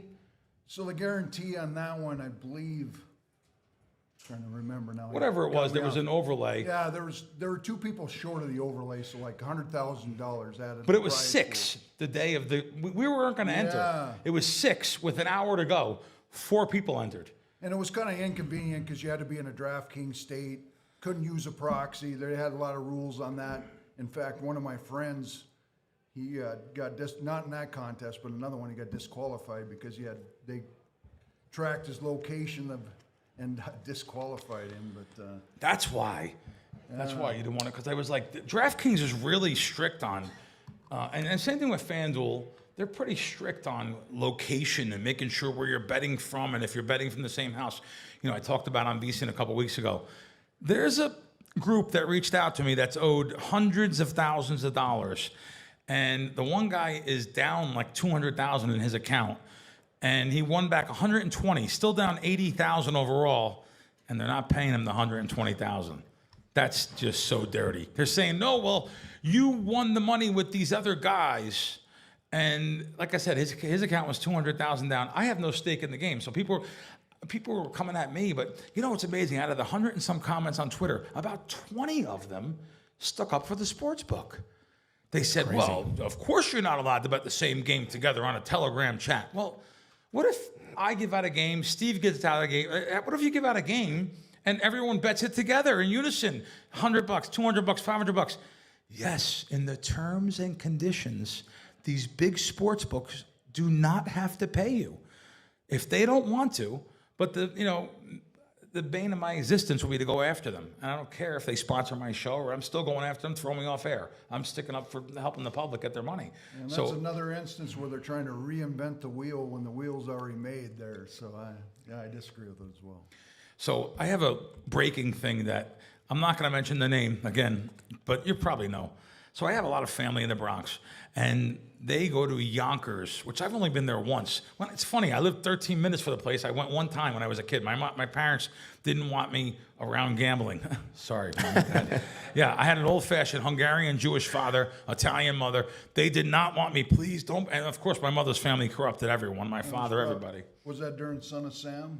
I remember that, though, because I was about 8 years old, and we weren't even allowed to go out when David Berkowitz was doing that. We weren't even allowed to go out like outside on nighttime. We were boys. Imagine a girl. It was a bad time. But anyway, there's the Yonkers Casino. Anyone been there? I haven't been there. There's a Yonkers Casino now in Yonkers at the dump of a racetrack. They're taking $25,000 a hand virtually because there's no dealers. And one of the biggest NBA players was next to my cousins, and he's taking the video and showing me the video. I said, you can't do that. I'm not going to show that nowhere. One of the biggest NBA players in the world. You all know him. He's killing me right now. He's worth over $100 million. And what does his last name rhyme with? He lost $1 million last week. And my cousin Chris, he works in the Bronx Zoo, 33 years, good kid. He's taking the video and he's saying, Cousin Billy, do you believe this? He's betting 25, and he's showing me the thing, and I'm like, I can never rat the guy out, but he lost $1 million. Yeah, he was up 200,000, lost $1 million that night. I didn't know you can lose $1 million on a video blackjack game, but that's unbelievable, isn't it? I mean, listen, I love Barkley, but I mean, is it really? Yeah. Wow. Yeah. Wow. By the way, on a serious note, though, I love Charles Barkley. I think Charles Barkley, I was with him one day. He said, how many guys you got to valet? And they said 13. Took out 1,300 and gave them $100 each. Like, why do I have to rate people by what they spend? Tipping is the fastest way to your heart. I love people. You throw the money around a little bit. I mean, just be nice. If you make a lot of money, you should share it with people. Yeah. That's the way I feel. Yeah. Kind of the Randy? opposite of Scottie Pippen. Yeah. Scotty, no tipping Pippen. Well, speaking of which, though, there are some of those NBA players that don't tip, but he is one of them that tips really well. I've been around a couple guys that really tip really well, famous people, and the opposite is for like my buddy had a big golf event and charity event put together, and like Tiger Woods, like, how can you not take care of people? And you know who he had a restaurant in L.A. Comped the meal. He said, Tiger meal's comp, don't worry about it. The bill was $1,300. Doesn't tip the waiters. Nothing. God. It's crazy. I just don't get it. Like he gave me, he was planning he comes to his restaurant. It's Mastro's, Beverly Hills. You know who it is. Yep. Like you get a free comp meal at Mastro's, Tiger. You can't pay the tip. Anyway, I usually don't name names. Sorry, I just named a couple names. It just happens. But listen, John has been giving out a couple. If you guys watch our podcast, we're on YouTube every week. John has been giving out a couple UFC guys. Anyone else you want to bury anyone with? Last week you killed For the people. record, wait, I Homeless gave you shelters Ode filled up. Osborne on 7 days' notice. He was plus 420 or something. Yeah, he was 420. He did lose, but it went the distance, and he almost knocked the guy out round one. It was a I didn't watch absolute any of it. live dog. Really? Yes. That means a lot. Gave out an underdog. Yeah. No. John gives out underdogs. John gives out underdogs Dodgers for sure. minus 1.5, best bet of the season. That was the beginning of the season, and you were over 104.5 wins. I got to be honest, Steve. Didn't you at one time? But then you said, no, wait a minute, we're off this. I got over 103.5 and under 100. How sharp am I? Wow. I remember Steve text me, and I didn't mean to put you on a spot there. I remember you text me. You said, "Get off this." I wasn't on it. I wasn't. To be honest, I wasn't even on it. But and on a serious note, though, people come after you all the time too. A little bit is your Twitter persona. I mean, you do it to yourself. But however, though, in person, they don't know how good this guy is. And talk about tip. I'm a tip guy. He a couple weeks, about a month ago, you were at the cage with me at the Circa cashier, and we went to go get money out of my account, and I had to get something like 10 dimes for you. And I said, just give it to him. He pushed the button and transferred it. Steve's taking out $20 for the guy. I said, what's that for? He goes, you got to take care of him. We had no cash transaction. You push the button. But yeah, he's a very good guy helping people, and we've made a lot of money together. I don't think you've ever paid me, to be honest with you. No, that means it came out wrong. We have a settle figure. We have a settle figure every time, and I don't think you've ever paid me $1. And every time I've paid you a 5-figure settlement every time. So it's You're so good at this.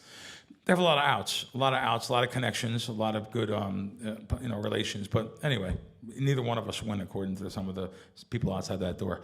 I was realizing my cousin was here, and this is not my cousin from the Bronx, but I have a cousin that was here. And he doesn't listen to anything I say. He's like, I'm not listening to anything.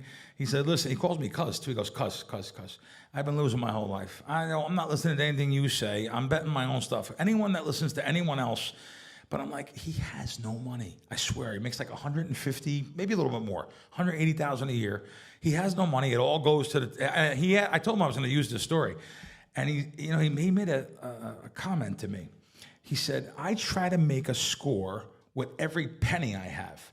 Now, I've made he said, I've made $100,000 a couple times, but he has nothing. And I just thought about that. And John, what's it like to do that? No. I was wondering where you were going. No, I mean, it's amazing though. Joe Public, on a serious note, I don't think like that, but let me tell you something. Bill Krackomberger was a big loser way before I was a winner. I was a little degen. I'm growing up in Monmouth County, New Jersey. I used to come down before I lived in Monmouth County, about 45 minutes out of Manhattan. I used to come down every weekend to work at my aunt and uncle's pizza stand. I was a little degenerate with my buddies. 12, 13, 14, 15. My parents didn't even know. I was a little degen. We played even though my cousin was teaching card counting and he was teaching you how to, just keep track of two things, aces and fives. It's one deck, Bill, 4 aces, 4 fives. And they dealt to the bottom. So you can picture on the boardwalk when the business closed, all the games of chance, the wheels, they used to be called Skillo and the different games of chance, they all came to the pizza stand and gambled. And they would deal head-to-head blackjack down to the bottom. So he taught me a lot of things. But yet I would blow the money at Monmouth Racetrack. I would take a bus from my little town in Kingsburg, take a bus to Long Branch, from Long Branch to Eatontown, and I blow all the money. I was a total sucker until one day I got a call from somebody in jail from Scranton, Pennsylvania, and he called me up and said, hey, he was just in jail for a stupid little thing, but he found out something in Atlantic City about a blackjack machine. He didn't know much, but he said, there's a blackjack machine in Atlantic City at the Golden Nugget. This is not the Golden Nugget that's there now. This is the old Golden Nugget, which then became Bally's Grand, the Hilton, and the Atlantic. I think it closed as the Atlantic. And I go in there at 2 in the morning. I'm working 2 jobs, by the way, at the time. I think I was selling cemetery plots at the time. Imagine mausoleums and cemetery plots and doing radio sales in the daytime. I'm like 22, 23 years old. And I go down there and the guy next to me, there just happens that there's 12 machines. They're all full. And just an old man got up. God let the old man get up. That's all I can tell you. Sitting in that seat, the guy next to me changed my life. I would never be here today if it wasn't for that guy. And he was the head of the card count team at resorts in Atlantic City. But by night, he was counting cards, looking for edges, doing things around 1993. And he actually said to me, there wasn't tickets in and out at the time. The Tito's were not there. You had to go, you put a $100 bill in and you get these dollar coins. They're about this big. You used to sell them in a roll of 20 or 40. In fact, you're old enough for this, right? The rolls of coins. Oh, by the way, what a video last night I seen of you. I'll talk about that later. I had no idea this stuff happened. That's why, I can't believe you got in here with a gun. Okay, so anyway, so these rolls of coins, he says to me, he goes, hey, he's 6'6". Hey, sir, can you buy, do you know Tall Frank? Yeah. Oh, wow. Yeah, I remember. He says, can you buy a roll of tokens from me? And I'm looking up at Lurch. I mean, he's so big. And I'm like, sure. And I still don't know why. And I get the coins and I'm putting them in, but I'm watching to see what he's doing. And I realized you could put the $1 in, $1, and there was a surrender button that gave you back the $1. So if you didn't like your hand, start over. So if the dealer has a 10 up, you should surrender even with 18. 18's a losing hand long term. So you get your dollar back, and I'm doing it with him. And he's like, "Oh, we want to fill the hopper. We don't want the slot attendants coming over with bags of coins. They'll know we're doing something." I don't even know what we're doing, but he's that super smart. He's not really street smart. I love Frank, but he's not like he's talking to me like I know what he's talking about. And if anyone knows what surrender is, you get 50% of your bet back. This machine gave you the whole dollar back. It may not sound like a lot, but here I am, 22 years old. I got maybe $2-3 grand in the bank. I came down there with $500 and I made $6,000 that night. Wow. And I never looked back. Quit the jobs. Frank and I became partners in sports the next 10 years. And it's amazing you know Frank. I thought maybe you knew him, but I've seen him at Sultan's Palace at the Taj. The double jokers? Yeah, the double joker machines. That was my first $5 Royal. Frank changed my life. Back when Trump owned the Taj Mahal. So I didn't have much money. And he's saying, "Do you bet with bookmakers in New York? Because I have bookmakers in Philadelphia and South Jersey." I was like, "Yeah." He goes, "Well, we can get some nice middles and scalps." I didn't even really know what middles and scalps were. Sure. So, Crack, how long was that machine like that? 2 days, 18 hours. Yeah, matter of fact, we built up all the comps. The next day, they took all the comps back. I remember I called I wasn't married at the time. I was dating my wife. And I said, "Listen, I'm calling out of work. I got something going on. I can't talk to you. I'll see you when you home." And I remember, though, Frank and I going partners, though, after that. And the reason why we went partners, he was working 50 hours a week at Resorts International. I think Resorts is still a casino in Atlantic City. He was working there. And when he was working there, he's like, "We can do some stuff in sports together. And you can use my $250,000 I have for sports." I used his bankroll to build up my bankroll. How lucky is that? How lucky is a guy you met because of a guy got up from a machine, sat down there, and I was able to learn advantage sports bettings. I went on to write for a site called the RX.com, which was called The Prescription. And the owner of the site gave me a bunch of money to write articles for him. By the way, I barely graduated high school. I have no journalist degree. It's just all street smarts, common sense. It's just all things that I've done on my playbook here. So, yeah, by the way, I see Richie Wilk in the back there. You work for the casino. Don't be repeating none of this stuff to Stevens. Yeah, because I'm looking to rip your eyes out too over the whole casino. But anyway, Frank's changed my life. Bonuses back then were the big thing. Randy, were you involved in the 90s or no? Late 90s. Late 90s. That's when I started 97. You would send money from the sports books. You could press a button and literally do a transfer to the sports book, from one sports book to the other, transfer over $10,000, they give you a $2,000 bonus. Or better yet, they would give you a 100% bonus if you rolled it over 7 times. There was some sick ones. Spiro, he's going to be in he's not here, right? I hope not. But Spiro is going to be in the Hall of Fame on Friday night. Spiro had the best bonus ever. He had a $10,000 bonus. Send him $10,000, and the book was called Bet Jamaica. He bought a book called Bet Jamaica off of these guys in Curacao, I believe. No, actually, I think they were the one guy, Marty, was in Curacao, I believe. So, but yeah, they have a $10,000 bonus. Just send over 10 to Bet Jamaica. I swear, I don't know how I did this. I pressed the button. I sent it from they were in the same office. Because he owned the Greek.com, Bet Jamaica, same office. Took 10 out of my Bet Greek account, put it into Bet Jamaica. I had 20,000. They doubled the bonus right in the same building. The bonuses were the biggest thing back then. Yeah, Mansion had a free bet. You lose 1,000, they give you back 1,000 on the Steelers. That first opening game back in the day. I did one with BetMaker. I don't know if not book. BetMaker was in they were in Curacao. And you could do 5 signups with them and get up to $5,000. All the other people had to do was put like 2,000 signups. So that was another good one as well. Yeah, you just mentioned Mansion. Here's a perfect example about sportsbook. Mansion were rich. They were pretty rich guys from New York. So Mansion opens up, and they decide to take the NBA totals. Frank taught me this. I didn't. Frank taught me this. He's like, "Bill, what they're doing is very wrong." This is like the year 2000. The total on the game's 200. No, it's 50 each quarter. That's what they said. That's not true. The first quarter should be 52, Steve? Something like that, 52? They had 50 on every quarter. I bet every single one over and built up a bankroll from that. I'm telling you. And they were a credit shop. Somehow I got credit there. But using Frank's money, post up at a lot of those places. There was places in Australia, CanBet, and there was a couple different sports books there. That's how I built up a bankroll doing that stuff. And just like with DraftKings and FanDuel and stuff, if you have a casino host right now, a host at one of those sites, they're still offering. One of our friends just got a $25,000 bonus. He put in $25,000, he lost it. They matched the $25,000 again. This is, I'll just say, it's DraftKings. If you have a sucker account, or not a sucker account, that's the wrong word. If you have a losing account, there's nothing wrong with emailing a DraftKings or FanDuel and saying, hey, I just lost $2,000, I just lost $5,000. What can you do for me? Is there a host here? Because I can go over to FanDuel, I can go over to MGM. Just ask. It can't hurt you asking. But that just happened with those books. So, guys, I want to bring up a couple guys to talk about their business, which I'm actually learning more about every day. The first I'm going to have is one of our sponsors on the show.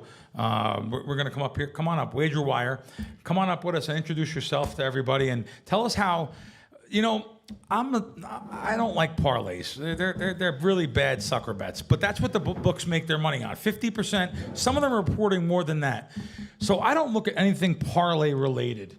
So I do, but no kidding. But we're getting you into it now. No, but now that I noticed that WagerWire had some of the stuff on their site, I actually literally text Matt and said, Matt, is this a real thing? So tell the people what you do. You can do, if you ever have a site, one of these sites, you'll see they offer buyouts. They're total sucker bets. Buyout for this or that. Yeah, I've talked too much. Sorry, guys. No. Well, thanks for bringing me on. Yes, Zach Doctor with WagerWire, co-founder, CEO. Yeah, so WagerWire is a secondary market for bets. So a lot of people come to us when they have a big parlay. They're one leg away from winning $1 million. Their cash out offer you're mentioning, Bill, is just trash usually, right? It's 50 cents on the dollar.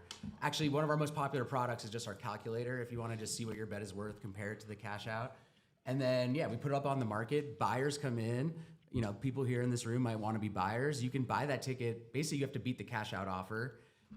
There's 1 or 2 legs left. You can hedge it out. You can guarantee yourself 10-15% usually.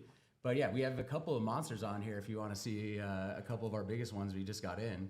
Yeah. Do you have one you can show us? All right. Well, actually, one bettor has 2 different crazy bets on our site. They're both 5-leg parlays. 3 of the legs have hit already. So they got Florida to win NCAA March Madness. They got the Thunder to win the NBA Finals.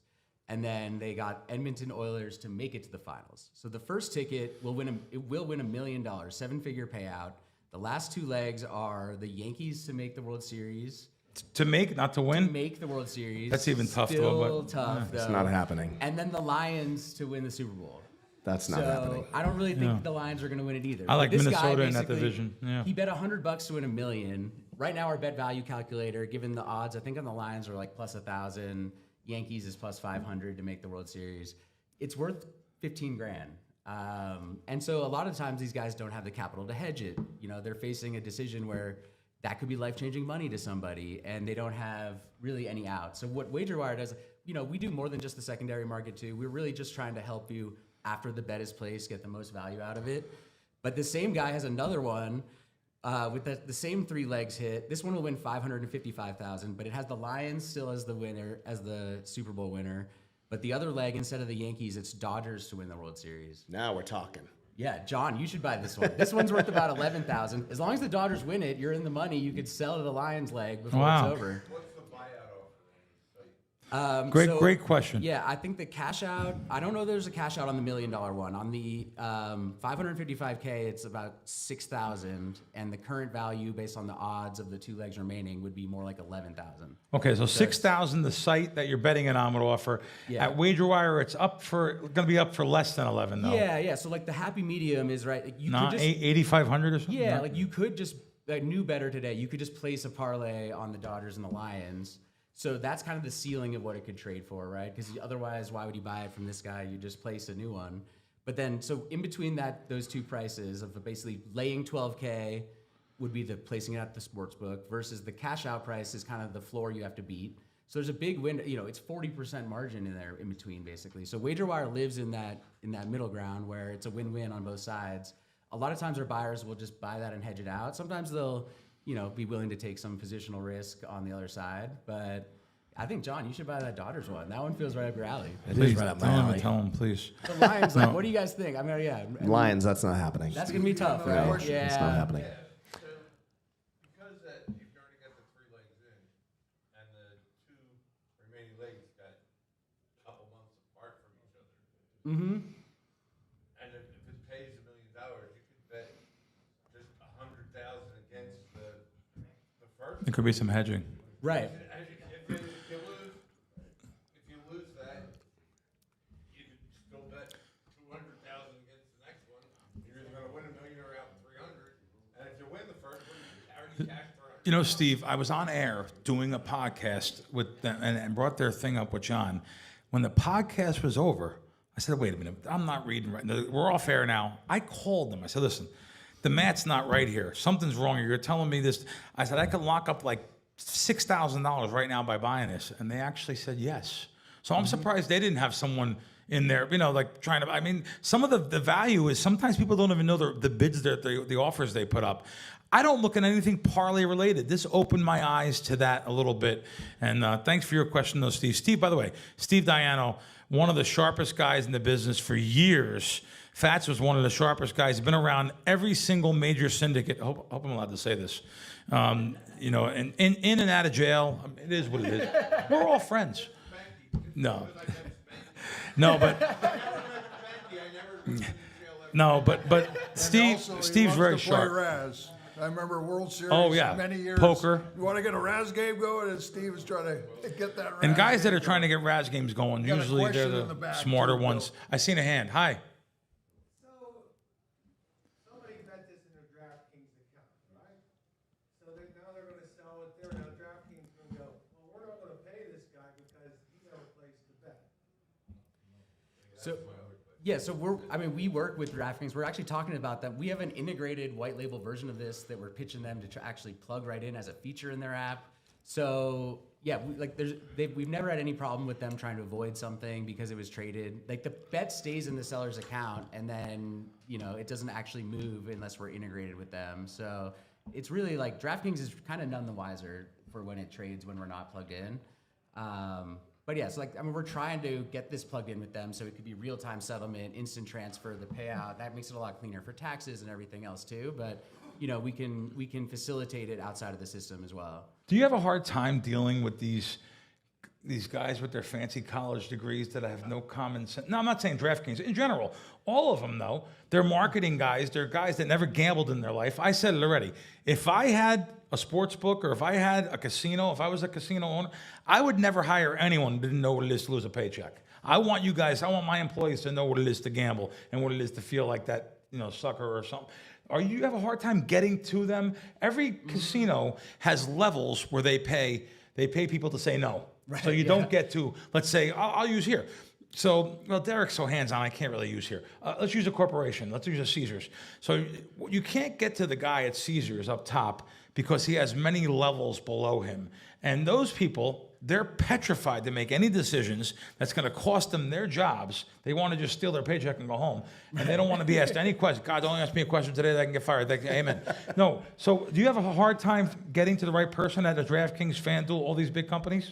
Yeah, I mean, you got to work your way up to those relationships, basically. But we've been going at it for a couple of years, and with the help of kind of folks like you and other people, we've been able to build relationships. So tell them how they can find you. You have the app, and we have an app called WagerWire. We're in the App Store and Android and Apple, and then you can go to our website as well. Find us on Twitter. Twitter's our main social account. And how about your actual website? Is it WagerWire? Yeah, it's WagerWire.com. Good. You can find me on Twitter too, WagerWire CEO. And you're pretty open to answering questions and stuff. Absolutely. Most people come to us just because they want to find out, what are my options? They're not even necessarily there yet to get to the selling part, and they use the calculator, see what it's worth, and then we can just put it up and start fielding bids. Cool. Or maybe you want to be a buyer and just throw some low balls out there, see if someone bites. Thanks for coming on. Appreciate it. Thank you. Thanks a lot. Thanks for having me. Good deal. No, so the next guy I'm bringing up is I have some I don't work with him right now, but I have some questions for them because I've had some problems in my life getting money to sports books and payment solutions. This is 30 years. Senny, can you come on up, Senny Thomas? Edge Boost is his company. They were one of the sponsors at the World Series. Am I saying it right? I saw them all over the World Series this year. And VEASAN, I do my VEASAN show. I hear you guys on VEASAN. Absolutely. So, my experience with credit cards online and with companies, first of all, they charge me fees. I hate, I ran out of money on, I don't know if you work with, do you work with BetMGM? We do. I mean, it's okay. It's I ran out of money on bank BetMGM. account I had to run down to the strip, and I went and looked at like credit card options and stuff just because I needed to bet in that minute. I knew it was going to move, and you could bet more at the counter sometimes. But this particular situation, I wanted to bet at the app. Didn't have the money there. I looked at payment solutions, and I see they charge you like 3% or something. Now, we'll tell people what you guys do compared to what's out there now, any competition-wise. Yeah, so I mean, first of all, I mean, thanks for having us. I mean, Bet Bash is really kind of our people. We've really kind of built this entire product from the ground up with a lot of feedback from the community. And at the end of the day, I guess I kind of like maybe just a show of hands, or how many people here have been had a bank account frozen or a transaction frozen, been kicked out of the bank? I've been thrown out of like lose your Chase Bank, right? Yeah, they do so many gaming transactions. They just absolutely they hate it, right? I mean, at the end of the day, if you have any gambling transactions, you are a second-class citizen. It's a business that they don't want, and we've heard all kinds of horror stories. And the same with PayPal accounts getting frozen. There's no one to communicate with. So we took the long, painful route. It took us about 4 years, and we've actually spun up an entire bank only for the gaming industry. So what that means is you sign up with us. You get an FDIC-insured checking account. But what's cool about this is it is 100% approval for all gambling transactions. This is can be sports betting, horse racing. You can walk into any casino. That's so hard to believe. Yeah. 100% approval. 100% approval, and you can do $250,000 a day in volume. Wow. And it's the highest debit card limit in history for any banking product. And the only thing this bank account can do, though, is gambling.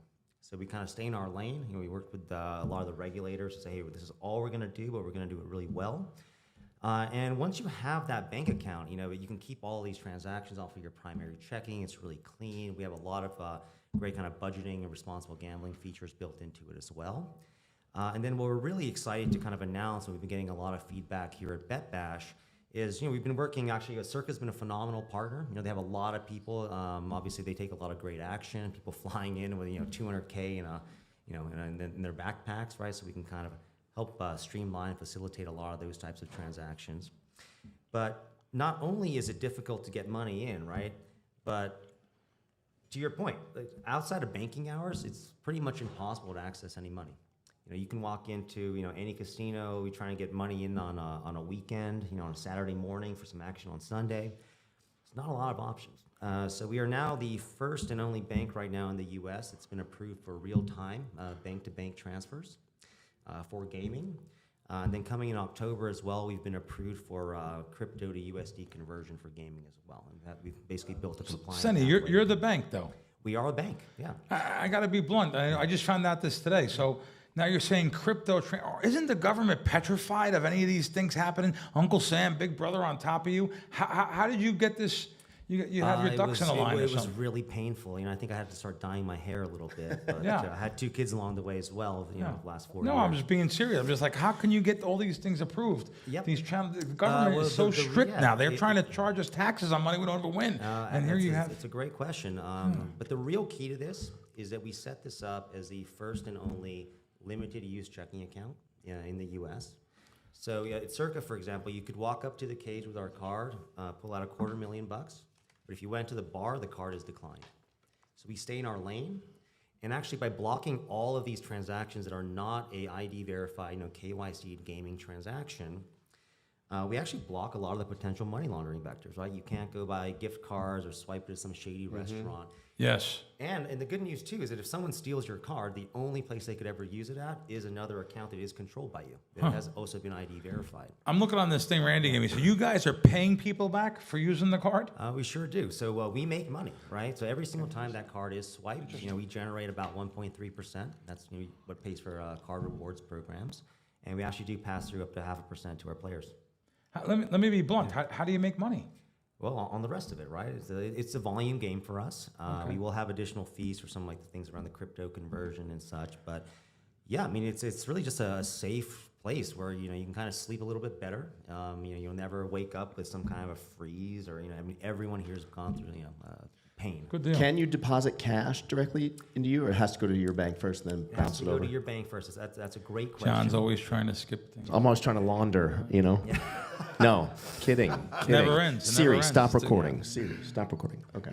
But yeah, we are working really closely with a lot of the operators now as well, and it's whether it's online or offline. I mean, cash access is really the biggest pain point for both players, but also the operators. And then you kind of look at the land-based community. Where, we're doing a lot, actually, with Circa here, Pachanga, and a number of other casinos, and it's still 80% cash, which is wild. I mean, this is like the single largest use case for cash left in the entire U.S. economy, and the main bottleneck has always been banking. Yeah. Plus, I saw a little advantage play too. If you sign up for it, you guys have a little wheel spin. I saw it last night at the. I know it's actually been stopping a lot on the 500. I don't know if it's been rated, but never fear. Randy will tell you any kind of bonus so you could steal. Sonny, how can they find you? So it's edgeboost.bet. If you do use the BetBash promo code at sign up, you do start at a higher tier as well, so that'll give you higher limits as well as higher cash back to get started. But yeah, we're here. We have a booth here. Happy to answer any more questions. Oh, good. And Steve has a question. Yeah. Thanks. We got what's Steve?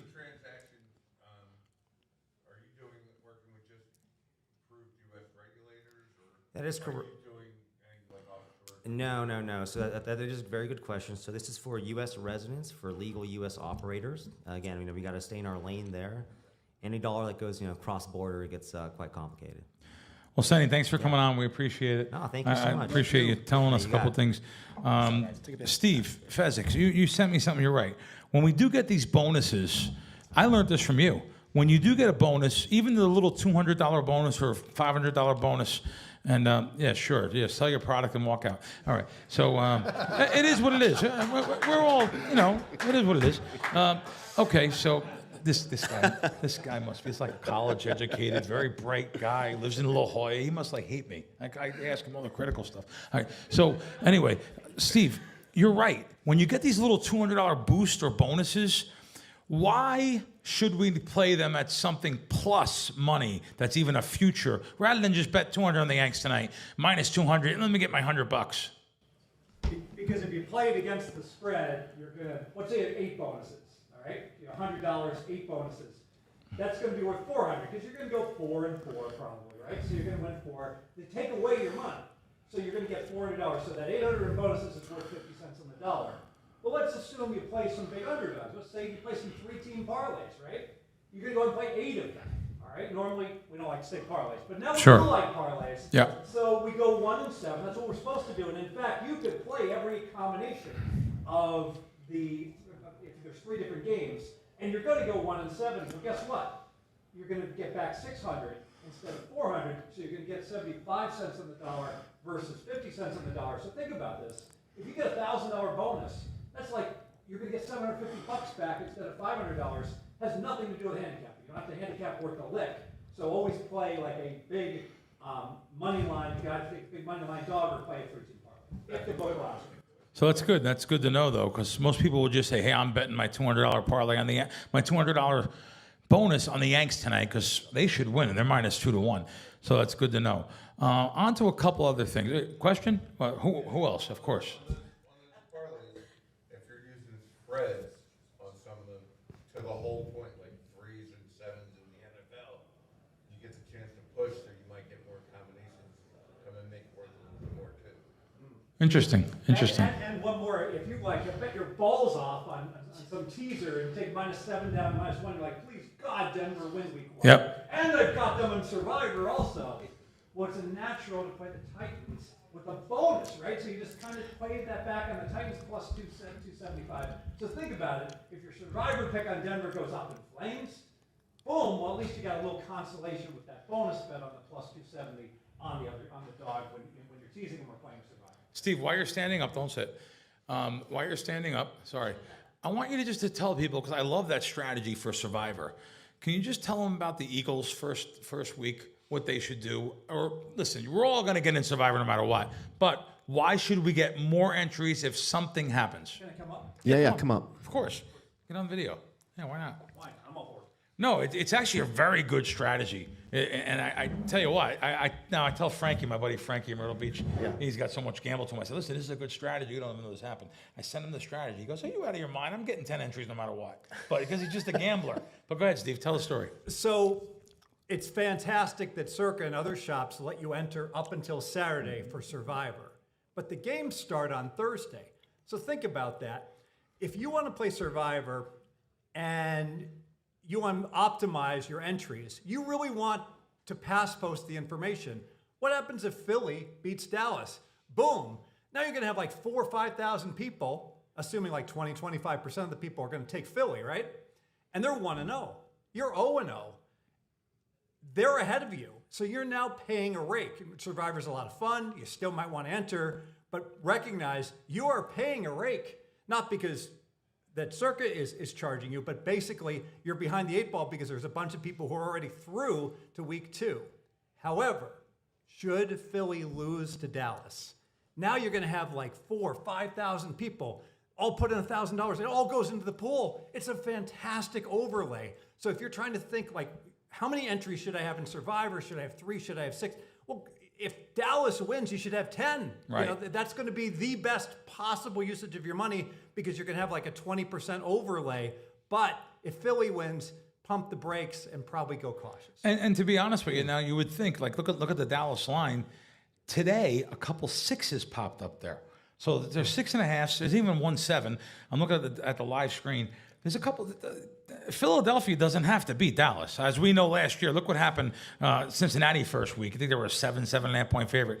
As we, there was by week. You know, someone the other day told me, was it by week 5, 96% was out of the pool? That's unbelievable. I don't remember that. You're welcome to stay if you want. Plus, you can add to Fezzik's strategy too. A lot of people are going to rebuy if Philly loses as well, so that'll add. We to didn't the want to pool. tell him that. No. I honestly, it is a good strategy. Like Steve says, to go to the. I just thought it was pretty good.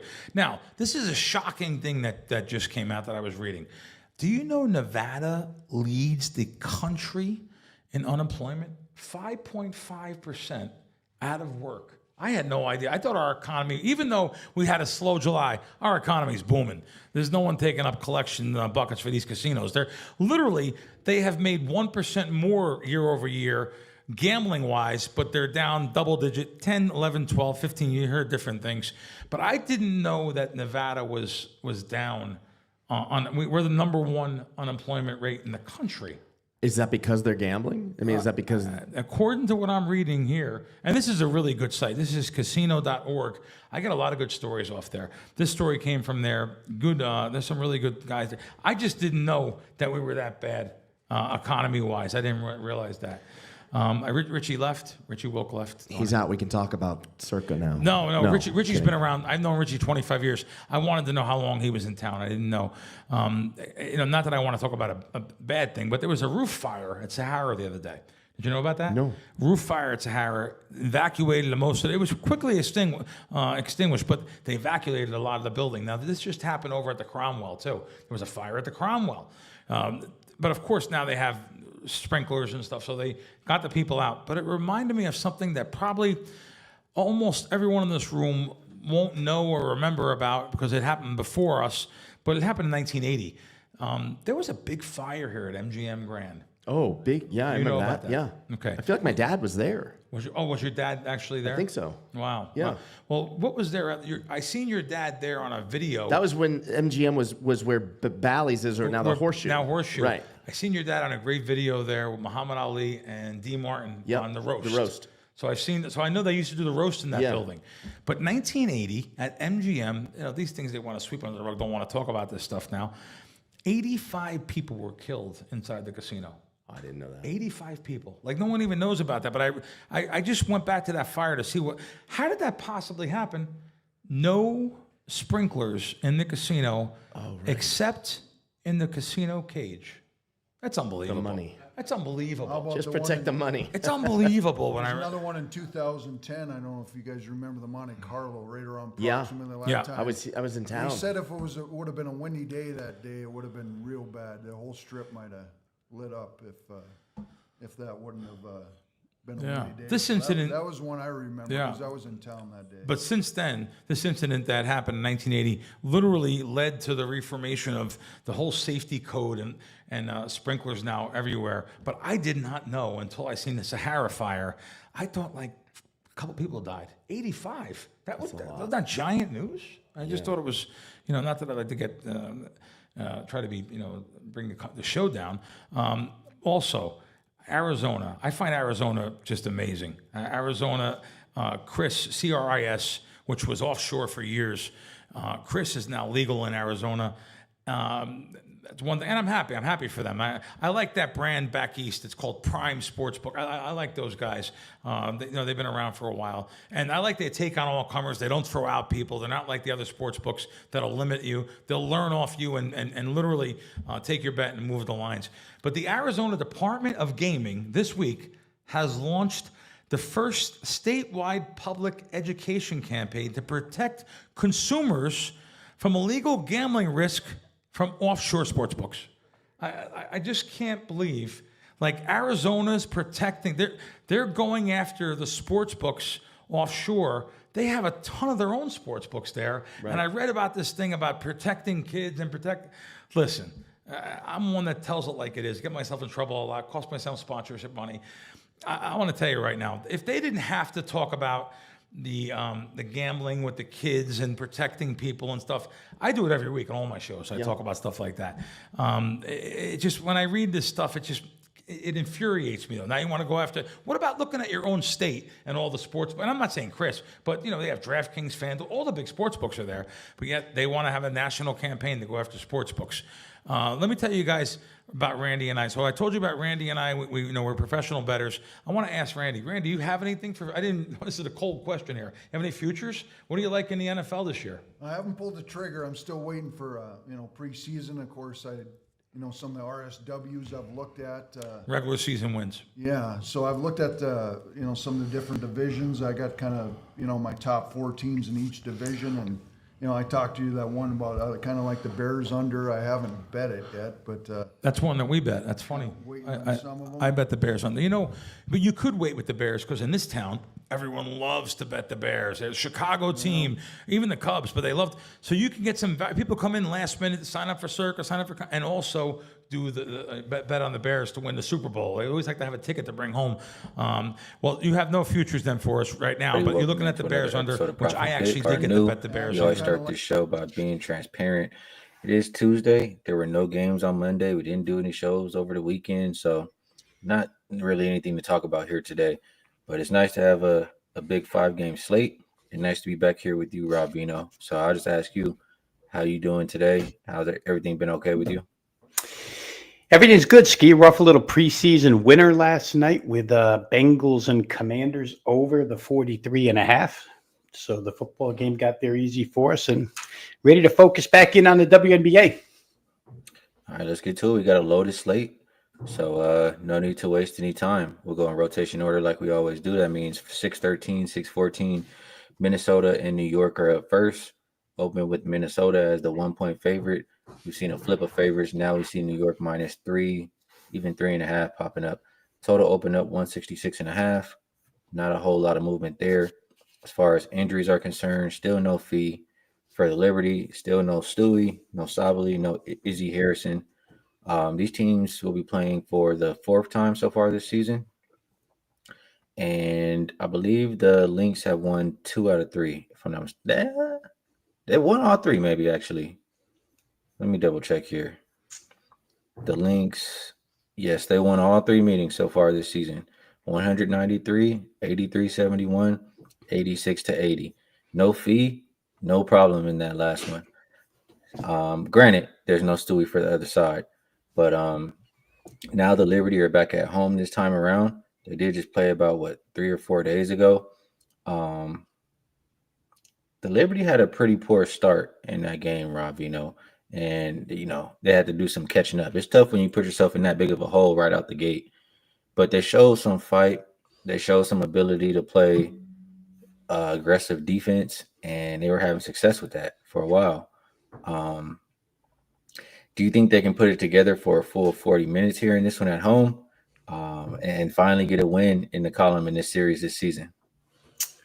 Feel like they need to, Ski. Who wants to go 0-4 against the Lynx when the general thought is that these two would meet up for the championship? You don't want to head into a huge series like that if it comes to be, having lost 4 straight to Minnesota. It's crazy, too. The schedule maker, I don't know who makes this schedule, but this will be the 4th game in 21 days between these two. I mean, all of these Minnesota wins have been recent. So you're right. A lot of no Stewart, a lot of no Nafisha Collier for Minnesota. But that loss the other day, I thought was agonizing. It was agonizing for me because I had the Liberty team total over 82.5, and they're sitting at 78 with 3:17 left in the game. And you're watching stuff like Natasha Cloud wide open to the rim, blowing a layup. They just, the last 3:17 of that game, not good for the Liberty. They outshot the Lynx from the field, 45 to 43%. They made more 3-pointers, 11-7. But they got crushed on the free throw line. Minnesota shot 33 free throws. The other side shot 8, 25. And they turned it into a plus 18-point advantage, Minnesota. Even though Minnesota down the stretch blew a bunch of free throws, Kayla McBride just kept missing from the free throw line. New York couldn't capitalize. But I'd expect them to be focused here, Ski, tonight to get this one win. Sabrina had a tough game offensively, 5 of 16 from the field. I think 2 of 7 from 3. New York crowd should be ready to go. I played this game. I played it earlier this morning. I played first half, New York first half -1, thinking that, if you're going to correct, I always think that coaches like to correct what went wrong. And you mentioned it. What went wrong was the first quarter. I think they only scored 12 points. They were getting buried by 15 in the first half and made their way back. But I think they'll start quicker here tonight. I don't know what Minnesota has left to play for, to tell you the truth. They're 28-5. They never seem to take the floor, though, without a purpose. So I guess they're going to come to play. I would imagine that. But I just think New York has more motivation here. I think they've got the personnel to at least win this first half by a bucket. So that's the way I played it. Yeah, I'm not mad at that. I think that's a good play. Minnesota has been really strong in the third quarter in particular, so maybe avoiding the second half could be a good look there.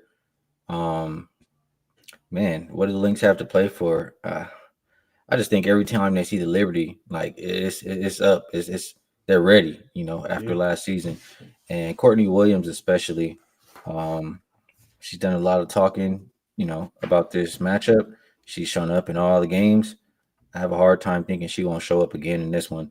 Chris is asking, what do I think about Kayla McBride over 14.5 points? She's hit in all 3 games versus Liberty, but 9 of her points last game came from free throws. Is that a reason to stay away?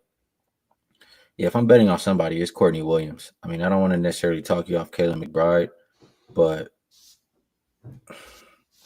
yeah, just the person I see going off, if anybody is Courtney Williams. That would be my pick.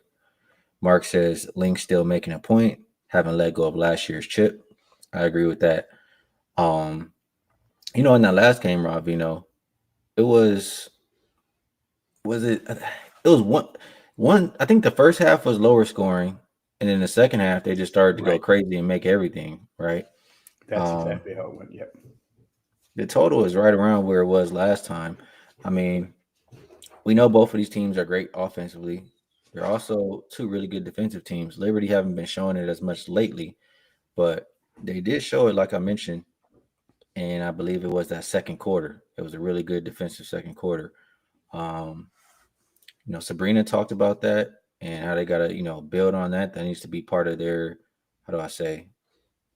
It needs to be part of what they're doing on a daily, And then for Minnesota, we keep hearing players, coaches say defense is their identity.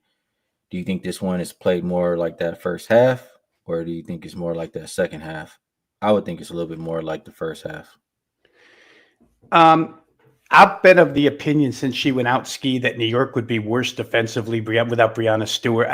Again, I know I'm repetitive with this, but when I watch that team play, her offense is whatever her offense is. It's there on some nights, it's not on others. Other nights, it's 3 for 11. But defensively, she stood out to me all season long. Since she hasn't been in the lineup, New York's given up a bunch of points. It's nice to say it, I just don't know that they can do it against a team of this caliber. All that being said, if you erase that 12-point first quarter, they had 68 in the last 3 quarters. New York did, and 65 on the other side for the Lynx. That's like 133. But to your point earlier, they had a 95-point second half combined. It was a big second half. So I don't know. I thought the odds maker put the total in a good place. And you know me, I'm always quick to look at totals, but I couldn't find an advantage to this one. So, maybe they can. Maybe the talk turns into results defensively for New York. I just don't like them on defense without Breanna Stewart. When she comes back, I think we'll see improvement on that side. Fair enough. Mark reminding everybody to go pick up the $5 play today. Says less than a cup of coffee. Yeah, we'll talk about it a little bit more at the end of the show, but appreciate you, Mark. It is $5 Tuesday today, and we have best bets up and available. We'll keep moving down the list. That means next game is 6:15, 6:16, Connecticut Sun, Washington Mystics. Opened up -6, and I still see 6s pretty much out there. Total open 158.5. We'll call consensus 158. As far as injuries are concerned, nobody on the report for Connecticut. For Washington, I do see Steph Dolson and JC Sheldon listed as out. Mystics, a little bit surprising here lately, Rob. They have back-to-back wins after what they traded away. I mean, they traded away Sykes a little bit ago, and then Austin sat out a game. I think they still won that game. Mystics off 2 wins as underdogs. I don't necessarily see them or view them as a team to be laying points with. I think, once I start to get in the favorite of above -2 or 3, that's kind of where I draw the line here. Connecticut, they played well for most of their last game. They did end up losing. They covered the spread barely. They won the game before that. I think they're a little bit more competitive. So I would be leaning towards, getting the 6 points. I don't think Washington is worth laying with. I know they have technically something to play for in the standings, but I just don't trust it. Do you? Well, I know what I'm done with, Ski, and I'm done saying maybe Washington is tanking, because the last 3 games, they took that and, totally proved otherwise. I thought maybe that trade of Brittany Sykes was an indicator that we're not going to get there this year, so we'll just make the trade. But they've been so good offensively, surprisingly good. Let's put it that way. I'm going to run you some numbers for Washington in their last 4 second halves without the benefit of overtime. No overtime here. 61 points in the second half against Dallas, 55 points in the second half against Golden State, 48 points against Indiana, 42 the other day after a 53-point first half against the Sparks. We know everybody scores against the Sparks, but still you get my point. Washington with this lineup. And Shakira Austin did come back last game, 95 points against LA the other day. So if I'm looking at anything here, knowing that Connecticut doesn't play a lot of defense, I'm probably going to look at Washington team total, which is 81.5. Connecticut gives up 82 just by showing up most nights. And you're right, that loss the other day against Indiana. I mean, what a performance by Kelsey Mitchell, second half, because I believe she had like nothing in the first half. And then second half in overtime, she winds up with 38 or something crazy in that game. Indiana, huge comeback against Connecticut, which again, just goes to show that defensively they can be exposed. So for me, maybe I'm just a prisoner of the moment here with the Washington offense, but they've surprised me with that lineup, and especially the 3 games without Shakira Austin, that they were able to score the way they've been able to score. So 81.5 looks like a very doable number to me in this game. And that's the team total, right? Yeah. Mystics team total 81.5. I don't have any reason to talk anybody off a team total.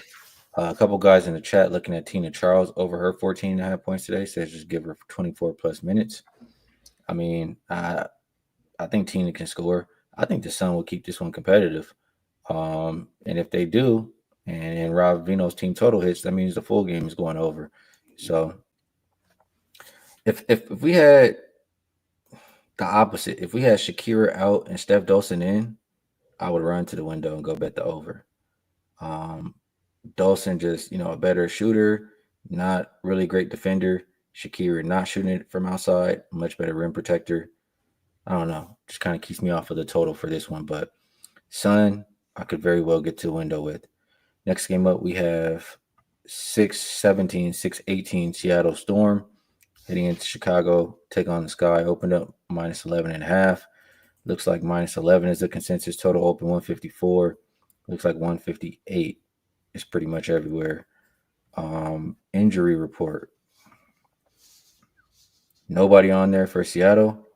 For Chicago, Ariel Atkins is probable. So is Haley Van Lith. And Angel Reese is listed as questionable. I mean, she has been listed as doubtful or out all these times. We'll see if she makes a reappearance here. The Storm finally got off the snide, right? Rob Vino. They are still desperate for wins. They need them, trying to fight for that playoff spot. But can they play well enough to win by 10.5? That's a tough question that I have to ask. I mean, I could look at it how you said the other day, right, Vino? I was just going to say it to you. Expect the Sky to lose, but then it doesn't seem so hard anymore. So I guess when we look at it like that, it's storm or pass. How are you viewing this one, Vino? Well, and again, we'll repeat what we said the other day about Angel Reese, her quote, in due time. She has started to practice again with the team, but in due time, it's on her. It's on her schedule, I think. When she feels like coming back, she's going to come back. But I did handicap this game for the just in case that she does play. Obviously, we'll see the number go way down. If she plays, this game probably goes from 11 down to 8.5. She's probably worth that much to the Sky, but I played the Seattle Storm team total over 84.5. It was a bet that I made. And I'm just in this constant fade of the Chicago defense. They gave up 90 the other day to Golden State. And the majority of that 90, if I'm right, I'd have to go back and look it up. But I just remember Golden State pulling away in the second half in a huge way. It was close, maybe like I don't know if Golden State covered first half the other night, Ski. Chicago may have covered first half, stayed close, and then got destroyed by 34 in the long run. Defense is bad. The backcourt defense is bad. Chicago, their turnover rate is worst in the league, and Seattle is like third best at scoring off of turnovers, points off of turnovers. That's a bad matchup right away for the Sky. And then another bad matchup for them is the Sky's paint defense, which gives up the highest percentage highest field goal percentage inside the paint in the league. And Seattle's very good inside the paint. So a couple of bad matchups here for Chicago. I'll add to it their backcourt defense. We've talked about it a lot. Chicago's backcourt is, you might rate that the worst backcourt in the league. And Seattle with Brittany Sykes now has a little more firepower inside the backcourt. You talked about them needing wins. They're in that 8 seed right now. They need this win to stay alive. They're a game under 500, even though they won the other night. So it's a big game for them, and it's a start of a 5-game road trip. Let's mention that. Seattle's got 5 straight on the road. They get this game with Chicago, where they're double-digit favored. The next game is against Dallas, where they'll be favored. And you have to win the winnable games if you're Seattle. They scored 95 against Chicago the first time around. Angel Reese did not play in that game. If she doesn't play again, they probably get to 95 again. But I think there's a real good shot they get to 85 at least here, just because Chicago can't defend much of anything lately. Yeah, I think that's solid. I think that's solid. Chicago's defense has looked pretty bad. We'll see if a motivated Seattle team could take advantage. I think that's a solid play there. Let's keep going down the list. People in the chat liking Gabby Williams in this game. And I didn't look too deep into props, but yeah, I don't have any reason to talk you off really anybody versus that Chicago defense. Next, pretty good game here. 619, 620. Atlanta Dream, Las Vegas Aces. Opened up minus 2.5 for Las Vegas and hasn't really moved. Total open 164.5. Looks like 165.5 is a consensus as far as who's available. No Jordan Canada for Atlanta. She'll still be out for a little longer. And Aces, I mean, everybody's healthy who's been playing this season. We'll say it like that. Aces, I mean, ever since who was that? Ever since Minnesota took their belt off and gave them a spank, the Aces look like the best team in the league, right? They've won, I think, 6 games in a row, maybe 7. I guess pride just kicks in after a beatdown like that, and they start playing and looking like the Aces we've been looking for all season.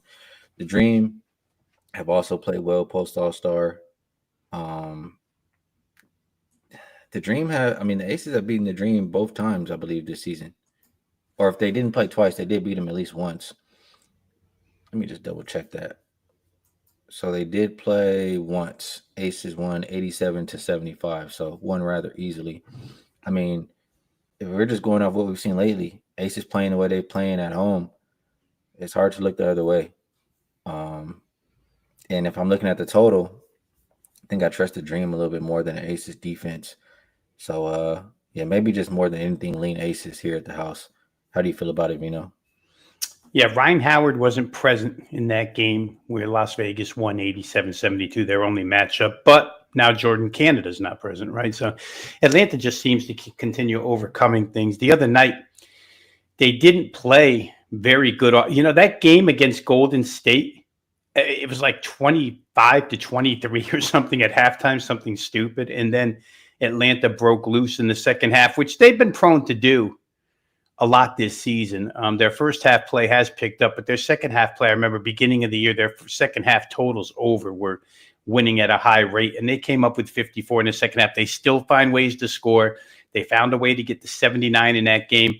I like what you said last about which defense you trust more, and it's why I played the Dream team total, the underdog team total here over 82. Las Vegas, I don't know why I shied away from full game ski, and maybe I won't in the end, because Las Vegas, during this winning streak, I think last 5 games, they're averaging 91 a game. 91. And offensively, first of all, Asia Wilson looks unstoppable. And second of all, she's getting the help now. 12, who used to dribble out the clock, is now making shots, scoring points. Jewel Lloyd, we talked about her since she's been coming off the bench. Jackie Young. Those 4 have been really, really good offensively lately. I know Atlanta's the better defensive team. That's probably why I shied away from full game total. But I do think that Atlanta's good for 83 against this defense. If you just go back through the Vegas win streak, they're still giving up points. They're just scoring at a huge rate at this point in time. So to me, Las Vegas has picked up the pace, the tempo in their games. If it gets to be a quicker game, which I think it will, I trust Atlanta. I think you had a number.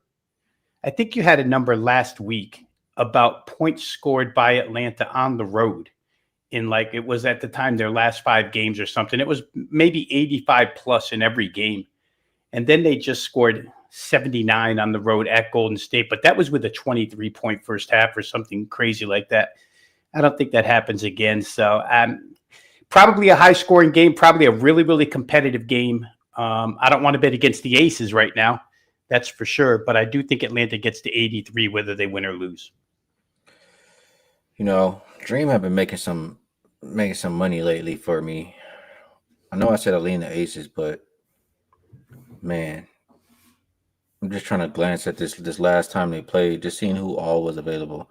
Bree Jones did play. Brittany Griner did play. Just Ryan didn't play, really.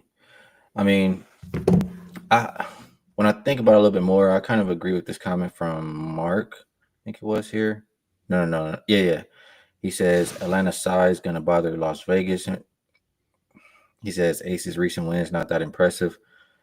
The thing I'll say is the bigs didn't bother the Aces in their last meeting. Both of them played. They didn't bother them. But in general, my thought is like, when Asia does play the bigger, like, centers or bigs, like, she struggles. Like, when she plays Shakira Austin, I don't think she plays well. But like I said, she already did do it once versus Dream Team. This is a tough one. It'll be a really good game to watch. Let's just see a couple more comments here. Maybe they'll help us out. James likes the Aces. Drew likes the Dream. Mark thinks that Dream are the second best team in the league. They've been playing like it lately. I'll guarantee that. James says Aces ball screen will kill those bigs. A lot of differing opinions here. Dan says Dream have payback on their mind. Man. Chris, I think, is agreeing that we should see some points here. It says Dream are an over team on the road, and Aces are going to push the pace. This is tough. I think I need a little bit more time here. Dream have been the more consistent team in general to me. I know Ace has been playing better lately. And it's even hard to say that because Dream have been really on fire post All-Star. This one, I'm wrecking my brain here, Ravino. I think I need more time. I want to try and go back here, Ski, real quick and just see how many. It was July 22. I'm just going to try and see how Asia Wilson did in that game. She had 24 and 12. Shot 9 of 18, 50% from the field, 6 of 7 from the foul line, 24 points, 12 rebounds. I mean, to me, she looks unstoppable right now. The one thing I'll say about Atlanta is you've got 10 fouls to give between Brianna Jones and Brittany Griner off the bench. You can, get up on her if you want. But Las Vegas has been pushing pace so much, and Asia doesn't need to be at the rim to score. Her jumper's just as good. I don't know. I think that I don't want to bet against it, Las Vegas right now, but I do think the Atlanta offense is trustable against this particular defense. I still think, I'm just looking here, Las Vegas's last 5 gave up 86, 86, 83, 87, and 77. So 4 of the 5 have gone over what's required tonight out of Atlanta. Man, Vino. This is a tough one. I'll lean with the over, and I'll stay neutral on the side for now. Maybe you could go in-game, Ski. Yeah, I'll be watching for sure. So I'll be.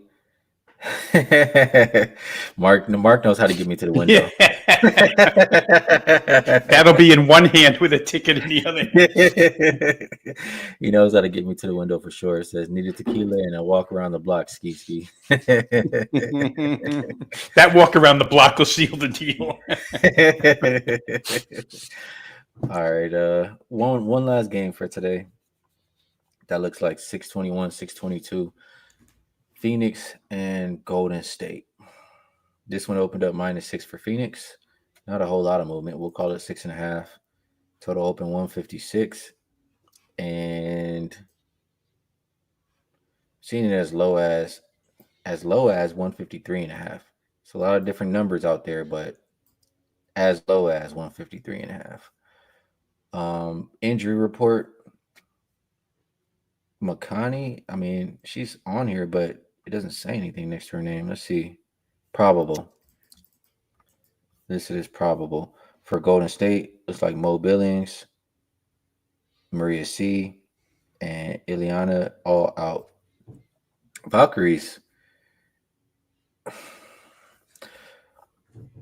right, here's what I'll say about this one. First thing that comes to mind, Ravino, is both of these teams have been really good defensively. We know Golden State games have been really lower scoring, but Phoenix as well. Valkyries, we've talked about this on the show once before. In revenge situations, they've been able to lock people down. Whatever Coach Nakasi is doing over there, if I said that wrong, I apologize. She has some good game plans for a second time around, seeing these teams that they've lost to. They are, just do a reminder here, and let's toss it up on the screen. Toss it up on the screen here. Let's see. Boom, boom. And I know that I have to go back and push the button. There we go. So you can see in revenge spots, the Valkyries are 9-1 to the under. Opponent's team total 9-1 to the under. They lock them down. So my initial thought is to try to get there with the under anyway, or find reasons to try to back that under. Maybe even just Phoenix team total. It is 80. I mean, I could very well see that at the house. How are you viewing this one, Ravino? Yeah, just doing quick math. I mean, if Phoenix wins the game, just say 78-74, something like that. Team total is an under. It doesn't sound that unreasonable. 78-75. a little surprised that Golden State was catching so many points at home, Ski. They're off of a bad second half to Atlanta. Like we said earlier, Atlanta destroyed them 54-36 second half, and all of a sudden that Golden State defense was just caved in by an Atlanta onslaught. But, Atlanta does that to people. I'm not so sure Phoenix will do that to them on the road. The number keeps climbing, which I keep looking for, what is everybody seeing that pushes this game from 6, which I thought was overpriced to start with, to 6.5, and into a couple locations -7. Golden State at home in front of that crowd, very, very good, pesky defensively. If it's a lower scoring game, generally those two correlate, right? Underdog and under, and home underdog getting 6.5 and under should correlate. To me, this was the absolute toughest game on the board to get to. And I think it's probably mostly because I never trust Golden State shooting against a good team. Against the weaker teams like what they did to Chicago, they love to let it fly from 3. Maybe Zandalicini gets hot. They've got players with potential to get hot, and I think that's what pushes me somewhat to their side. If I had to play it, I would play Golden State at home +6.5. They're still in the playoff race, just the same as Phoenix is. They're just vying for different positions in the standings. For Phoenix, 20 wins. Has them as the 4 seed, but they played a couple games less than everybody else, so they've got time to make up some ground here if they want, or if they can. They could win. I just don't know that they win this game by 7 points. It seems like a lot to me in this venue. Valkyries have been really good at home. I mean, it does seem like a lot of points. I agree with you on that. It seems like most of the chat agrees too. Mark took the Valkyries. Yeah, a lot of people mostly. I haven't seen one person say the Mercury. So everybody on the Valkyries, huh? I've seen this one before.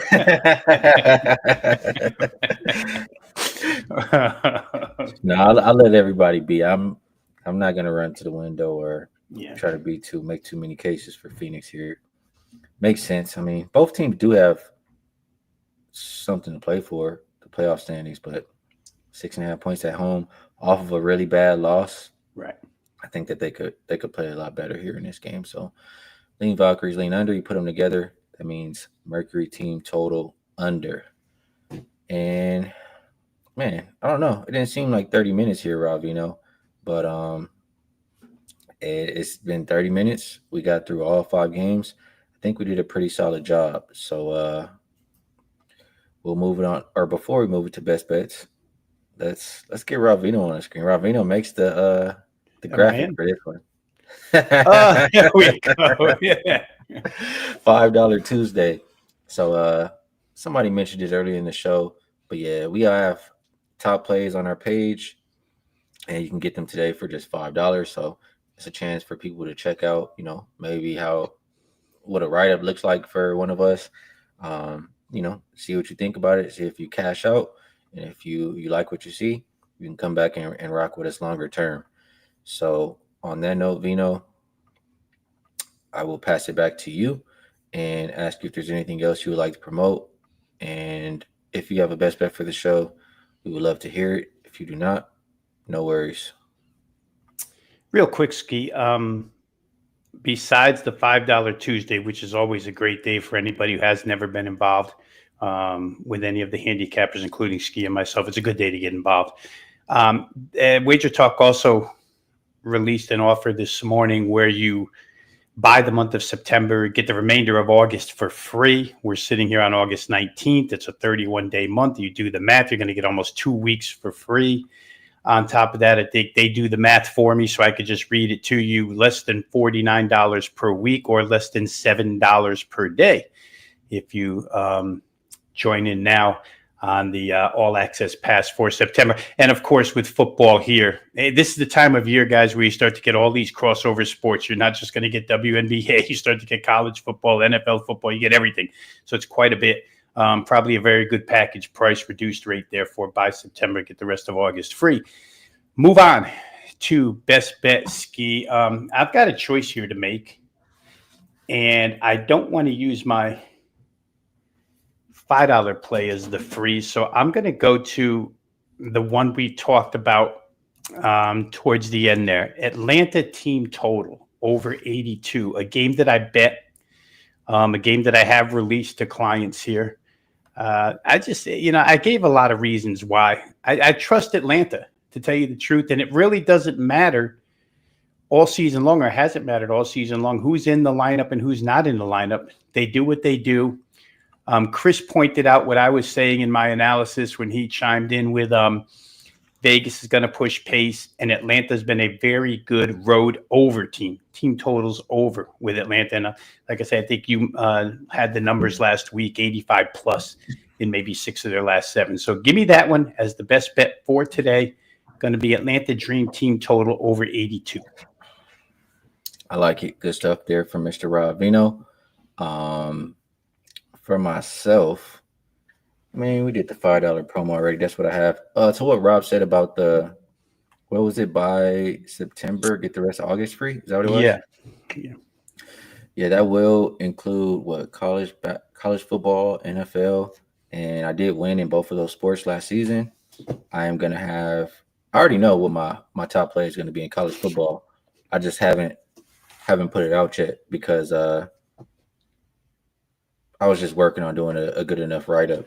But I know what my play is going to be for college football. I will have it out shortly. NFL, like I said, we had a profitable year, and I'm going to be getting involved in week 1 as well. So it could be a deal to take advantage. Got WNBA going right now. I put some tennis. I had a winner on Paulini in the semifinals. I didn't play the finals. So if you're looking for some tennis, some WNBA to add to what you have going in September, it looks like a good deal right there. My best bet for the show, I'm gonna keep it simple.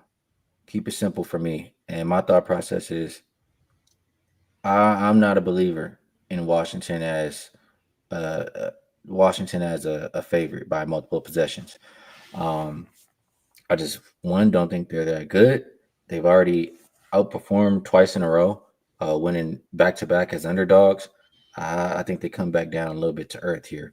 And so if Connecticut plays zone, that enough will disrupt Washington. From what I've seen with them, especially without Steph Dolson there, like when the two bigs are together, it's not going to be spacing. Shakira and Kiki is not going to be enough space if Connecticut runs on. So if they have a brain, if they're trying to win this game, I think that they can. They can at least keep it competitive. I'll go with best number I can get right now. It's -115, but it is 6.5 for Connecticut. That will be my best bet for the show. And Vino, before we get out of here, let me ask you, did you notice anything different today? Anything different today on the show? And I'll ask the chat too. If you notice anything different, I want to know. Did you notice anything different today? Yeah. I noticed how relaxed you are in that chair. It is pretty comfy. Very, very comfy. Definitely different scenery, so you're not home.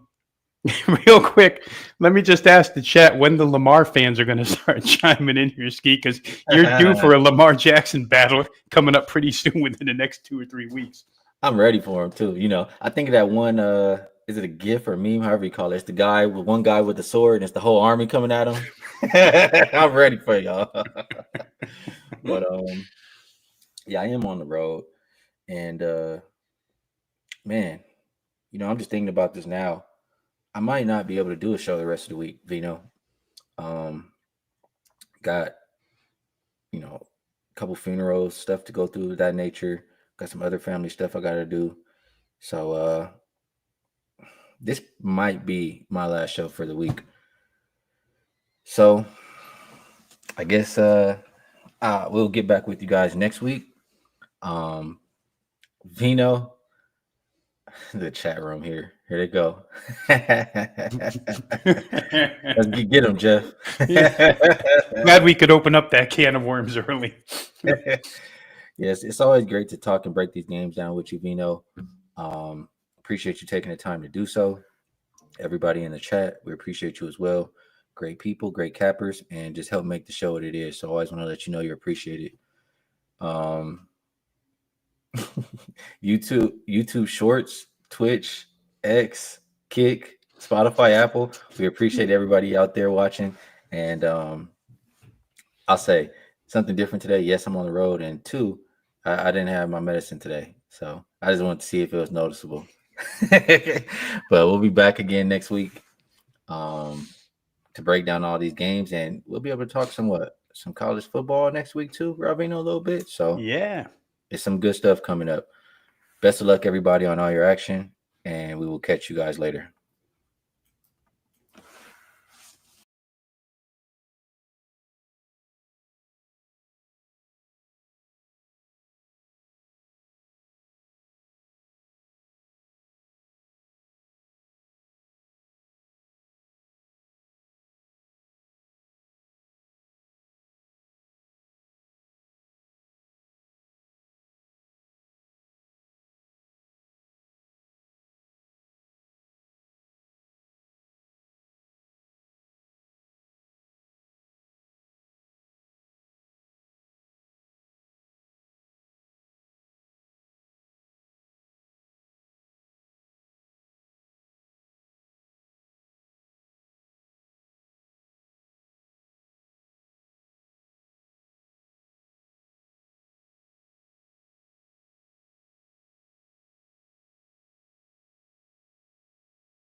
what's up, guys? It's Tuesday, August 19th, 2025. My name is Nick Parsons. This is the Betting Memo. This is the show that gets you caught up with everything going on over at Sportsmemo with an emphasis.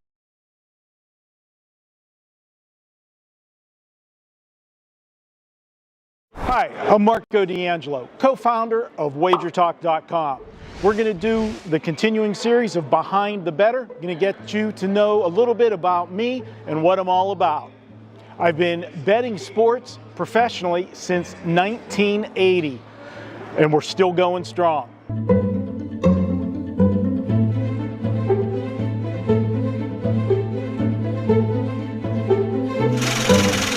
Is there a specific season that comes to mind is the best during my career? That is easy, and that's 2010 baseball season. We went an incredible 25 straight winners during the summer of 2010. And the biggest part of that accomplishment that I'm proud of is we never laid more than 120 in any of those baseball games. That will go down as my best season in all of sports. Do you remember a day that most profitable for you in sports betting? Well, not quite sports betting, but one of the most memorable days for me and most satisfying was 2017 Kentucky Derby. I love betting the horses, and I like to share that with my clients. And that day, we were keying off of a horse, and the horse's name was Lookin' at Lee. He was a huge long shot in the Kentucky Derby that year. He finished second, and he brought us back a $336 exacta for $2, and the trifecta came back at $8,276. That was one of the most incredible days betting for me personally, but I love the fact that for a little bit of money, I made my clients a ton of money. Who would be on my Mount Rushmore of people in sports betting? Well, that's an easy one. You start with Billy Walters. Everybody's going to put Billy Walters there. The next one that I would go with would be Roxy Roxborough, great lines maker here in Las Vegas for so many years. Another one, probably not as wide known, but this goes back to the heyday, the early days when the books took a stand, put the numbers up, and I would go with Bob Martin, old-time odds maker. And then for the last one on my Mount Rushmore, I'm going to go current, and I'm going to go with Westgate's own Jay Kornegay. What he did at Imperial Palace and brought to the Westgate to what we see now with everything behind us here and the Super Bowl prop bets and everything else, he deserves to be on that Mount Rushmore of sports betting here in Vegas. What's the biggest mistake I see sports bettors making today? Well, since we've had the legalization of sports betting across the country in many states, places like FanDuel, DraftKings, and so forth, they make it sexy with the parlays. Everybody wants to bet parlays because you want to spend a little bit of money to make a lot of money. I can tell you, if you do that on a consistent basis, 4 or 5 leg parlays, they're going to carry you out on a stretcher. That's my best advice. Stay away from those parlays. Other than sports betting, what's your favorite way to gamble? This is a toss-up for me. I love to play poker here in Vegas, but my true second passion is betting horses. I own horses, I bet horses, I love horse racing. That would be my second most favorite way to gamble.